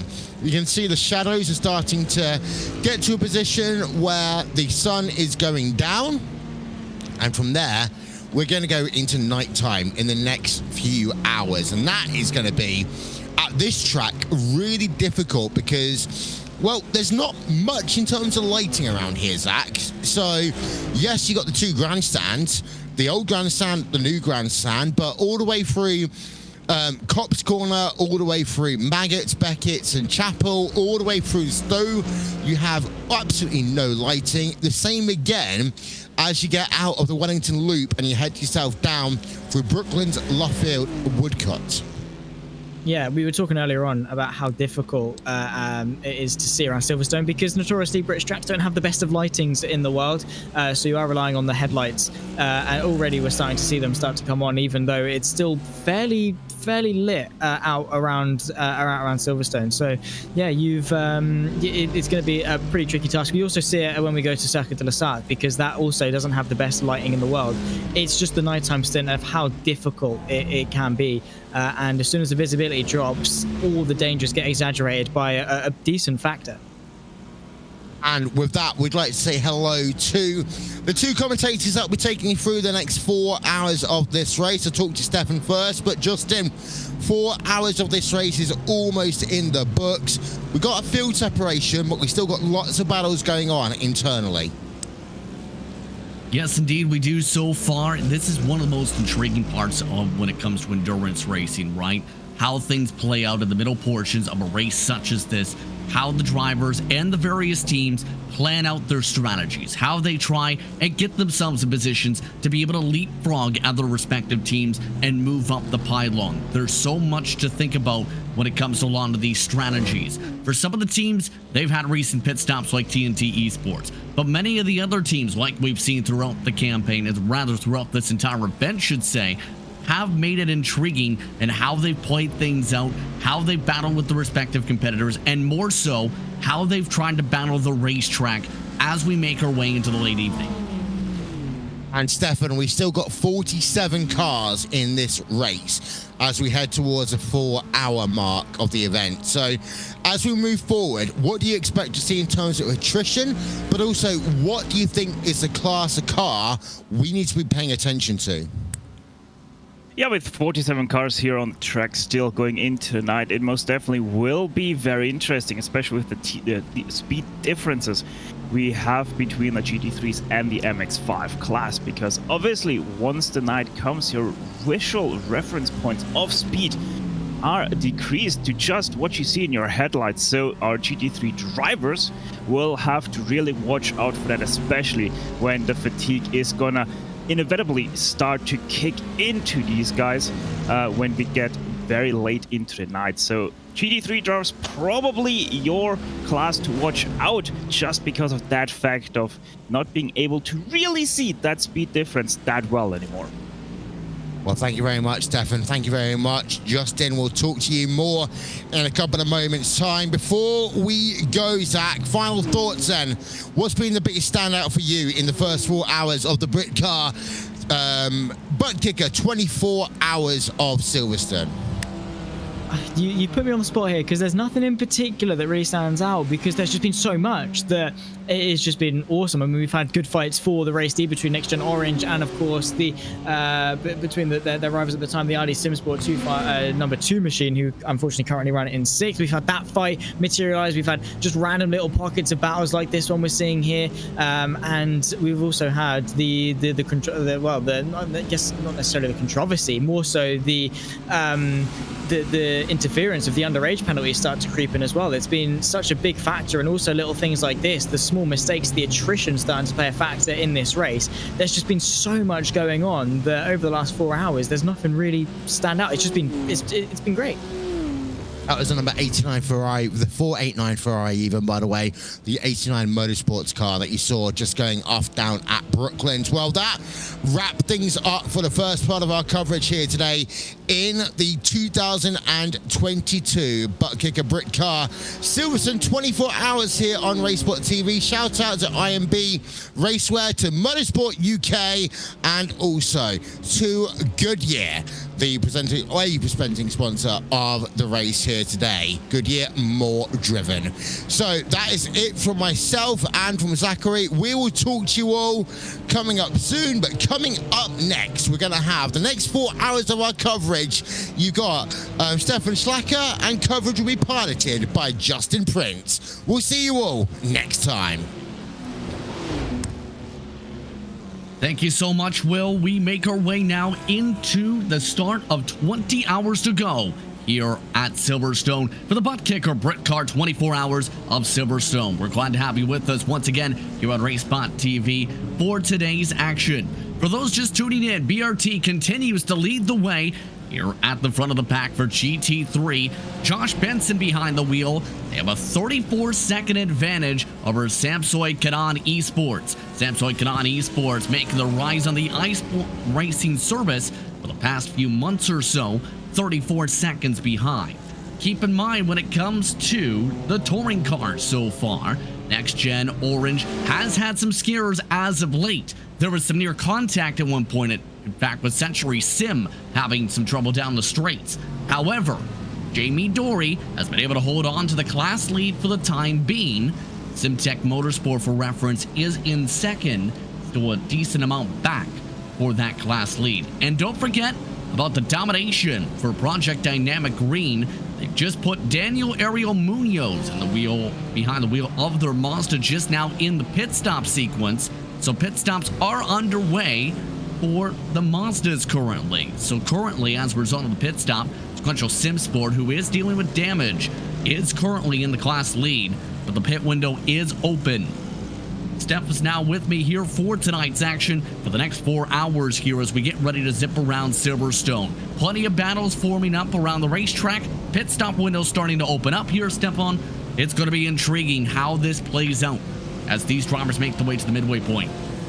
Yeah, most definitely. It's the most crucial time of the race right now, apart from obviously the last 4 hours where the racing will once again pick up, because we're at that crucial point, as you said, where we are in between the first few hours and the late night hours. So these guys just focus on the track, focus on what their car is telling them, and act accordingly, especially because you still have some wiggle room with the strategy right now that won't have any bad consequences in the later stages of the race. If we go back over to the 13 machine, remember Next Gen Orange just mentioned a bit of contact at one point they had? One of their drivers has just reported they're dealing with steering damage right now, Steph. That is not good for the leaders. No, most definitely not, and especially in a Honda, having steering wheel issues, or steering damage rather, not the greatest thing to have, because don't forget, these guys are front wheel driven, and you're gonna need to have that perfect wheel angle every single time when you are on the throttle in a corner. We'll definitely have to see how this plays out for them the rest of the way here. They still have the class lead, yes, but for how long is the question, with how things could play out, with how the drivers for SimTech Motorsport starting to close in a bit as a result of some of the damage they are dealing with. Keep in mind the pit window is open for the GT3, Century Sim, Adam Hedgecock amongst those that have rolled on by. These drivers, GTWR Esports is into the pit lane, scheduled pit stops. Some drivers during this window already taking the chance to take driver swaps, and we're now already approaching that mark where we may see some of the teams go that way. In fact, we see that right now, the decision-making process for the 22 car right now. Yeah, most of the teams won't have the drivers in for any longer than 4 hours, because you most definitely are starting to feel already a little bit exhausted after your first 3 stints. So it is a wise decision to go just that one more and then have these drivers rest for a couple of hours, couple of stints, because most of the times these have 3 or 4 drivers, so you're gonna get a lot of rest done before your next stint. And BRT who keeps on going, and this is going to be the intriguing part of how things slice down with various strategies. Remember, BRT, team created by the YouTube content creator Basic Ollie, specializes in these types of special events. We've seen plenty of BRT for the past year or so. It's to be expected when it comes to the speed from this respective group as they reach the back end of a Mazda. Yeah, right now, most definitely anything but basic. Their speed is leading by 35 seconds over that Samsung Canadian Esports number 7 car that we have talked earlier about. So, yeah, if they can continue to just run away with this, they're gonna have a very easy time in the night. Might even be able to relax a little bit and save a little bit of your own power, your own stamina in the night, to be better prepared for anything that might happen during the late night hours. Keep an eye, meanwhile, Project Dynamic Green, we already mentioned they just pit. You can just see how difficult the traffic management is right now, even for the Mazdas right now, to make sure they don't even turn down on the faster classes. Daniel Munoz getting some close calls there in the middle sector, making the way through Beckett's and Chapel. Yeah, especially through a section like Beckett's and Chapel, it is quite easy for GT3 cars to overtake. A little bit harder for the touring cars, because obviously they don't have the turning speed of a GT3. But since it is a rather wide through there, the GT3s have easy passing. Just go around the outside and you're not gonna even harm your own lap time. And so for the Mazdas as well. So for the very, very long-term standing iRacing subscriber, it kind of is this combination like the old Grand M challenge that we had on iRacing with the Riley DP, the old Proto Turtle, and the Mustang GT500. That's such a throwback at this point, too. That car, Riley machine, has been used in a couple different series as of late for some fun races. But that's a major throwback when you think about it. So we're talking early 2010s. Yeah, most definitely. And by the way, sorry, FR500S, that's the name of GT500. Yeah. But yeah, it is a major throwback and a series I still hold quite dearly in my memory, I have to say. Of course, this event held very dearly to those in the United Kingdom, especially. This event starting off the last couple decades. It's worth noting back in 2007 in the Railroad event here at Silverstone for the 24 hours, Top Gear actually took part in the race as part of a Top Gear challenge where they actually finished on the podium in the class. And oh, Jochen Siegert of Next Gen Racing Team Trouble is around. That was from the top 10, so Troubles. 6th place car on the racetrack. What happened here? This is with some of the traffic management, and they get hit by the Mazda. Oh my goodness, that was a highly awkward situation between those two. That is obviously the exit of Luffield onto Woodcote, onto the old pit straight here at Silverstone. Yeah, a little bit of a oversight there of the MX-5, it seems like. Just tracking out too much, expecting the GT3 to be much faster out of Luffield there than it actually was. 4 pit stops, BRT amongst those in. Oliver, for now jumps behind the wheel of the 39 machine, also completing their pit stop now. All Turtles will put Max Deladin behind the wheel. So a few changes. Trouble. Daniel Ariel Munoz is now wrecking again in front of E-Team Brit this moment. You see the pit stop for Samsung Canon Esports. But just at the other end of the racetrack right now, a club, the Mazda, just about wrecked 3 cars. Oh, yeah, just a little bit loose on the brakes. The Mazda, and then what happens here? What in the world is going on with Munoz? Again, that is your class leader for the Mazdas, who has hit 1 car and nearly wrecked another 3 or 4. Yeah, maybe has some steering damage or some sort of damage there from that contact with the number 1 BMW. We'll have to track that Project Dynamic Green car to 218, maybe with some toe issues or some other sort because of that hit. Yeah, it's been an adventure with them with the traffic since Munoz has jumped in. John Finch right now behind them for RAF Esports TCR. You can just see how hairy things get here at Silverstone, as we talked about. When these drivers are reaching some of the traffic, right now in left field off to Woodcote, for example, it's not as easy as let's go side by side. You can see just how much time can be lost here at a track such as Silverstone because you have to go off the line to make sure you set up a proper clean pass. Yeah, most definitely. Sometimes it can be very difficult to set up these passes. And obviously in the shoes of the GT3s, you want to be past both classes, both slower classes, as fast as possible, because if you're stuck behind them, you're most definitely going to lose a lot of time buckets if you're really getting held up for 1 or 2 corners, especially through here, Vale and Club. It can get quite the time crunch. Look at that, 376 nearly getting run over by the Mercedes. The Mazda just about destroyed GTWR Esports in that. And what did we say about traffic management just in the past couple moments? You just seen the example right there.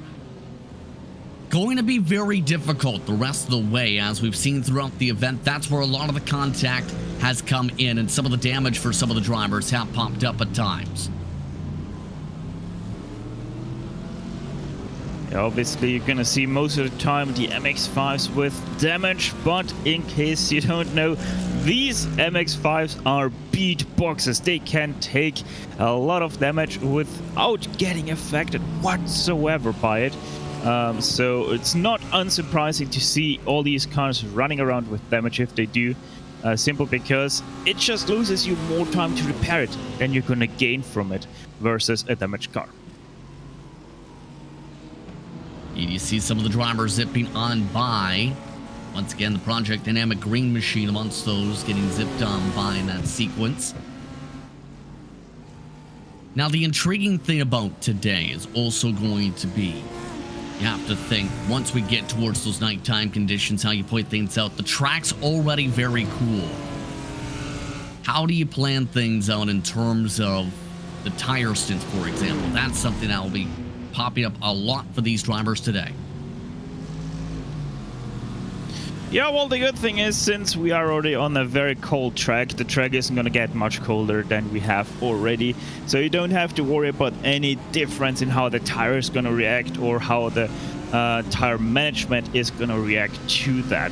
However, once we get back into daytime, that's when we might see a big increase in track temperature all of a sudden. And then they will have to be careful, because if they didn't practice for these higher track temperatures that we might see tomorrow, these guys might be in quite the world of pain.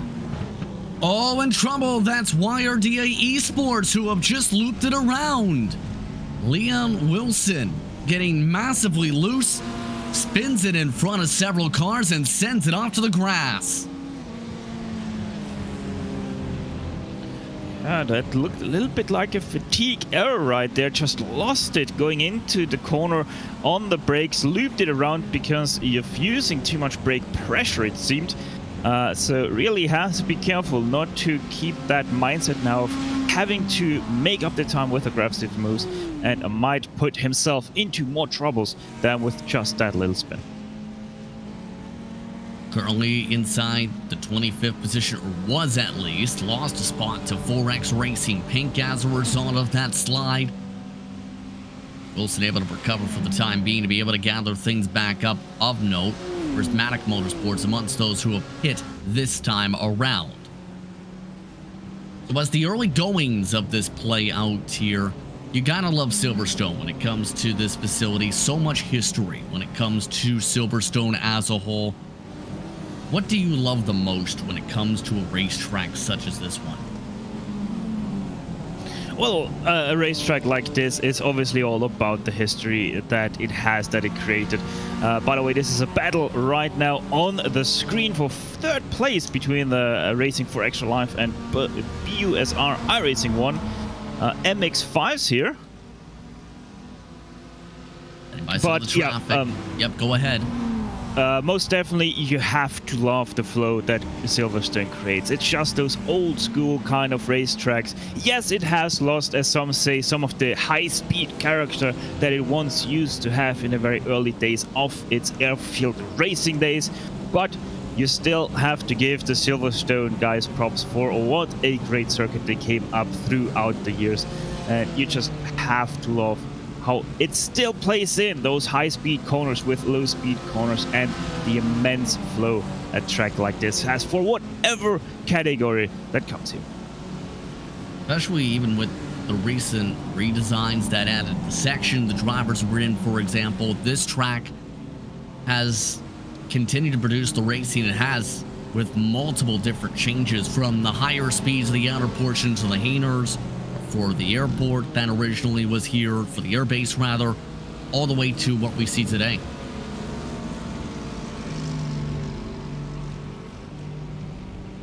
Meanwhile, in this battle, by the way, USR iRacing dropping back.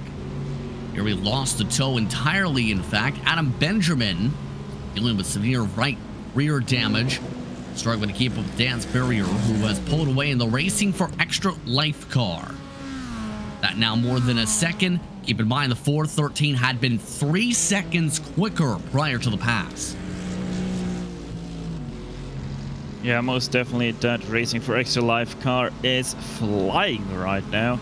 Third place took over, but the problem is they are a lap down on your leaders. Pretty much also on second place in the MX-5 Cup class right now. So even though this is a great pass and it's also very great for their fans to see that they are pulling away. They still have a major stepping stone ahead of them to get up to second place. Just see how much smoke is getting kicked up right now in the midst of some of the traffic management. A couple more large sends. That is TNT Esports, who is 8th on the track. 30th place, SimTech Motorsport, also zipping on by. But you mentioned expecting the Mazdas to have plenty of damage here. In some cases, we've already seen that circumstance here. In terms of that damage management, how difficult do you think that will be in terms of if you say get one bump, one hit?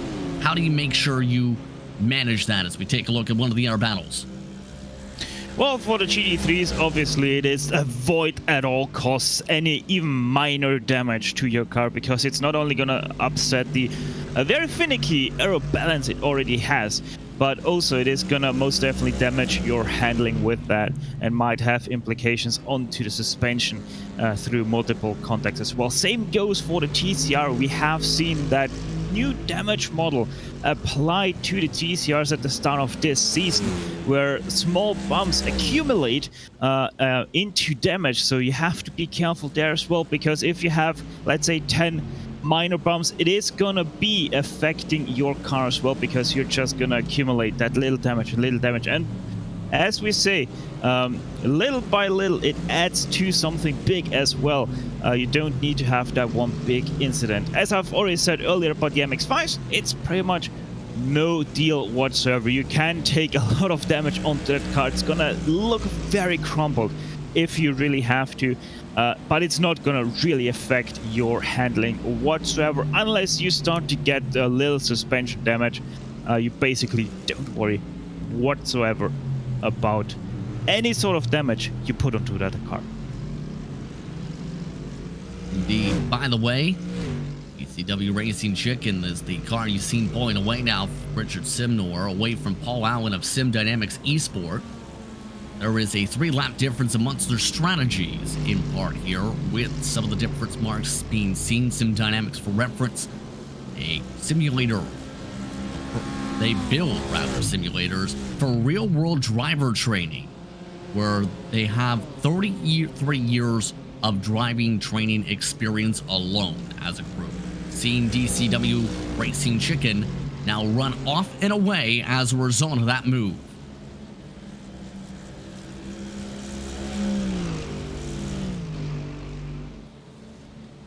Once the air close panels to keep an eye on the racetrack, Century Sim is being kept close with Elite Racing Team. Those respective drivers are close. UK Sim Racing and Team Greenprint are also close on the circuit.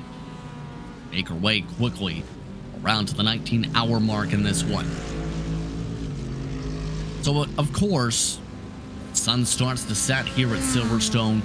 So much when it comes to this facility we've talked about already a bit. So much prestige, so much history. We talked a little bit about the event in itself. So many different types of drivers and cars have made their way in this event, including at one point, Jamie Chadwick ended up in 2015 marking the first year of females scoring outright a victory back in that year.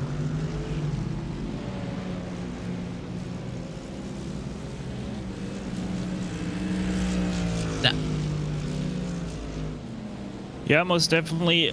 Jamie Chadwick, obviously one of the more noticeable female drivers that is in the racing world. Obviously, also the Iron Dames drivers, also very, very noticeable. So it is great to see what kind of stepping stones these kind of events can be.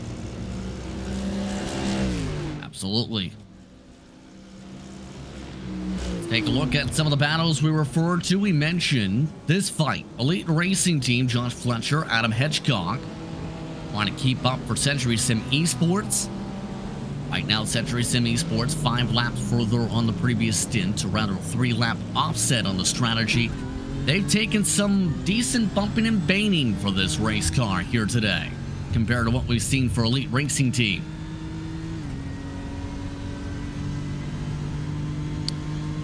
Yeah, most definitely. So Century Sim Esports, though, where are they right now? The 51, they're sitting in, I think they're quite far down the order on the... Oh, no, wait, there's 6. Yeah, you're right. Yeah. I'm sorry about that.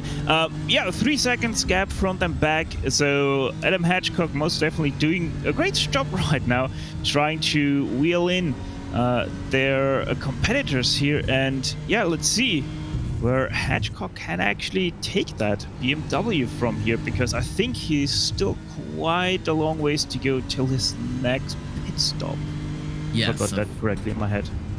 Yes, it's about a 30-lap window here today. These drivers around 5 to 8 laps on their window so far. For reference, as they make their way around the traffic, John Finch says hello in the REF Esports machine. And Adam Hedgecock, just like that, loses 1 second. Yeah, that's a problem at a track like Silverstone. As I said, through the SS it's very easy for the GT3 to overtake an MX-5, but it's not so easy to do that on the TCR, because they are just a little bit faster than that MX-5 in turn-in, but obviously can carry a lot more mid-speed, mid-corner speed than that pucky little Mazda. So Adam Hedgecock just experienced how easy it is to lose a second and how hard it is going to be to gain that second back again. Remind Hedgecock had been asked to step in from Altitude Esports. Also does cinematography photos as well. But when it comes to Hedgecock, we've seen some solid speed from him multiple times throughout the years on the sim. So someone who can put up some respectable results. Yeah, most definitely Hedgecock. A very stable driver, doesn't usually make a lot of mistakes, and knows his grounds and bounds. Most definitely very, very good. Once again, look at that. MX-5 has to go around the long way. It's gonna cost him right here about 4 to 5 tenths, just like that. But most crucially, gets past that MX-5 flawlessly, and another half a second to a second lost for Adam. So this car has fallen back of a battle. For reference, their sister car in the field 43 in 13th is in a battle as well with Scorex Esports, or had been Race Sequential Esports. You see right now though, Century Sim Esports position or zip around. Let's go over to one of the other battles and give a spotlight over to the battle for 17th and 18th. The Sim Racing Collective is trying to hold on at the time being over Tom McEwing with a ton of traffic to deal with. Yeah, the 99 though has the 13 ahead of him. That is a Honda Civic Type RGT TCR, which is good for him because he only has to do that. Car behind him had to overtake an MX-5 and this TCR through Luffield and Woodcut, though it seems like has been better for Caterhamracers.com to get past those two as they closed in ever so slightly to that 17th place. Traffic give it, traffic taketh away, am I right? Still close meanwhile up the road for this fight. Team Greenprint we mentioned, fighting along. They have made the pass with Tommy Joe Valencia, rather, over UK Sim Racing 24-hour Punty People. Yes, they put Punty People in the team name as they look to try and find a way back around. Well, we most definitely know what they're about here today. Oh, they nearly punt him. Oh my goodness. And there goes a car right on by. That's not for position. They most definitely will not be happy about that Ferrari in 27th place. That is, I think that should be Aztec Racing of Dale Eastman right there, overtaking them. They are in for a position of fight, and the left car just thinks, well, that's mine now. So most definitely a little bit of a team head right now. That was close there as well. Yeah, a little bit of a tough spot right now for the UK Sim Racing car. See if they're able to keep up now with Team Greenprint, who is starting to actually pull away this respective pack. By the way, in the pack now, this is joining into a larger fight. Mac Acton, remember in that previous fight, has joined the back end of their train, so there's a chance they can jump as high as 15th here all of a sudden. Yeah, you said it just earlier, the traffic giveth, the traffic taketh, and most definitely in the case of that car in behind, it has given a lot, because they're now at the back end of this fight. Once again, the TCR on the outside getting a little bit shoved there, out of position, but keeps it all nice together on the marbles. And there we go, the battle is now on for 16th place. Good three-car fight currently amongst these drivers. Keep in mind, they also have the lap car still as the buffer. And every time you see down the inner straight, you'll likely see some of the snakes that pop up when it comes to some of the draft. No major snaking this time. No major moves to give yet. Dale Eastman, though, did open up the door a bit for the 16 to take a peek. Try and get back around. Couldn't do the move. Here comes the move. The Sim Racing Collective from all the way back nearly hits him. That was close. Maybe he has just looked close here on the camera angle that we got. But just look at how much this has opened up the gap to 15th place. Team Green Print. Tomicho Valenzuela in that car right now. There we go. Side by side into turn one. Is that going to go well? Yes, it is. And they're still side by side, Justin.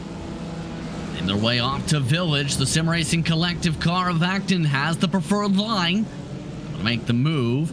So Yanis Gomson's dropping back now to 17th spot after being in 15th just moments ago. Now they have to deal with the Triple S Racing Team Mazda. As they're able to get around it, traffic breaks that up a bit. And Matt Acton is now up to 16th position as a result of the moves. Yeah, what a save though by the 16 through Farm Corner, because they were right out sideways on the curb and the grass there on the inside.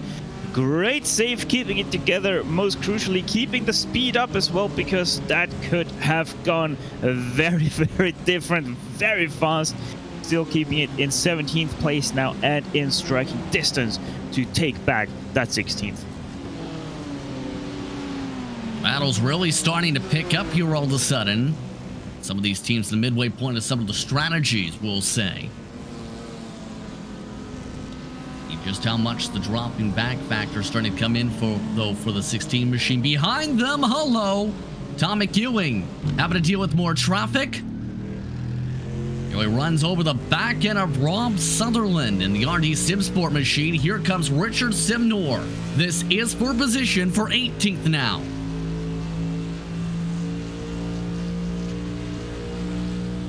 The Mercedes-AMG GT3 is sneaking up in the draft, but hanger straight not good enough. Look at that mid-corner speed though from Simnor. That is good enough to get himself side by side for that 18th place, and he might as well have it right now already, as he's now on the inside for Club and does get it done. Did get some contact though. Giving on the older tires, drops back a spot. As a result, the DCW Racing chicken car looks to fly away like anything that isn't a chicken.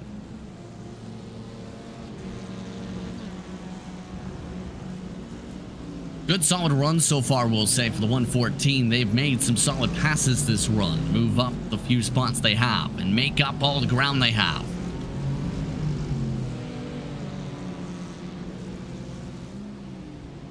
Take a look, meanwhile, at Josh Fletcher. Remember Old Turtles? We mentioned them being close. Well, this is now going back and forth. Fletcher just making the pass. You have Kinetic Racing, who is a lap down car, also in this train. Fletcher trying to hold off Old Turtles, who is on older tires for the time being. Fletcher runs away.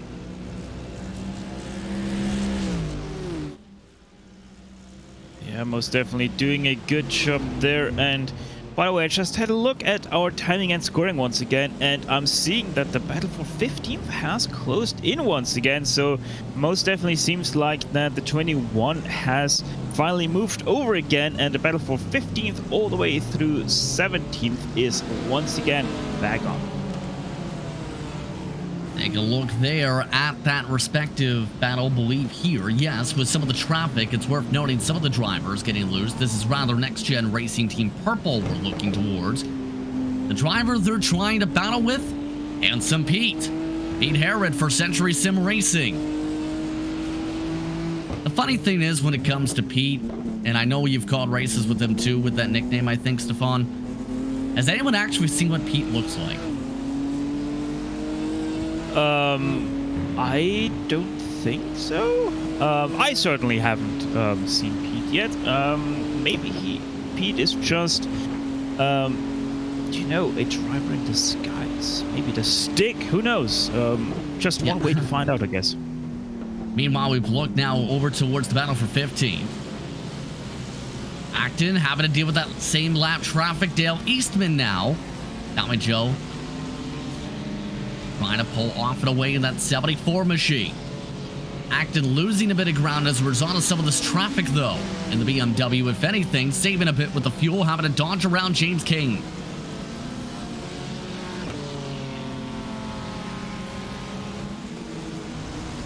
Oh, and the lap traffic now making things easy now for Tommy Joe. He looks to fight to the left side.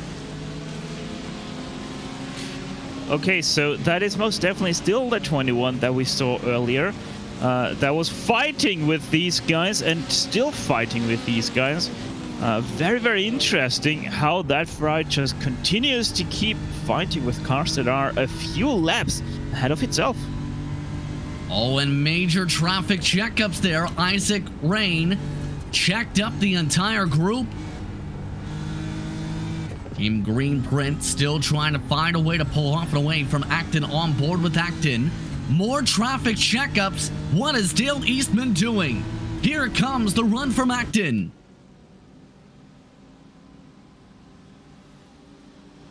And now near 3 wide with a traffic who now doors Acton. Acton doors him off the racetrack.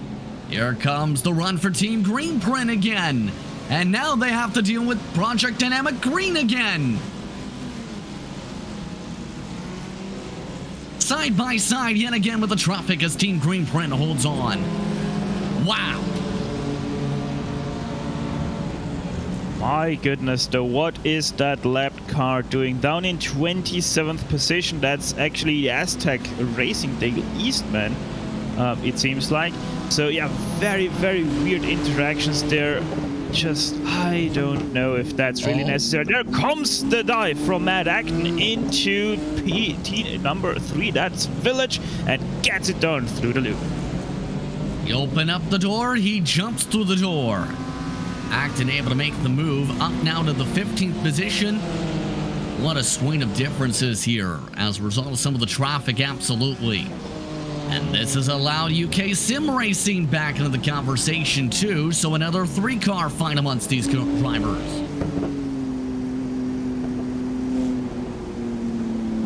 Deal with the lap traffic though, that is cab hand Bud who lets them by this time here, Steph. Yeah, that was a good pass there by Jannis Willemsons of UK Sim Racing, and dinner is most definitely served for these guys. Can they snag up 2 positions with these guys fighting so hard, or did they just get close to 16th and 15th because of their fighting? We'll have to see as they continue their way through Maggots, Backheads, and Chapel.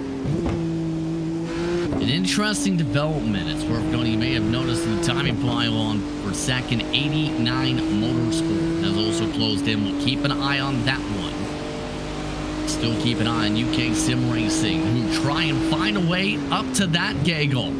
TWR up there, racing for extra lives up there. Team Green Print losing plenty of time as a result of some of the traffic. You can see UK Sim Racing having to deal with it. Able to get to the bottom of the racetrack though for the send. A little bit overshot the apex there as well, and you can already see, even though this is just a tiny bit of traffic that they had to deal with more than the other guys, the gap has opened up, and I think that's not only due to the traffic they have just experienced, but it actually is also the pace difference they now have. They just can't go the same times as the other two, as they, I think, now once again have caught up to the 21 up ahead of them, as we see the 489 in, I think that is a fight for position. Yes, it is. It's for second. They've taken second, in fact. Still, Gary Bully this time behind the wheel. Mark Custer's trying to close up. This is how they made the pass. It's coming out of Meggetts, Beckett's, and Chapel. See how much stronger the run was to the corner. Yeah, the Samson car is most definitely having a little bit... Samside, sorry. It was having some issues there through Meggetts, Beckett's, and Chapel. Was super wide out of Meggetts. So maybe an issue with traffic there or just an issue on the brakes. We didn't really catch that on the replay, but still that means great news for the 489 as they are now in second place, Justin. Of course, the 89 Motorsport, barely recognizable team on the iRacing service, always seen in these types of special events, usually with the more pinkish, reddish-ish color tone with the black, going with a different look this event. And right now, 37 seconds back of the lead for BRT. Yes, but they are up to second position, race high after starting in 6th.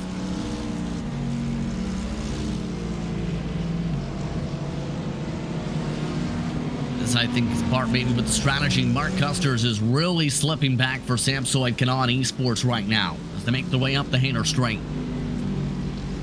My goodness, look at this traffic that 9th place has to deal with, and now also obviously second place car, the 489, has to deal with. That's nearly a rightful gaggle, and they decide that it's time for their next pit stop.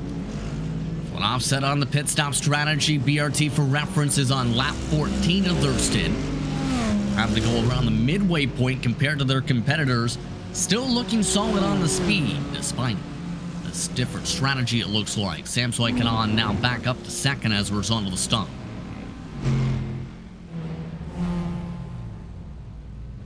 Yeah, nearly 40 seconds the gap is already. Oh, missed his pit stop, pit stall there, the 489, as it gets a nose chop, it seems like, on that 488 GT3. But yeah, 40 seconds now the gap is between your first place GT3 driver of the team BRT and Samsoid Canon Esports. Just incredible domination by the 39 and Oliver for now. Take a look once again at the battle of Century Sim machines.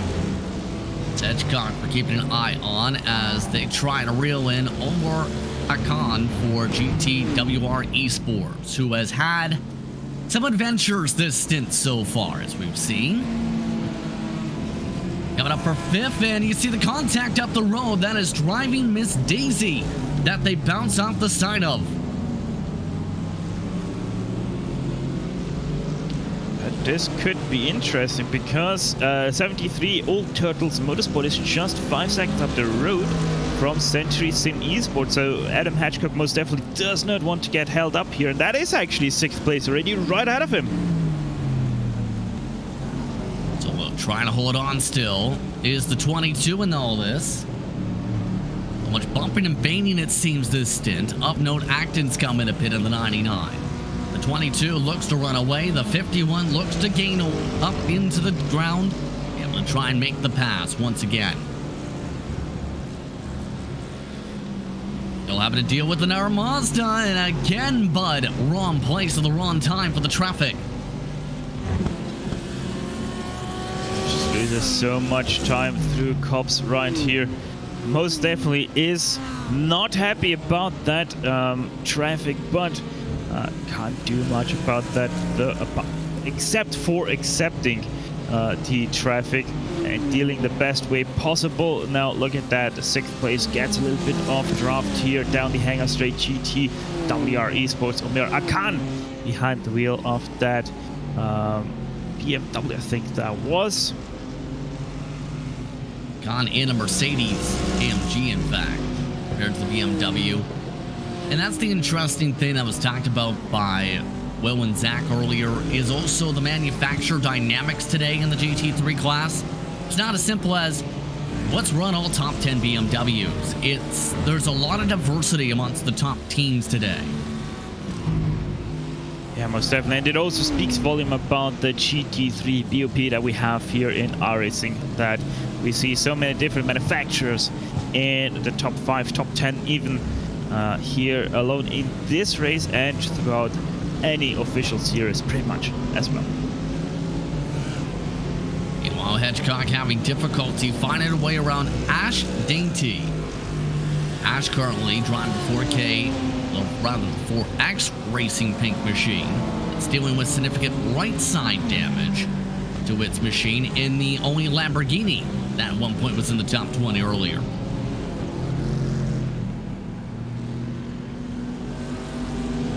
And this is really holding Hedgecock back. Yeah, sadly for Hedgecock, he is losing time by the bucket here with having to lap this Lamborghini.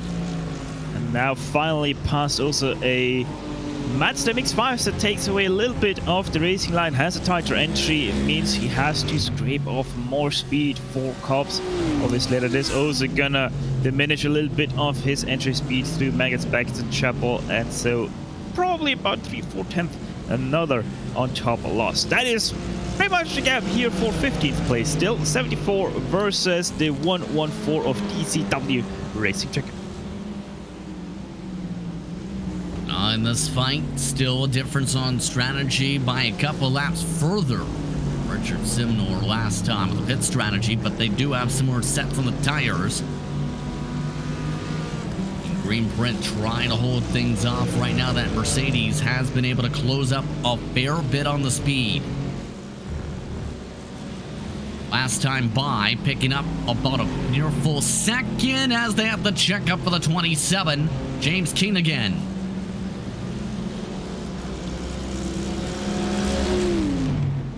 This should play very nicely here now into the hands of the Mercedes-AMG in behind, because it is the better car with top speed, and even through right here already a little bit of a mistake from the 74, and the battle is right on through Hangar Street. Side by side, Team Green Print on the outside, DCW Racing Chicken inside. Better braking this time for the Mercedes-AMG on the inside line. The O and Blue machine jumps up now to the 15th position. Will there be a setback from Team Green Print trying the outside line? This time heading off into Valen Club.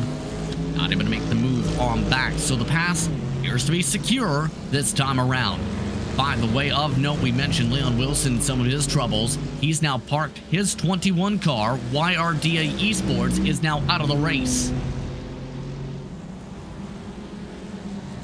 A little bit of a frustration blink there by the Honda Civic in behind that we saw through turn number 1. Wasn't happy with the late dive of the 114, but at the same time the 114 pretty much had to do that move with the 74 being so closely behind. They need to get every single 10th that they right now can, because it is that little bit faster through the section of Brooklands and Lovefield, as getting held up by an MX-5 now, right on the apex. Yes, indeed, and something's happened to the 77 just now. 2 spins just now for Paul Allen. Was one of the positions these drivers we've seen have battled with. Things separate out for this respective pack for the time being, but Paul Allen just now in the 77, 2 spins in the span of a couple corners. Something is wrong with the 18th place car. That's the first spin, then he spins it again moments later. Dirty tires probably through Aintree now. Yeah, just a weird line, and oh my goodness. That was close. It's not going well for Paul Allen right now. Meanwhile, Prismatic just got passed. That was by Next Gen Racing Team Purple. Georgie McKay. When the pressure, this is about nearly a full minute up the road for the other battle we've been keeping an eye on. So Brickmatic starting to drop back here as this run progresses now.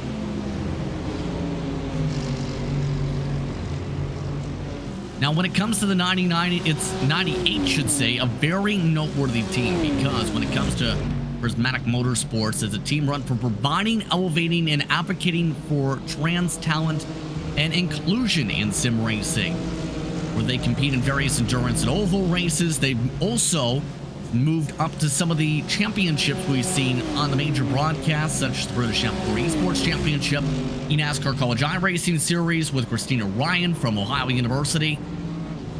They've seen plenty of activity as a team as of late.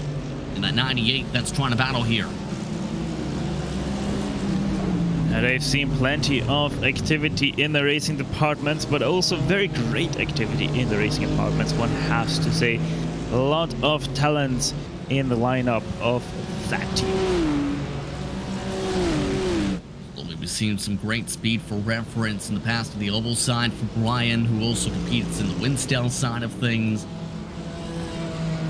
Strong speed from that respective camp shown throughout the year, as you see some more of the inner traffic breaking through. Huracan breaking things up a bit with Next Gen Racing Team Purple.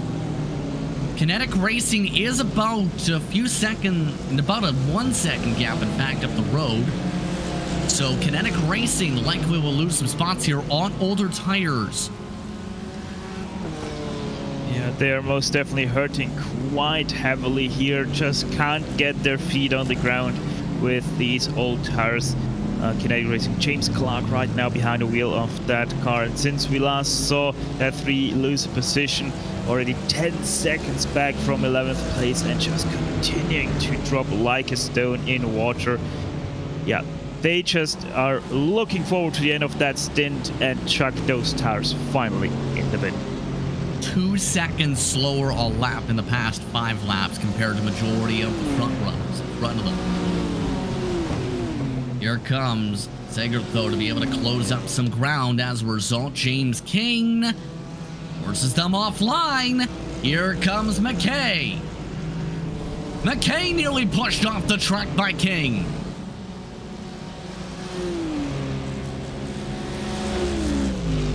The MX-5s have been very deadly today.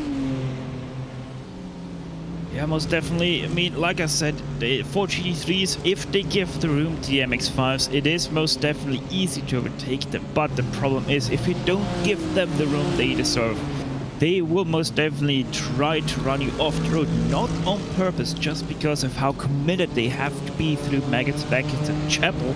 And thus they just run out of room and push you over because of their heavily grip limited corner speeds that they have there.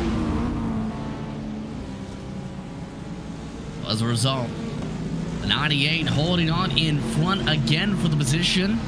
Take advantage of the situation for now. Here comes the send again to the inside from Next Gen Racing, not able to make it stick to Shallow.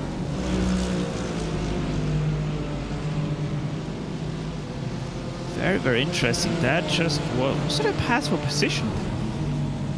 It is for position, yes. Yes, that was okay. So that was the pass for position. Never mind. I'm just a little bit slow, it seems like right now.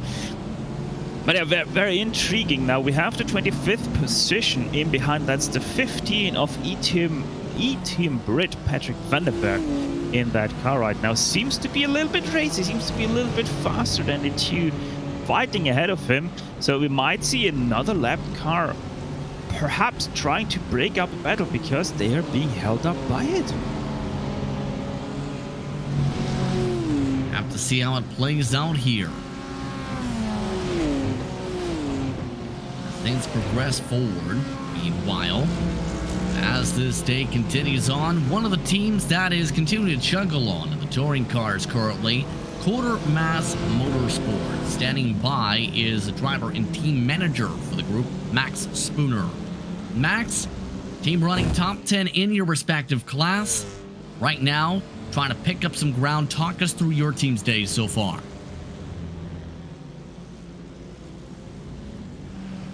Max Spooner, do you have a copy?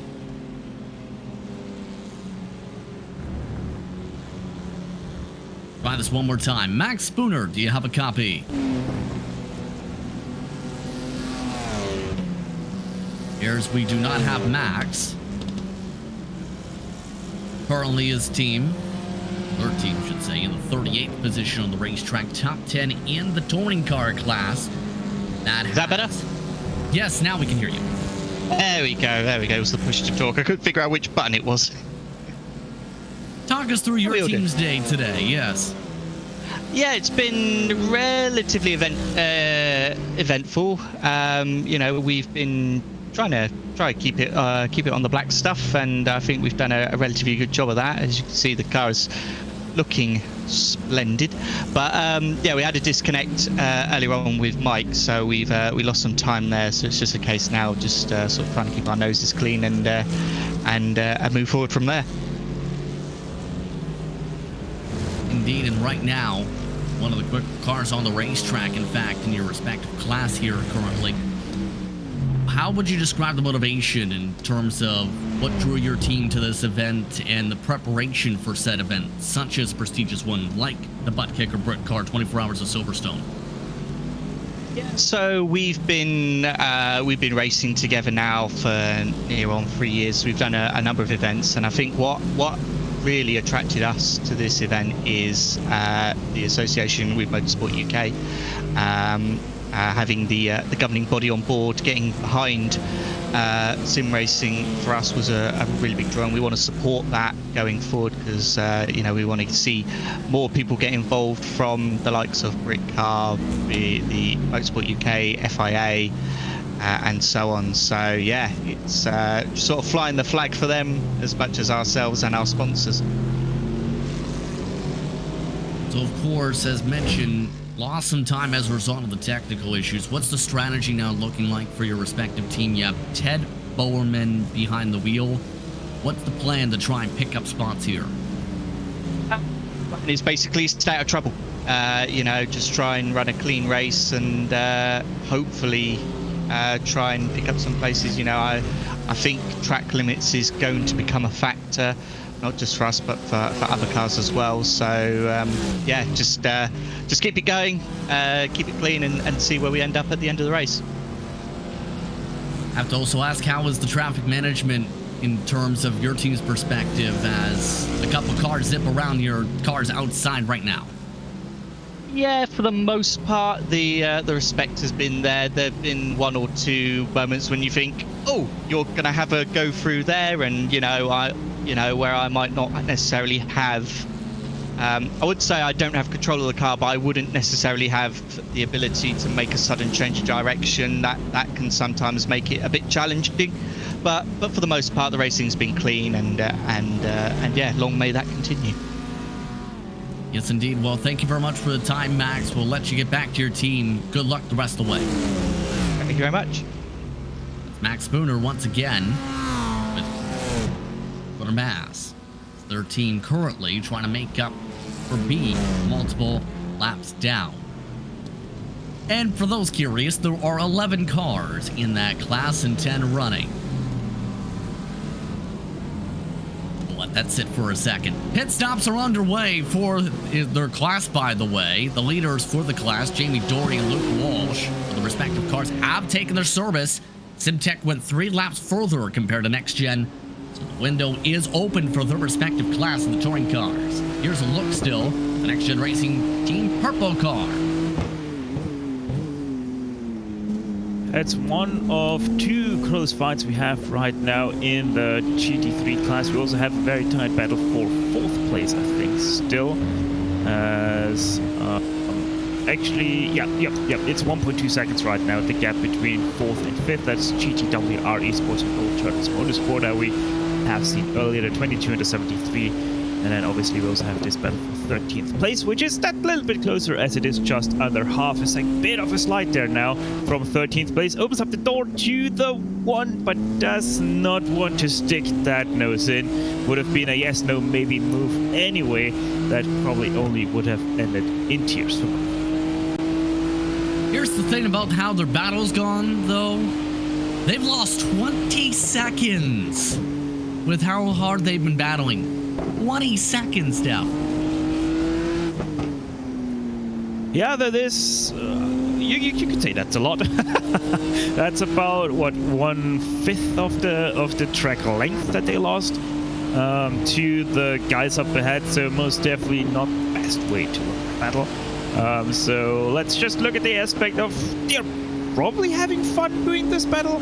Although in the case of Jochen Siegert, I'm not too sure, because most definitely Jochen seems to be the faster BMW driver of these two right now. Just the problem is that the one is faster in places where it just can't go past. You can see how Jochen Siegert is trying to set up the exit of Chapel right here with beautiful sunset in the distance, but just on the hangar straight, just nowhere near any top speed increase really over that BMW ahead of him. Only very, very late, the last 300 meters of the straight. Jochen Siegert is faster in his M4 GT3, so most definitely, yeah, a little bit lost for ideas, it seems, that number one crew is right now. Lights are on top of the cars, by the way, so the headlights are on.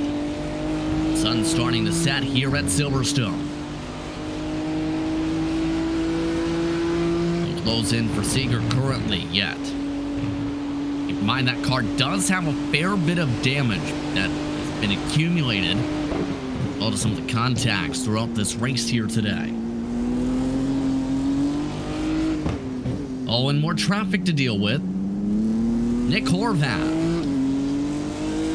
are racing.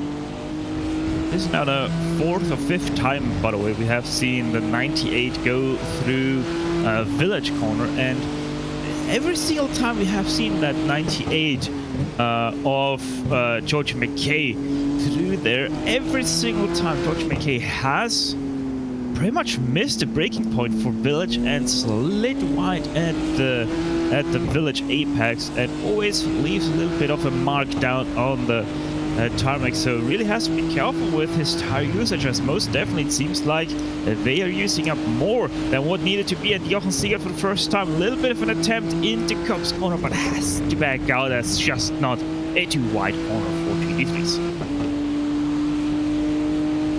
Just can't seem to find a way to get back around after the initial pass before some of the traffic earlier. Reference Next Gen Racing Team is a part of an organization that runs various leagues and series for the iRacing service. Their purple car still trying to sort things out here.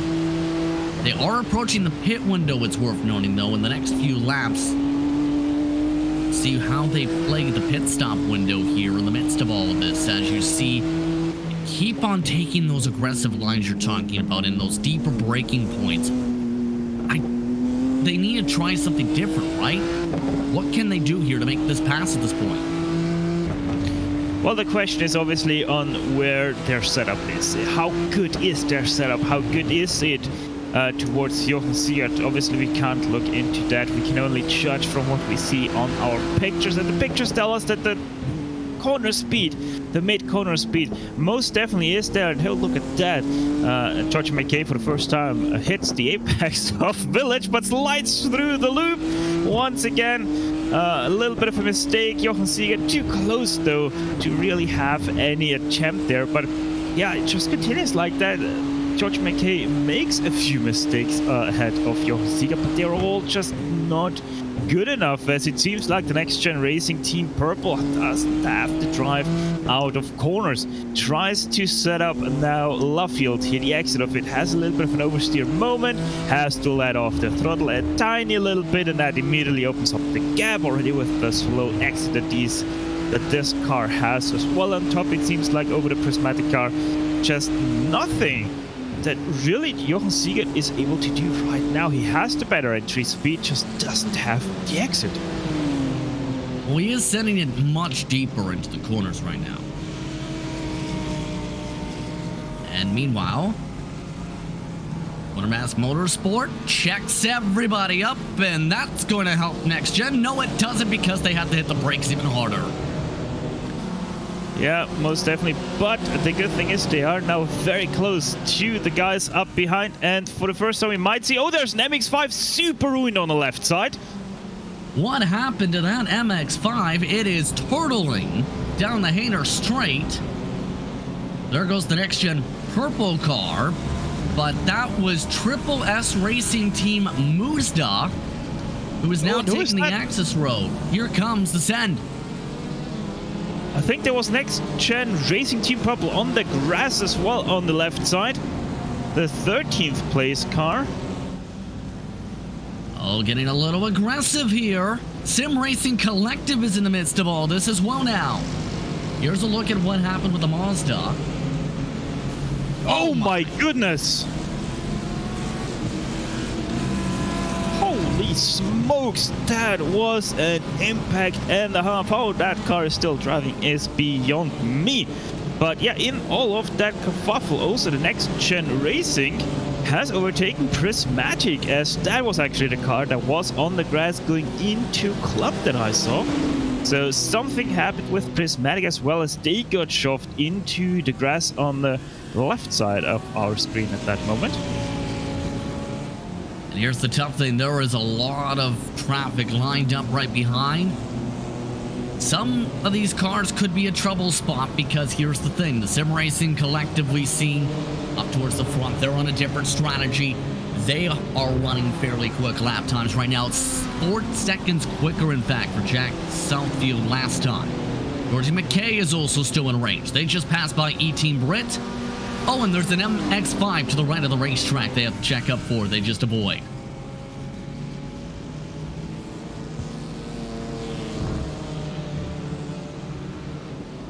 Of note, pit window was open for TNT Esports. They came in after just 18 laps from the top 10. GTWR Esports is also in for a scheduled stop. Here's a look at what happened with the 45. Yeah, that was self-made incident there from the 45, just right into the back of that Audi TCR and spins both around.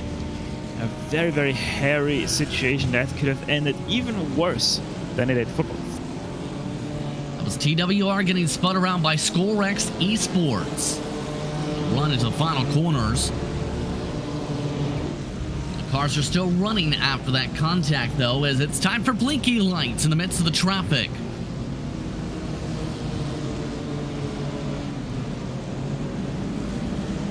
Yeah, Funny thing is, go ahead. Sorry, Next Gen Racing Team Prop, that's very good for them. That they have this traffic right now that's starting to separate from Prismatic Motorsports. George McKay now about 2 seconds back from them, and they keep gaining because of favorable traffic right now over that 98 machine. And by the way, for those noticing on the pylon, yes, Project Dynamic Green, despite all the troubles earlier, have lapped their way up to third twice over. The only car they haven't lapped is Sequential, the MX-5 side of things. Still keep an eye on Next Gen Orange. Remember, they've been dealing with some steering damage since earlier contact. SimTech has not been able to reel in the gap.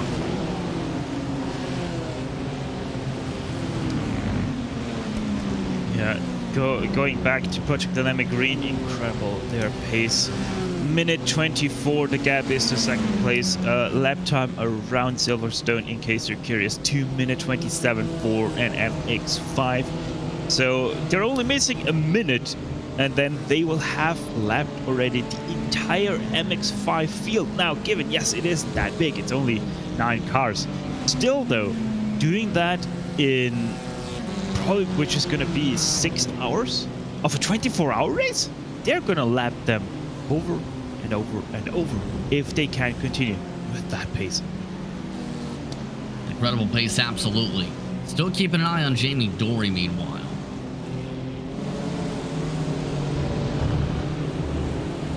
And the interesting when it comes to Jamie Dory, still, again, we mentioned some of the damage they've dealt with. They've been able to keep this car for the most part since that contact referred to nice and clean, nice and calm.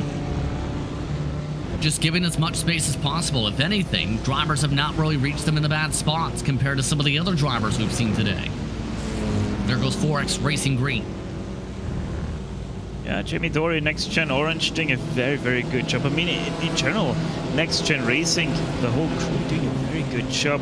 Remember, we have the #1 in GT3 in 11th place now because of pit stops already going on in the GT3 class.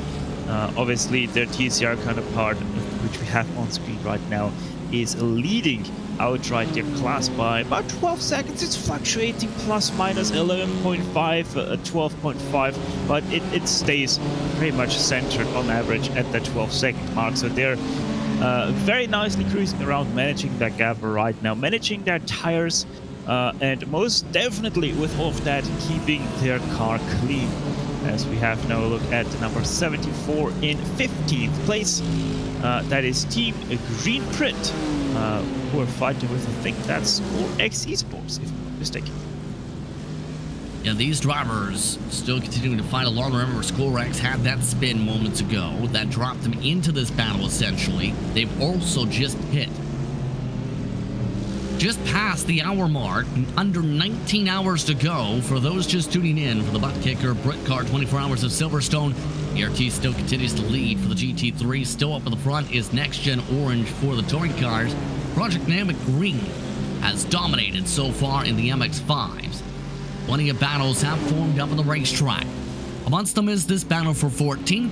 Battle for what is 11th currently has broken up for now, with Next Gen Racing electing to pit. Here comes the run again from the freshies. ScoreX Esports looking to make up some ground. They nearly go off the racetrack. They cut the course coming out of Beckett's. Yeah, and they actually have to give back time as well. As you can see that they are losing speed there down the hangar straight, doing it offline very nicely. And yeah, there was a lot of seconds lost. That was probably 2 seconds or so that they had to give back right there, as they most definitely said that they cut the course. I'll have to reset. Expected to get the spot back though, because Green Print is coming up to the pit window right now. Next time around, lap 30. Mark Sykes has jumped in behind the wheel of the number 1 car, by the way. Once strategy switch arounds.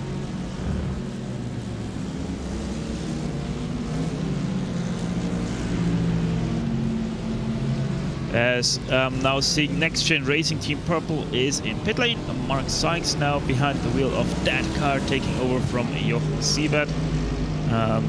Yeah, most definitely GT3 is in full pit swing right now, so we'll have to see how battles evolve right now, especially this one, as I think both Team Green Print has not been in the pit lane yet. I think they're one of the last few cars that are in the pit cycle, still yet to go in. Along with your top 3, get to pit as well as Fury Simsport, was one of the Century cars, who have gone more than 30 laps now in this window. As BRT is now in pit lane, that's a 39, Old Turtles Motorsport as well. So 2 of your top 3 are now in, as Old Turtles Motorsport also is switching driver. Sami Viljanen now in that 73. Let's see if Oliver Furnell stays in. See, he did jump in.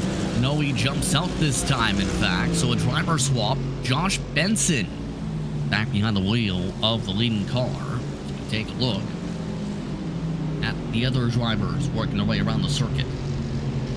Very interesting. I think that was just one stint for Furnell right there. As now Team Green Print goes in. That we're very at the end of the stint, so nobody able to extend their stints. It seemed like also the 7 going in, driving Miss Daisy 101 also in.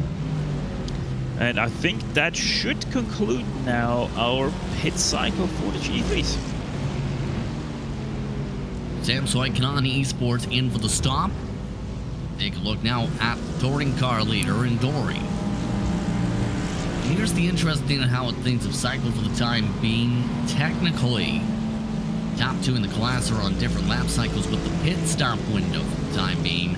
And Dory, despite the issues, has just ran away this run from Luke Walsh, it seems. Yeah, remember that 13 has that wheel damage. I don't think they have been in pit lane since they reported that. And yeah, they have now been really closed in, as there was an MX-5 spun on the right side of the track. Now returning the 79 was it in fact, which is 6th in class, Wild Things Racing, Dave Christie behind the wheel of that. Yeah, they are continue to be wheeled in, but most importantly, we have seen a greater speed difference already between the 13 and the 44. So the 13 most definitely starting to get a little bit more quaint with their damage and able to slowly increase their pace. By the way, Mark Custers has completed the pit stop service. 54 seconds in the pit lane. Driver in front of them on the racetrack, Hitchcock, has yet to pit. So a double stint on the tires taken for the 7 fresh tires for BRT. 3 wide with the traffic as they pass by, driving Miss Daisy on the left side. RD Simsport was on the right.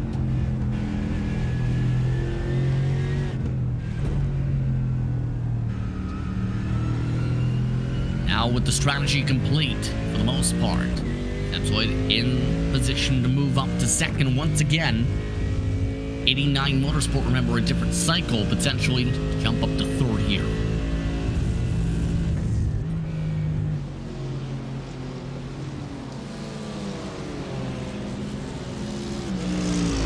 Hours and 50 minutes to go in this event so far. What are your thoughts on what we've seen in the past hour plus on how things have broken down here?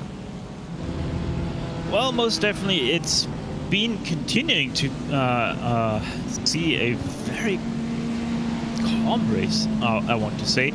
Not many incidents, and if the incidents are happening, they're very small, apart from that one big incident with the MX-5 slapping the inside wall head on of the old pit straight after Luffield. But yeah, no, it's been very quiet, it's been very calm. Yes, we have seen aggressive moves by the GT3s through Megat's, Beckett's and Chapel, but that's just what they have to do through there, as otherwise they're gonna be very, very held up through that fast section of Kings. And yeah, I quite like it. The strategy game also in full swing. We see battles though still popping up and erupting in very spectacular ways sometimes. So we have already seen a few battles that went side by side through a series of corners. And I think we'll just continue to see exactly that for the next 3 hours until the sun has finally completely set here over Silverstone. And then, obviously, we're going to see a much different game at our hands. Yeah, Silverstone at night, I think, intrigues me because that's going to lead to the question of how strong are the light systems here? How are these drivers going to fare in much darker conditions? That's going to be the major question mark with Silverstone, for drivers who might not have that experience of running in full darkness at a track like this compared to, say, a Sebring. Yeah, exactly. And the big question is, how strong are the headlights of that MX-5? I've never seen an MX-5 run in the nighttime, so I can't really tell you how much they're gonna see. But the good thing is that we have confirmation now that we have achieved sunset, because the MX-5s have turned on their headlights. They're the only class of cars that doesn't run with their headlights default on. Which is great to see, because some of, especially the darker MX-5s, like we see here in the form of the 218, which is our class leader, which is dynamic green, they were starting to get hard to spot from the front, most definitely. And now we can see them once again in full swing. Sutherland, in fact, stuck behind Munoz, rides the bumper of Munoz, finally finds the space there. But it's been domination station. It's, again, I don't think it's a surprise with Daniel Munoz. He does run in league competition in this type of car very frequently in the off seasons. Most definitely. Not even Torque can do something against that with his almighty power. Still a minute and 36 behind Daniel Ariel Munoz, who, as you said, runs this car competitively in the off seasons. Most definitely doing a very great job of exemplifying what a driver can do to the MX-5. Of note, Prismatic has completed their pit stop service. We have now essentially completed the pit window. As a result of that pit stop decision, 98 machine. Window now closed for the GT3s.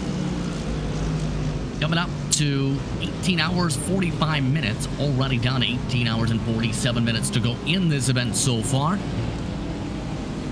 We continue to zip our way forward here.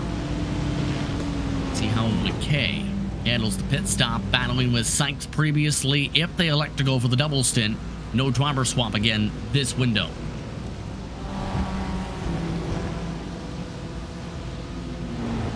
So George McKay taking tires, unsurprisingly. It is a 54-second stop. So they are going to get separation on Mark Sykes.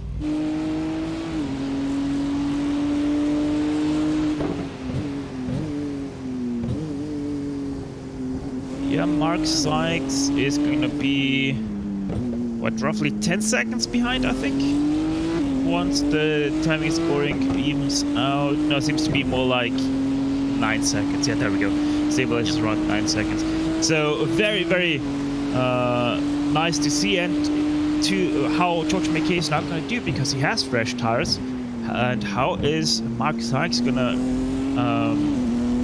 report to that, because obviously he now has to make up some time that they lost during that pit cycle. Absolutely. So things have spread apart a bit amongst the field here after the pit stops.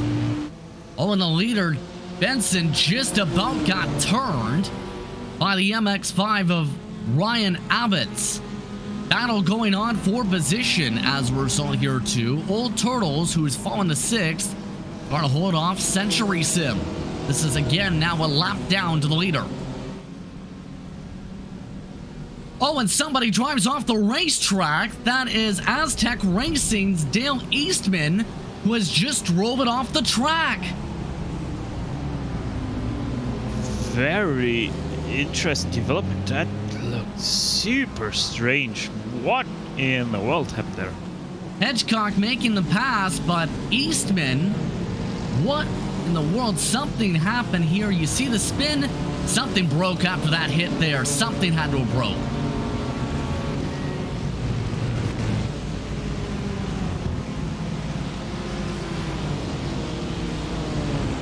Oh, and another spin through Max. Oh my goodness. That car was not drivable anymore. Yeah, and then they just drive to the grass, try and get back to the pavement, but it won't turn.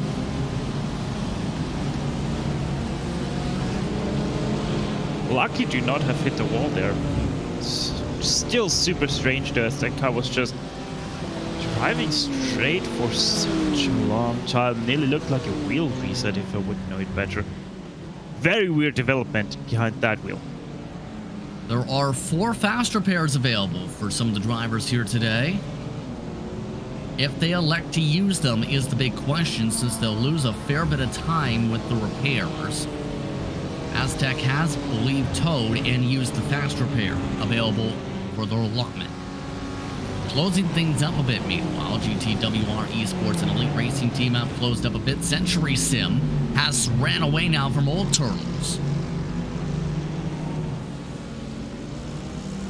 Let's look at that battle we'll refer to. Omar on the move. He's dealing still with the damage they have kept the faster pairs referred to.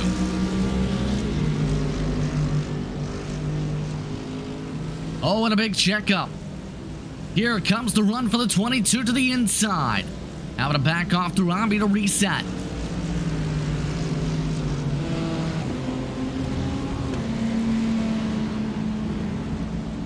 Is it just me, or does that 21 have some rear wing damage on the driver's side? Oh, there's another lunge to the inside. And yeah, most definitely there is some damage to that car.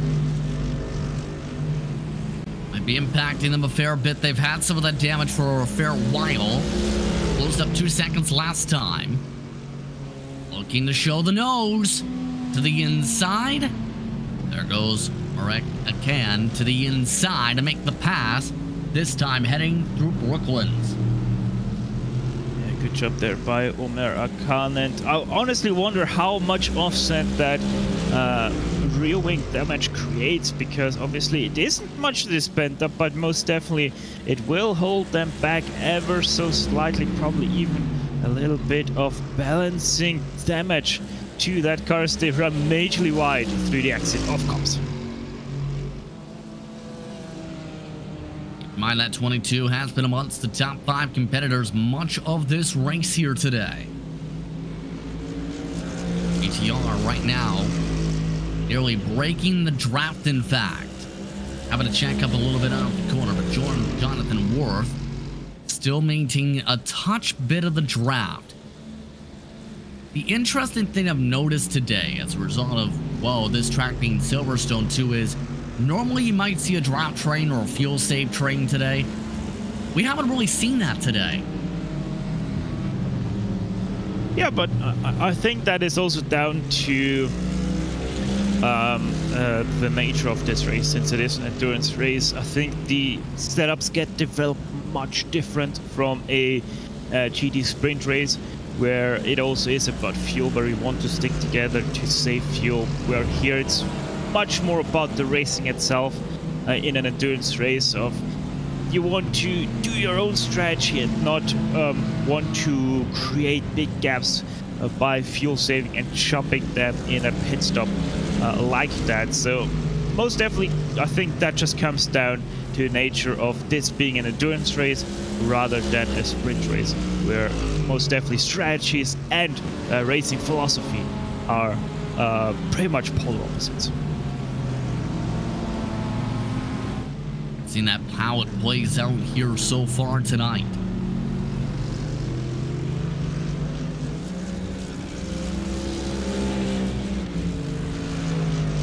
The Elite Team Racing Machine able to pull off and back as a result, holding on firmly to the top 5. Sort of how things have gone with the strategy. What's your favorite thing about when you race and it goes to nighttime? What's your favorite thing about racing under the stars? That other people are starting to feel the fatigue. I'm quite good with fatigue, and I can race very nicely in the night. I'm always, when it comes to endurance race, I'm always your guy for night racing. I'm super consistent and don't really feel fatigueness. Which I think I've shown multiple times with solo 24-hour races that I did for charity. It just comes down to that, not being able to feel fatigue or not having such an impact on your driving skills and your mindset when you're fatigued over other drivers, and being able to keep that consistency is most definitely part of it as well, and that's always where I excelled, and so I just love night racing because of that, because I can get a very nice edge over others. Take a look at John Finch meanwhile. We'll say for RAF East Motorsports, there have been some adventures. Really backing it down, it seems like, the fuel branch. It's the newest branch, mind you, of RAF Motorsports, which brings together real and virtual worlds and enables members of the RAF to get involved in racing without having to spend significant amounts of money for purchasing, say, a car or safety equipment or the many other racing expenses. Essentially, it was formed during the height of the pandemic, and the initiative essentially enables its drivers to keep sharp and maintain the competitive atmosphere behind the wheel. Again, the RAF getting involved here in esports action.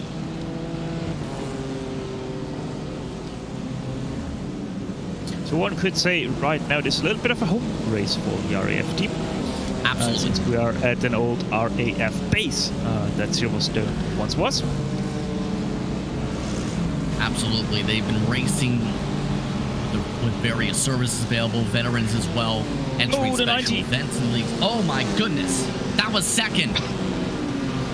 That was second, probably. Is still second, but now 2 minutes back, and that most definitely must have been some damage to the left rear wheel, and doesn't drive straight through the grass, but seems to be driving straight on the tarmac again. So most definitely looking like a super lucky escape for the Quintin de Raab car. Did they get spooked by the traffic, you think? Well, most definitely, it was through Aintree, which is a high commitment corner for the MX-5. Having to keep it close, it seems like that with all the damage that they have accumulated already, they might have had some toe damage as well. And with them having to keep it rather tight through Aintree, high speed corner, it seems that upset the car enough that it sent them into that unrecoverable spin. Checking back in with Southfield in the Sim Racing Collective. They are now in the battle for 16th as... Hello, Dave Christie. Bye-bye, Dave Christie. They try and battle it out now with Iburik Sidhara for Team Green Print. Check Southfield there of the 99 looked a little bit spooked by the MX-5 suddenly in his screen. Probably didn't expect him to be so early upon that MX-5 and super squarely on the brakes for Cops, which did cost him some crucial time to the BMW M4 ahead of him, which means he won't be able to do anything into Stoke corner.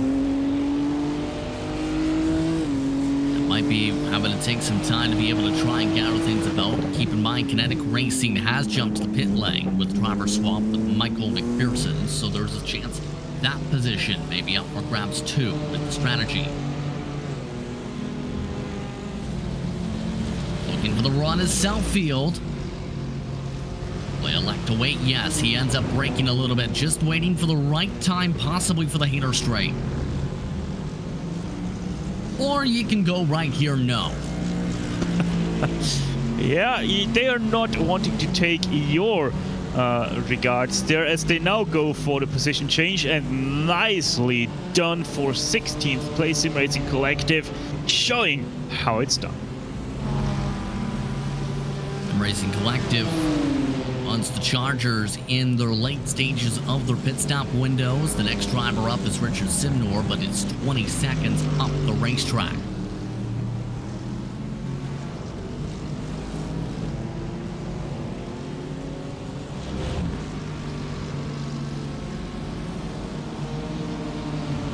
Kinetic Racing taking a lengthy pit stop. Oh, and we have a black flag. Remember the spin for the 90?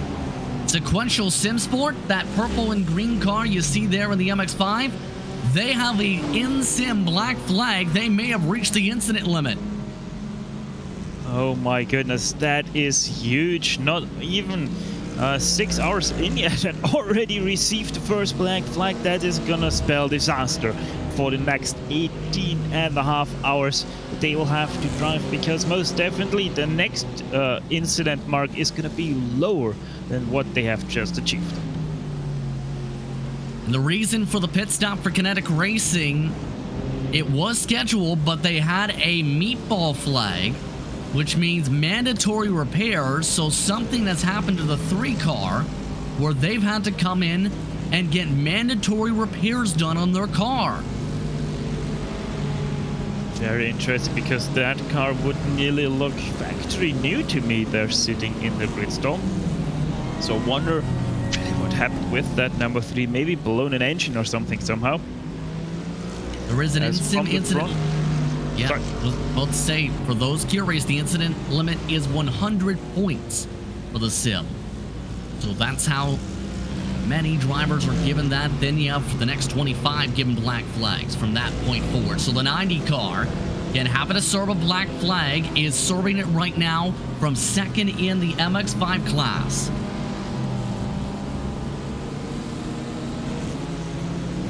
Keeping an eye right now. Go ahead. 100 incident points in 5.5 hours. That is, I would nearly say that's quite an achievement around Silverstone. Because yes, you can take quite a few off tracks, but most of them are quite far out there. So I wonder if that 90 has hit, or has been hit multiple times already, where they have received 4 X's, and just because of that are in that incident limit trouble already. Stopped in the pit lane for about 40 seconds. Let's take a look at a replay. The Samsoy and on. This is for second. Seen the slip. 89 Motorsport, who has to come in about 4 or 5 laps, zips around. And while things stay calm for the next 30 seconds, why don't we run through the field before things intensify again for the pit windows? Currently in the class lead for the GT3s is BRT, leading by 46 seconds over this battle. Samsung Canon Esports dropping to third behind 89 Motorsport. These two teams going back and forth as a result of the strategy differences amongst the respective teams for the time being. In fourth spot for the GT3s right now is GTWR Esports, then it's Elite Racing Team to round out the lead lap drivers, Century Sim Esports, Old Turtles, and Fury Sim Sport Midas Simulation. Top 8 in the class. Meanwhile, on the other side of things, for the touring cars, Next Gen Orange continues to dominate. They lead by a significant margin over SimTech Motorsport. On the circuit, despite the reported damage, they are still running at the same time, if not quicker lap times than the 44.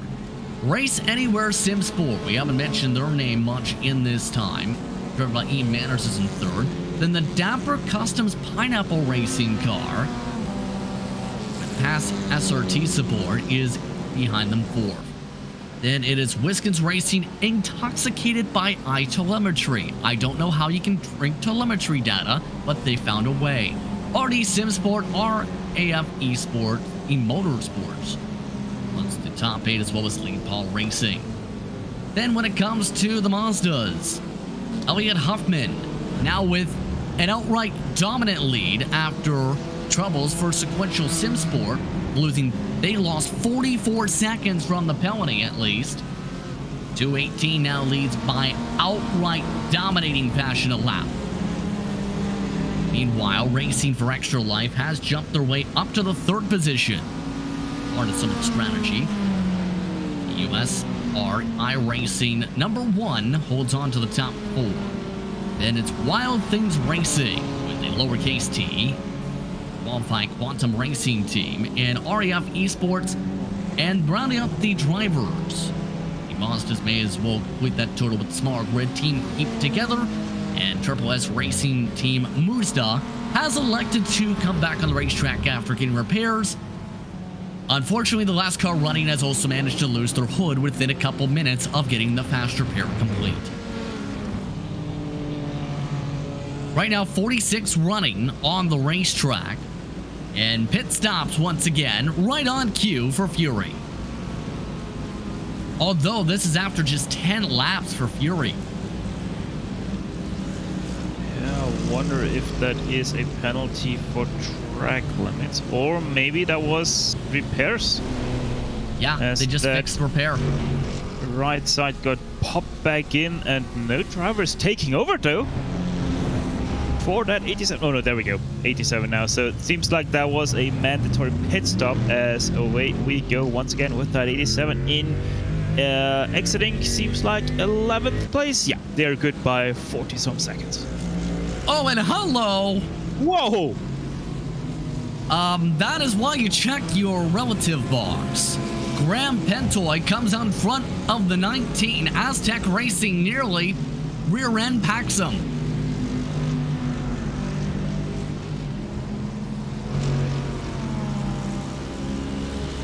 That could have been a very bad spot for that, as let's take a look at a very bad spin.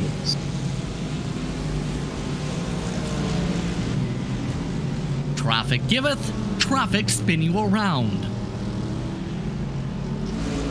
Yeah, most definitely, as now the 26th position, that's Aztec Racing, James Smagasgo.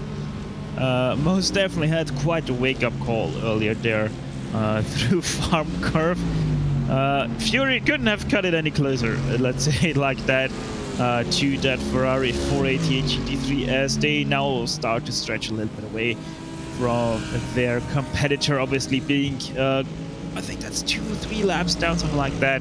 The 19 is, should be much problem pace-wise for the 87 anyway, as now they lap past the number 2 TCR of RD SimSport, Rob Sutherland behind the wheel of that 6th place car. We were closely approaching the end of segment 1, for reference by the way, at the end of this hour. Expecting to switch over and a new producer for the next part of coverage. Coverage starts approximately 1 p.m. for the second part. Switch over for those wanting to keep note as the action continues here.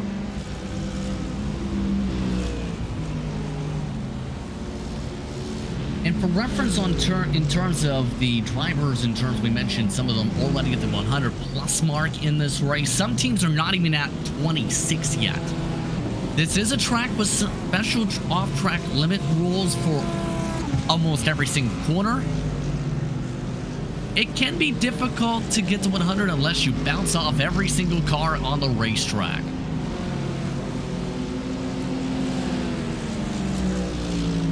That's why, by the way, they've lost 1 second, 89 Motorsport, expecting them to jump back up to second. Pit stop coming up.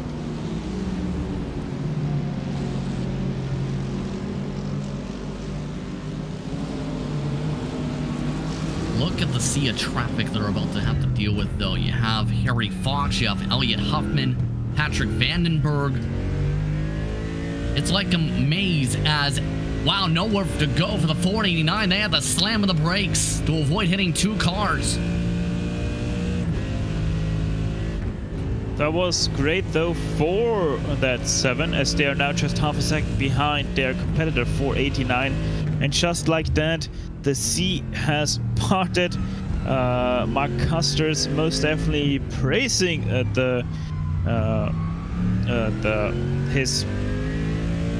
his crew chief. There we go. And bring it out, as they have most definitely done a very good job in the preparation as another MX-5 goes past.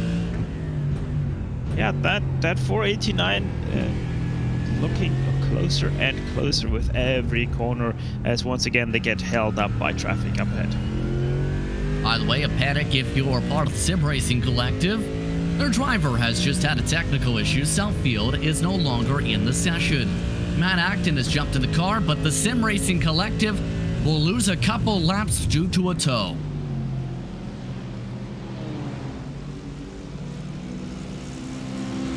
Fortunate for one of the drivers who was fast, very fast in fact, cars in the mid-pack. Keep an eye on this battle for second. Motorsport expect to peel off this upcoming time by, but a chance for Mark Custers to gain a little bit of ground, maybe save a little bit of fuel here with this buffer.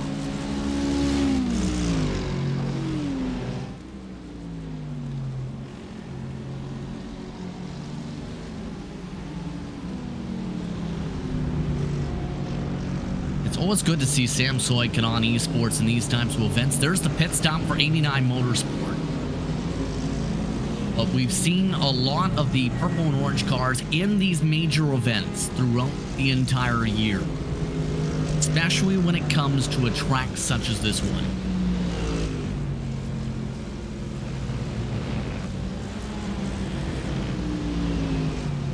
There's the pit stop. Go ahead. Side by side with an MX-5 right now through pit lane. It's something I haven't seen in quite some time. Oh, they have missed their pit stop. That's, I think, the second time we have seen that 489 miss their pit stop. Pit stall, rather. Very interesting. And now Leo Gabinoli also stepping up. Bartek Zielinski now in. Probably that also means a fresh set of boots for that 489. Remember, with some of these driver swaps today, we've seen 10-second longer pit stops, so likely not going to be in the battle with Mark Custers for the next stint. So they take the lengthy time in the pit lane. 18 hours and 22 minutes to go.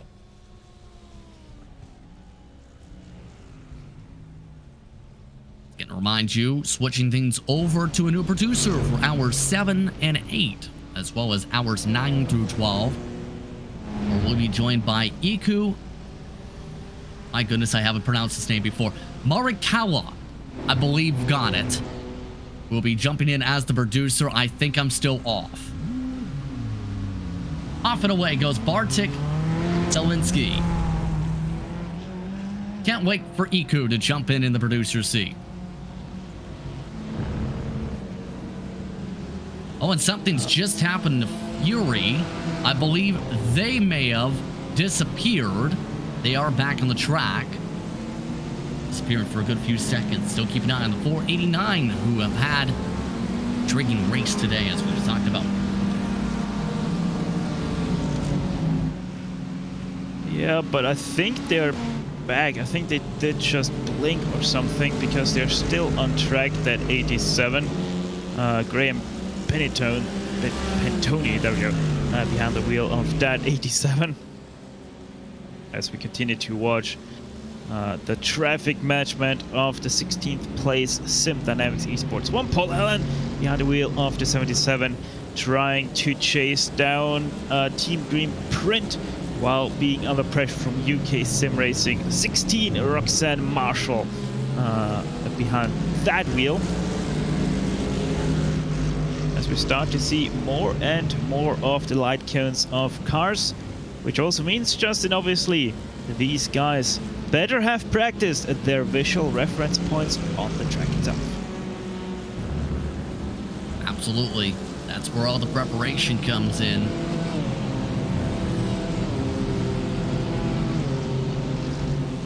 And you mentioned in your time of service a long time with a lot of cars from back then. Remember the broadcast for the first time for Race Spot when in the nighttime drivers were panicking in the nighttime? What was your first response to racing in the night? Yeah, I was honestly super excited because I love racing in the night. I love it when you're constricted in your vision, that you can't see everything anymore. And obviously the feel of just night racing is such a great thing as well, where you just need to be more careful while still being super aggressive with your overtakes if you're in an endurance race. So most definitely I was super excited. I was basically, for rain, I'm just even more excited than I was for night. Simply because I knew back then I'm a great night driver. I can't wait for it. And now with the rain as well, I know I'm a great rain driver. I just can't wait for it as well. And what a great addition night racing was for iRacing. What a great addition rain racing will be for iRacing. Well, the paddock is about to get an addition of a new driver visiting for repairs, because Jonathan Worf just got turned into the Armco barrier. That was driving around the outside of RD SimSports' James Hoyman for some reason. Oh, I would have loved to see another angle of that one, especially with the entry into Cobb's Corner, because it nearly looked like that Mercedes wasn't side by side going in yet. So TCR couldn't do much about that incident apart from get as fast as possible to the scene of the accident. So very unfortunate timing for both of them, and that probably also was just a lot of damage to the Mercedes-AMG GT3. There's mandatory repairs for that car, and the car they got contact with also has elected to pit this time because of that contact, not for black flag though. Seeing the run now down the Wellington Straight. In terms of some of the battles, we've seen Paul Allen in this car for a long time. About 2.5 hours at least. Trying to battle it out right now with Roxanne Marshall.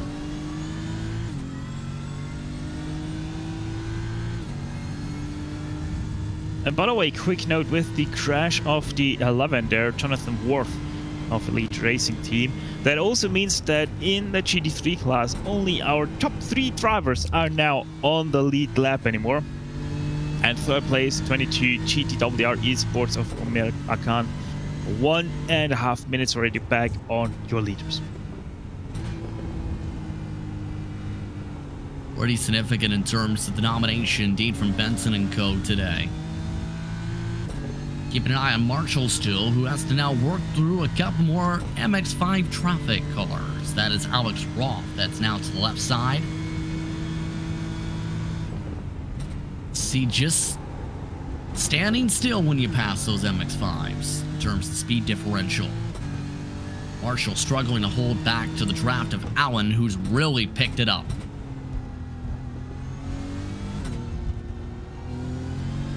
Yeah, MX-5 speed difference to GT3 is just incredible.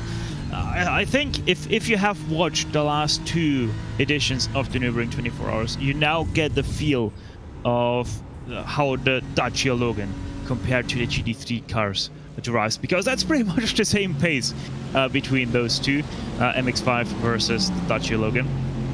But one thing I also have just realized is now racing for Extra Life, Luke Francis is in pit lane from 3rd place in the MX-5 class. Sequential Sim Sport, Quintin de Raad, they have had that major stop-and-go penalty and repair, yet they still haven't lost 2nd place. They were still 34 seconds ahead of 3rd place themselves. Oh my goodness! There's a major gaggle. What in the world down the Hainer Straight? Richard Simnor had to check up hard to avoid contact. He nearly gets hit by Matt Sykes. McKay is also for position in this group. That was a landmine-filled straightaway, if I've ever seen one.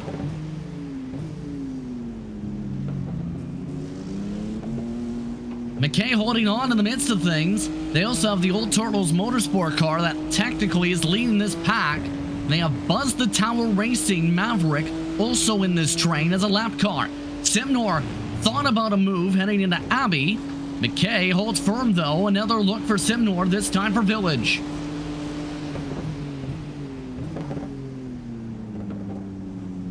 Oh, and he late arcs. A little tight contact.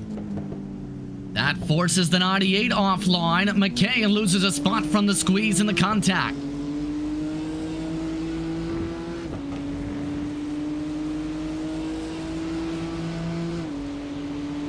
That wasn't very nice to see from DCWR's Joost Bouwmeester right there. Just really squeezed them out. Nearly ran them off the track as well with that late move on the brakes into the Village. But thankfully, it seems like no contact was made in the end. And now also Prismatic, that's George McKay still behind the wheel of that 98. In 14th place behind Next Gen Racing and DCW Racing. Yeah, this battle I think might still be on, possibly. Things close back up as here's a look at the replay. Bye-bye, Lamborghini.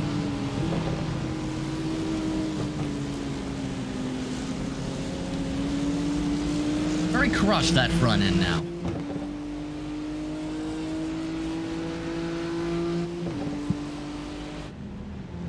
That was 4X Racing Pink, who no longer has a hood. Looking back at Motorsport, this is for position. Remember, though, on a much different cycle. Linsky trying to find a way around Adam Hedgecock, who has held on to a top 5 spot for much of this night so far. Luke Walsh to deal with for traffic.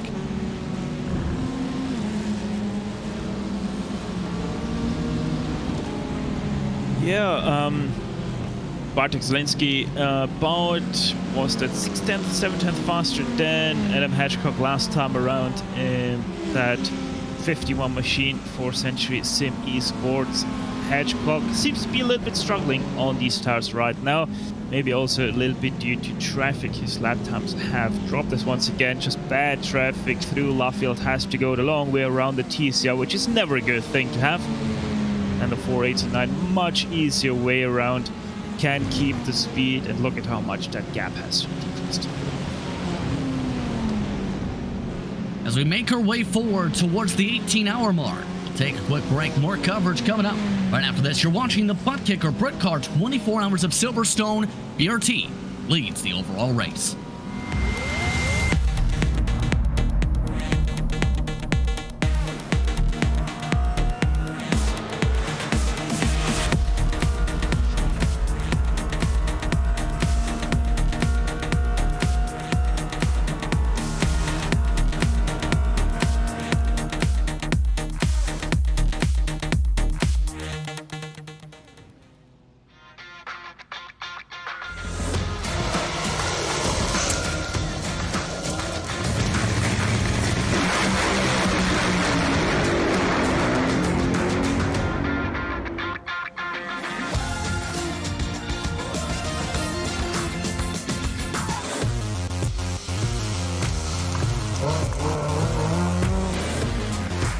While they are squabbling, of course, Tristan Ovenden up front is getting away.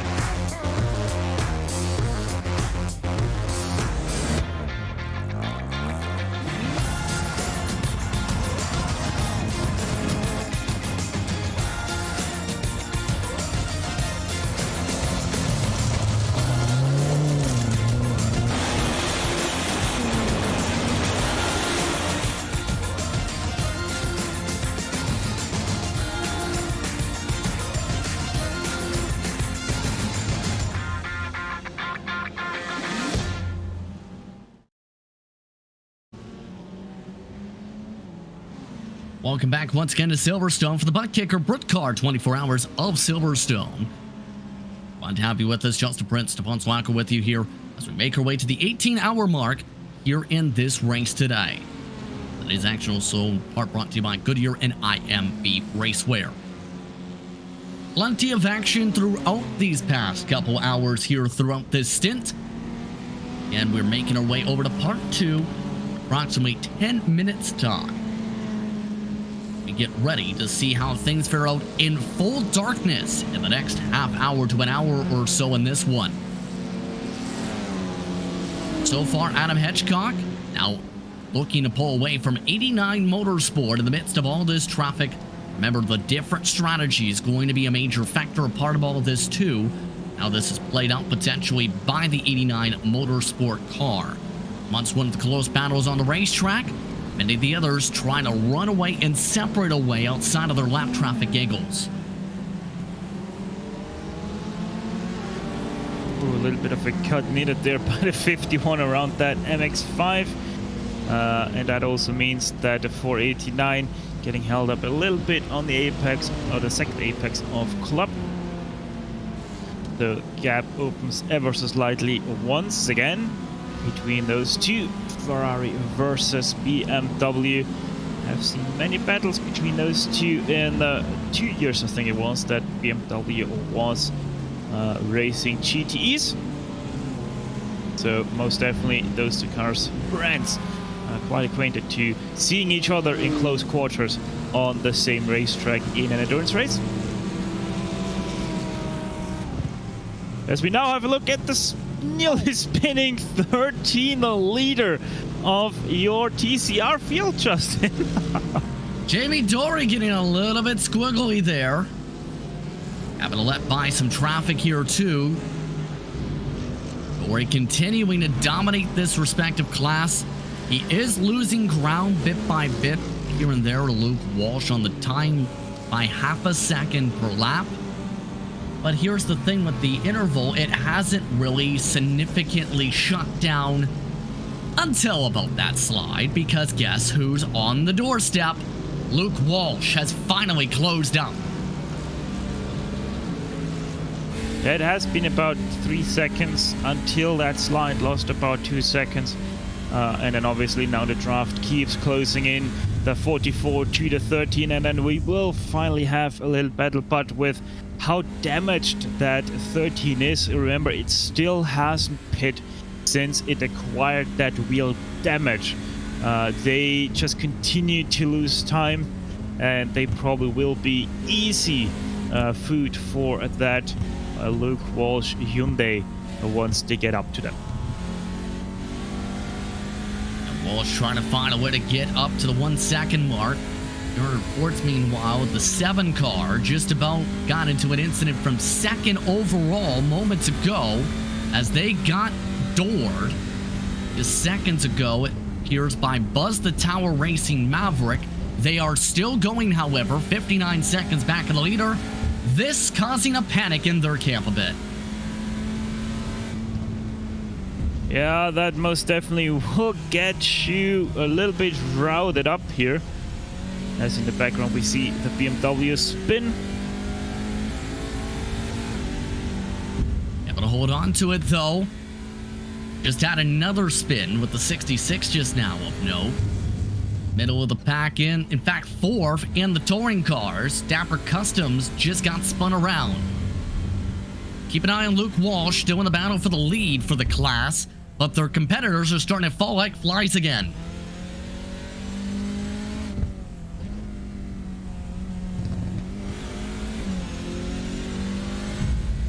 What an effort it has to have been for the past few hours to get to this spot here for SimTech to have a shot. Yeah, Next Gen Orange, sorry, had the race pretty much under control until that one incident with, I think it was a GT3 car, where they received wheel damage, and ever since they have been losing time and time again. And yeah, sometimes it just can be like that. Nothing to your control, nothing you can do about it. Innocent bystander getting collected, and all of a sudden the race starts to slip out of your hands. But thankfully they still do have a lot of pace, that number 13 Jamie Dory, and that still can mean that if something maybe happens to that 44, obviously nobody wishes for that, not even their hardest competitors would wish something like that. It still can once again swing back to the 13's favor, so we will have to keep an eye on these guys throughout this race. Keep your eye on Stefan McMahon, by the way. You see closing up a fair bit. Approach the top of the hour here. McMahon boxed in with Handsome Pete for 9th position. Pete Herod also trying to find around Matt Acton in the midst of things. A lot of inter-class traffic here as well. You have the 3rd place car also in this respective train as well. Lap traffic being friendly there. Scorex, not so much. They send it in, heading off towards Club. Forced to try a different line as, hello, Greg Smith. That allows McMahon to the outside.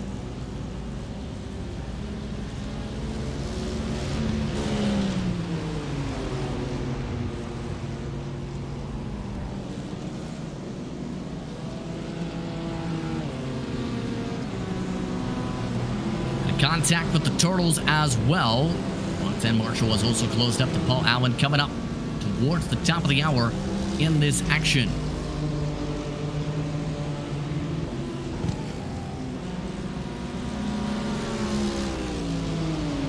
And trying to find a way to sort around on the outside line. Herod tries to get around the Moo car. Gonna zip around though without contact.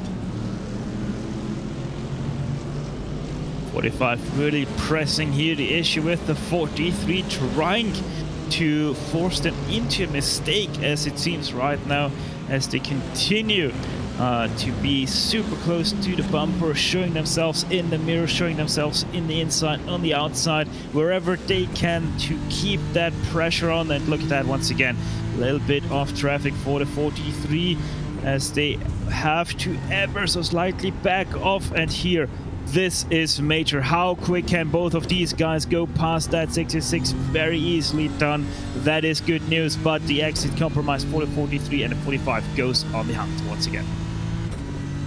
As we make our way to the traffic, we approach the top of the hour for the ButtKicker Britcar 24 Hours of Silverstone. It's time to switch things over to part 2 of today's coverage. As the side-by-side builds up, for hours 7 to 12, we get ready to switch things over with a pit stop for ScoreX. You're watching RaceSpotTV. It's time to head to a RaceSpot fan immersion here as we enter part 2. Stick around.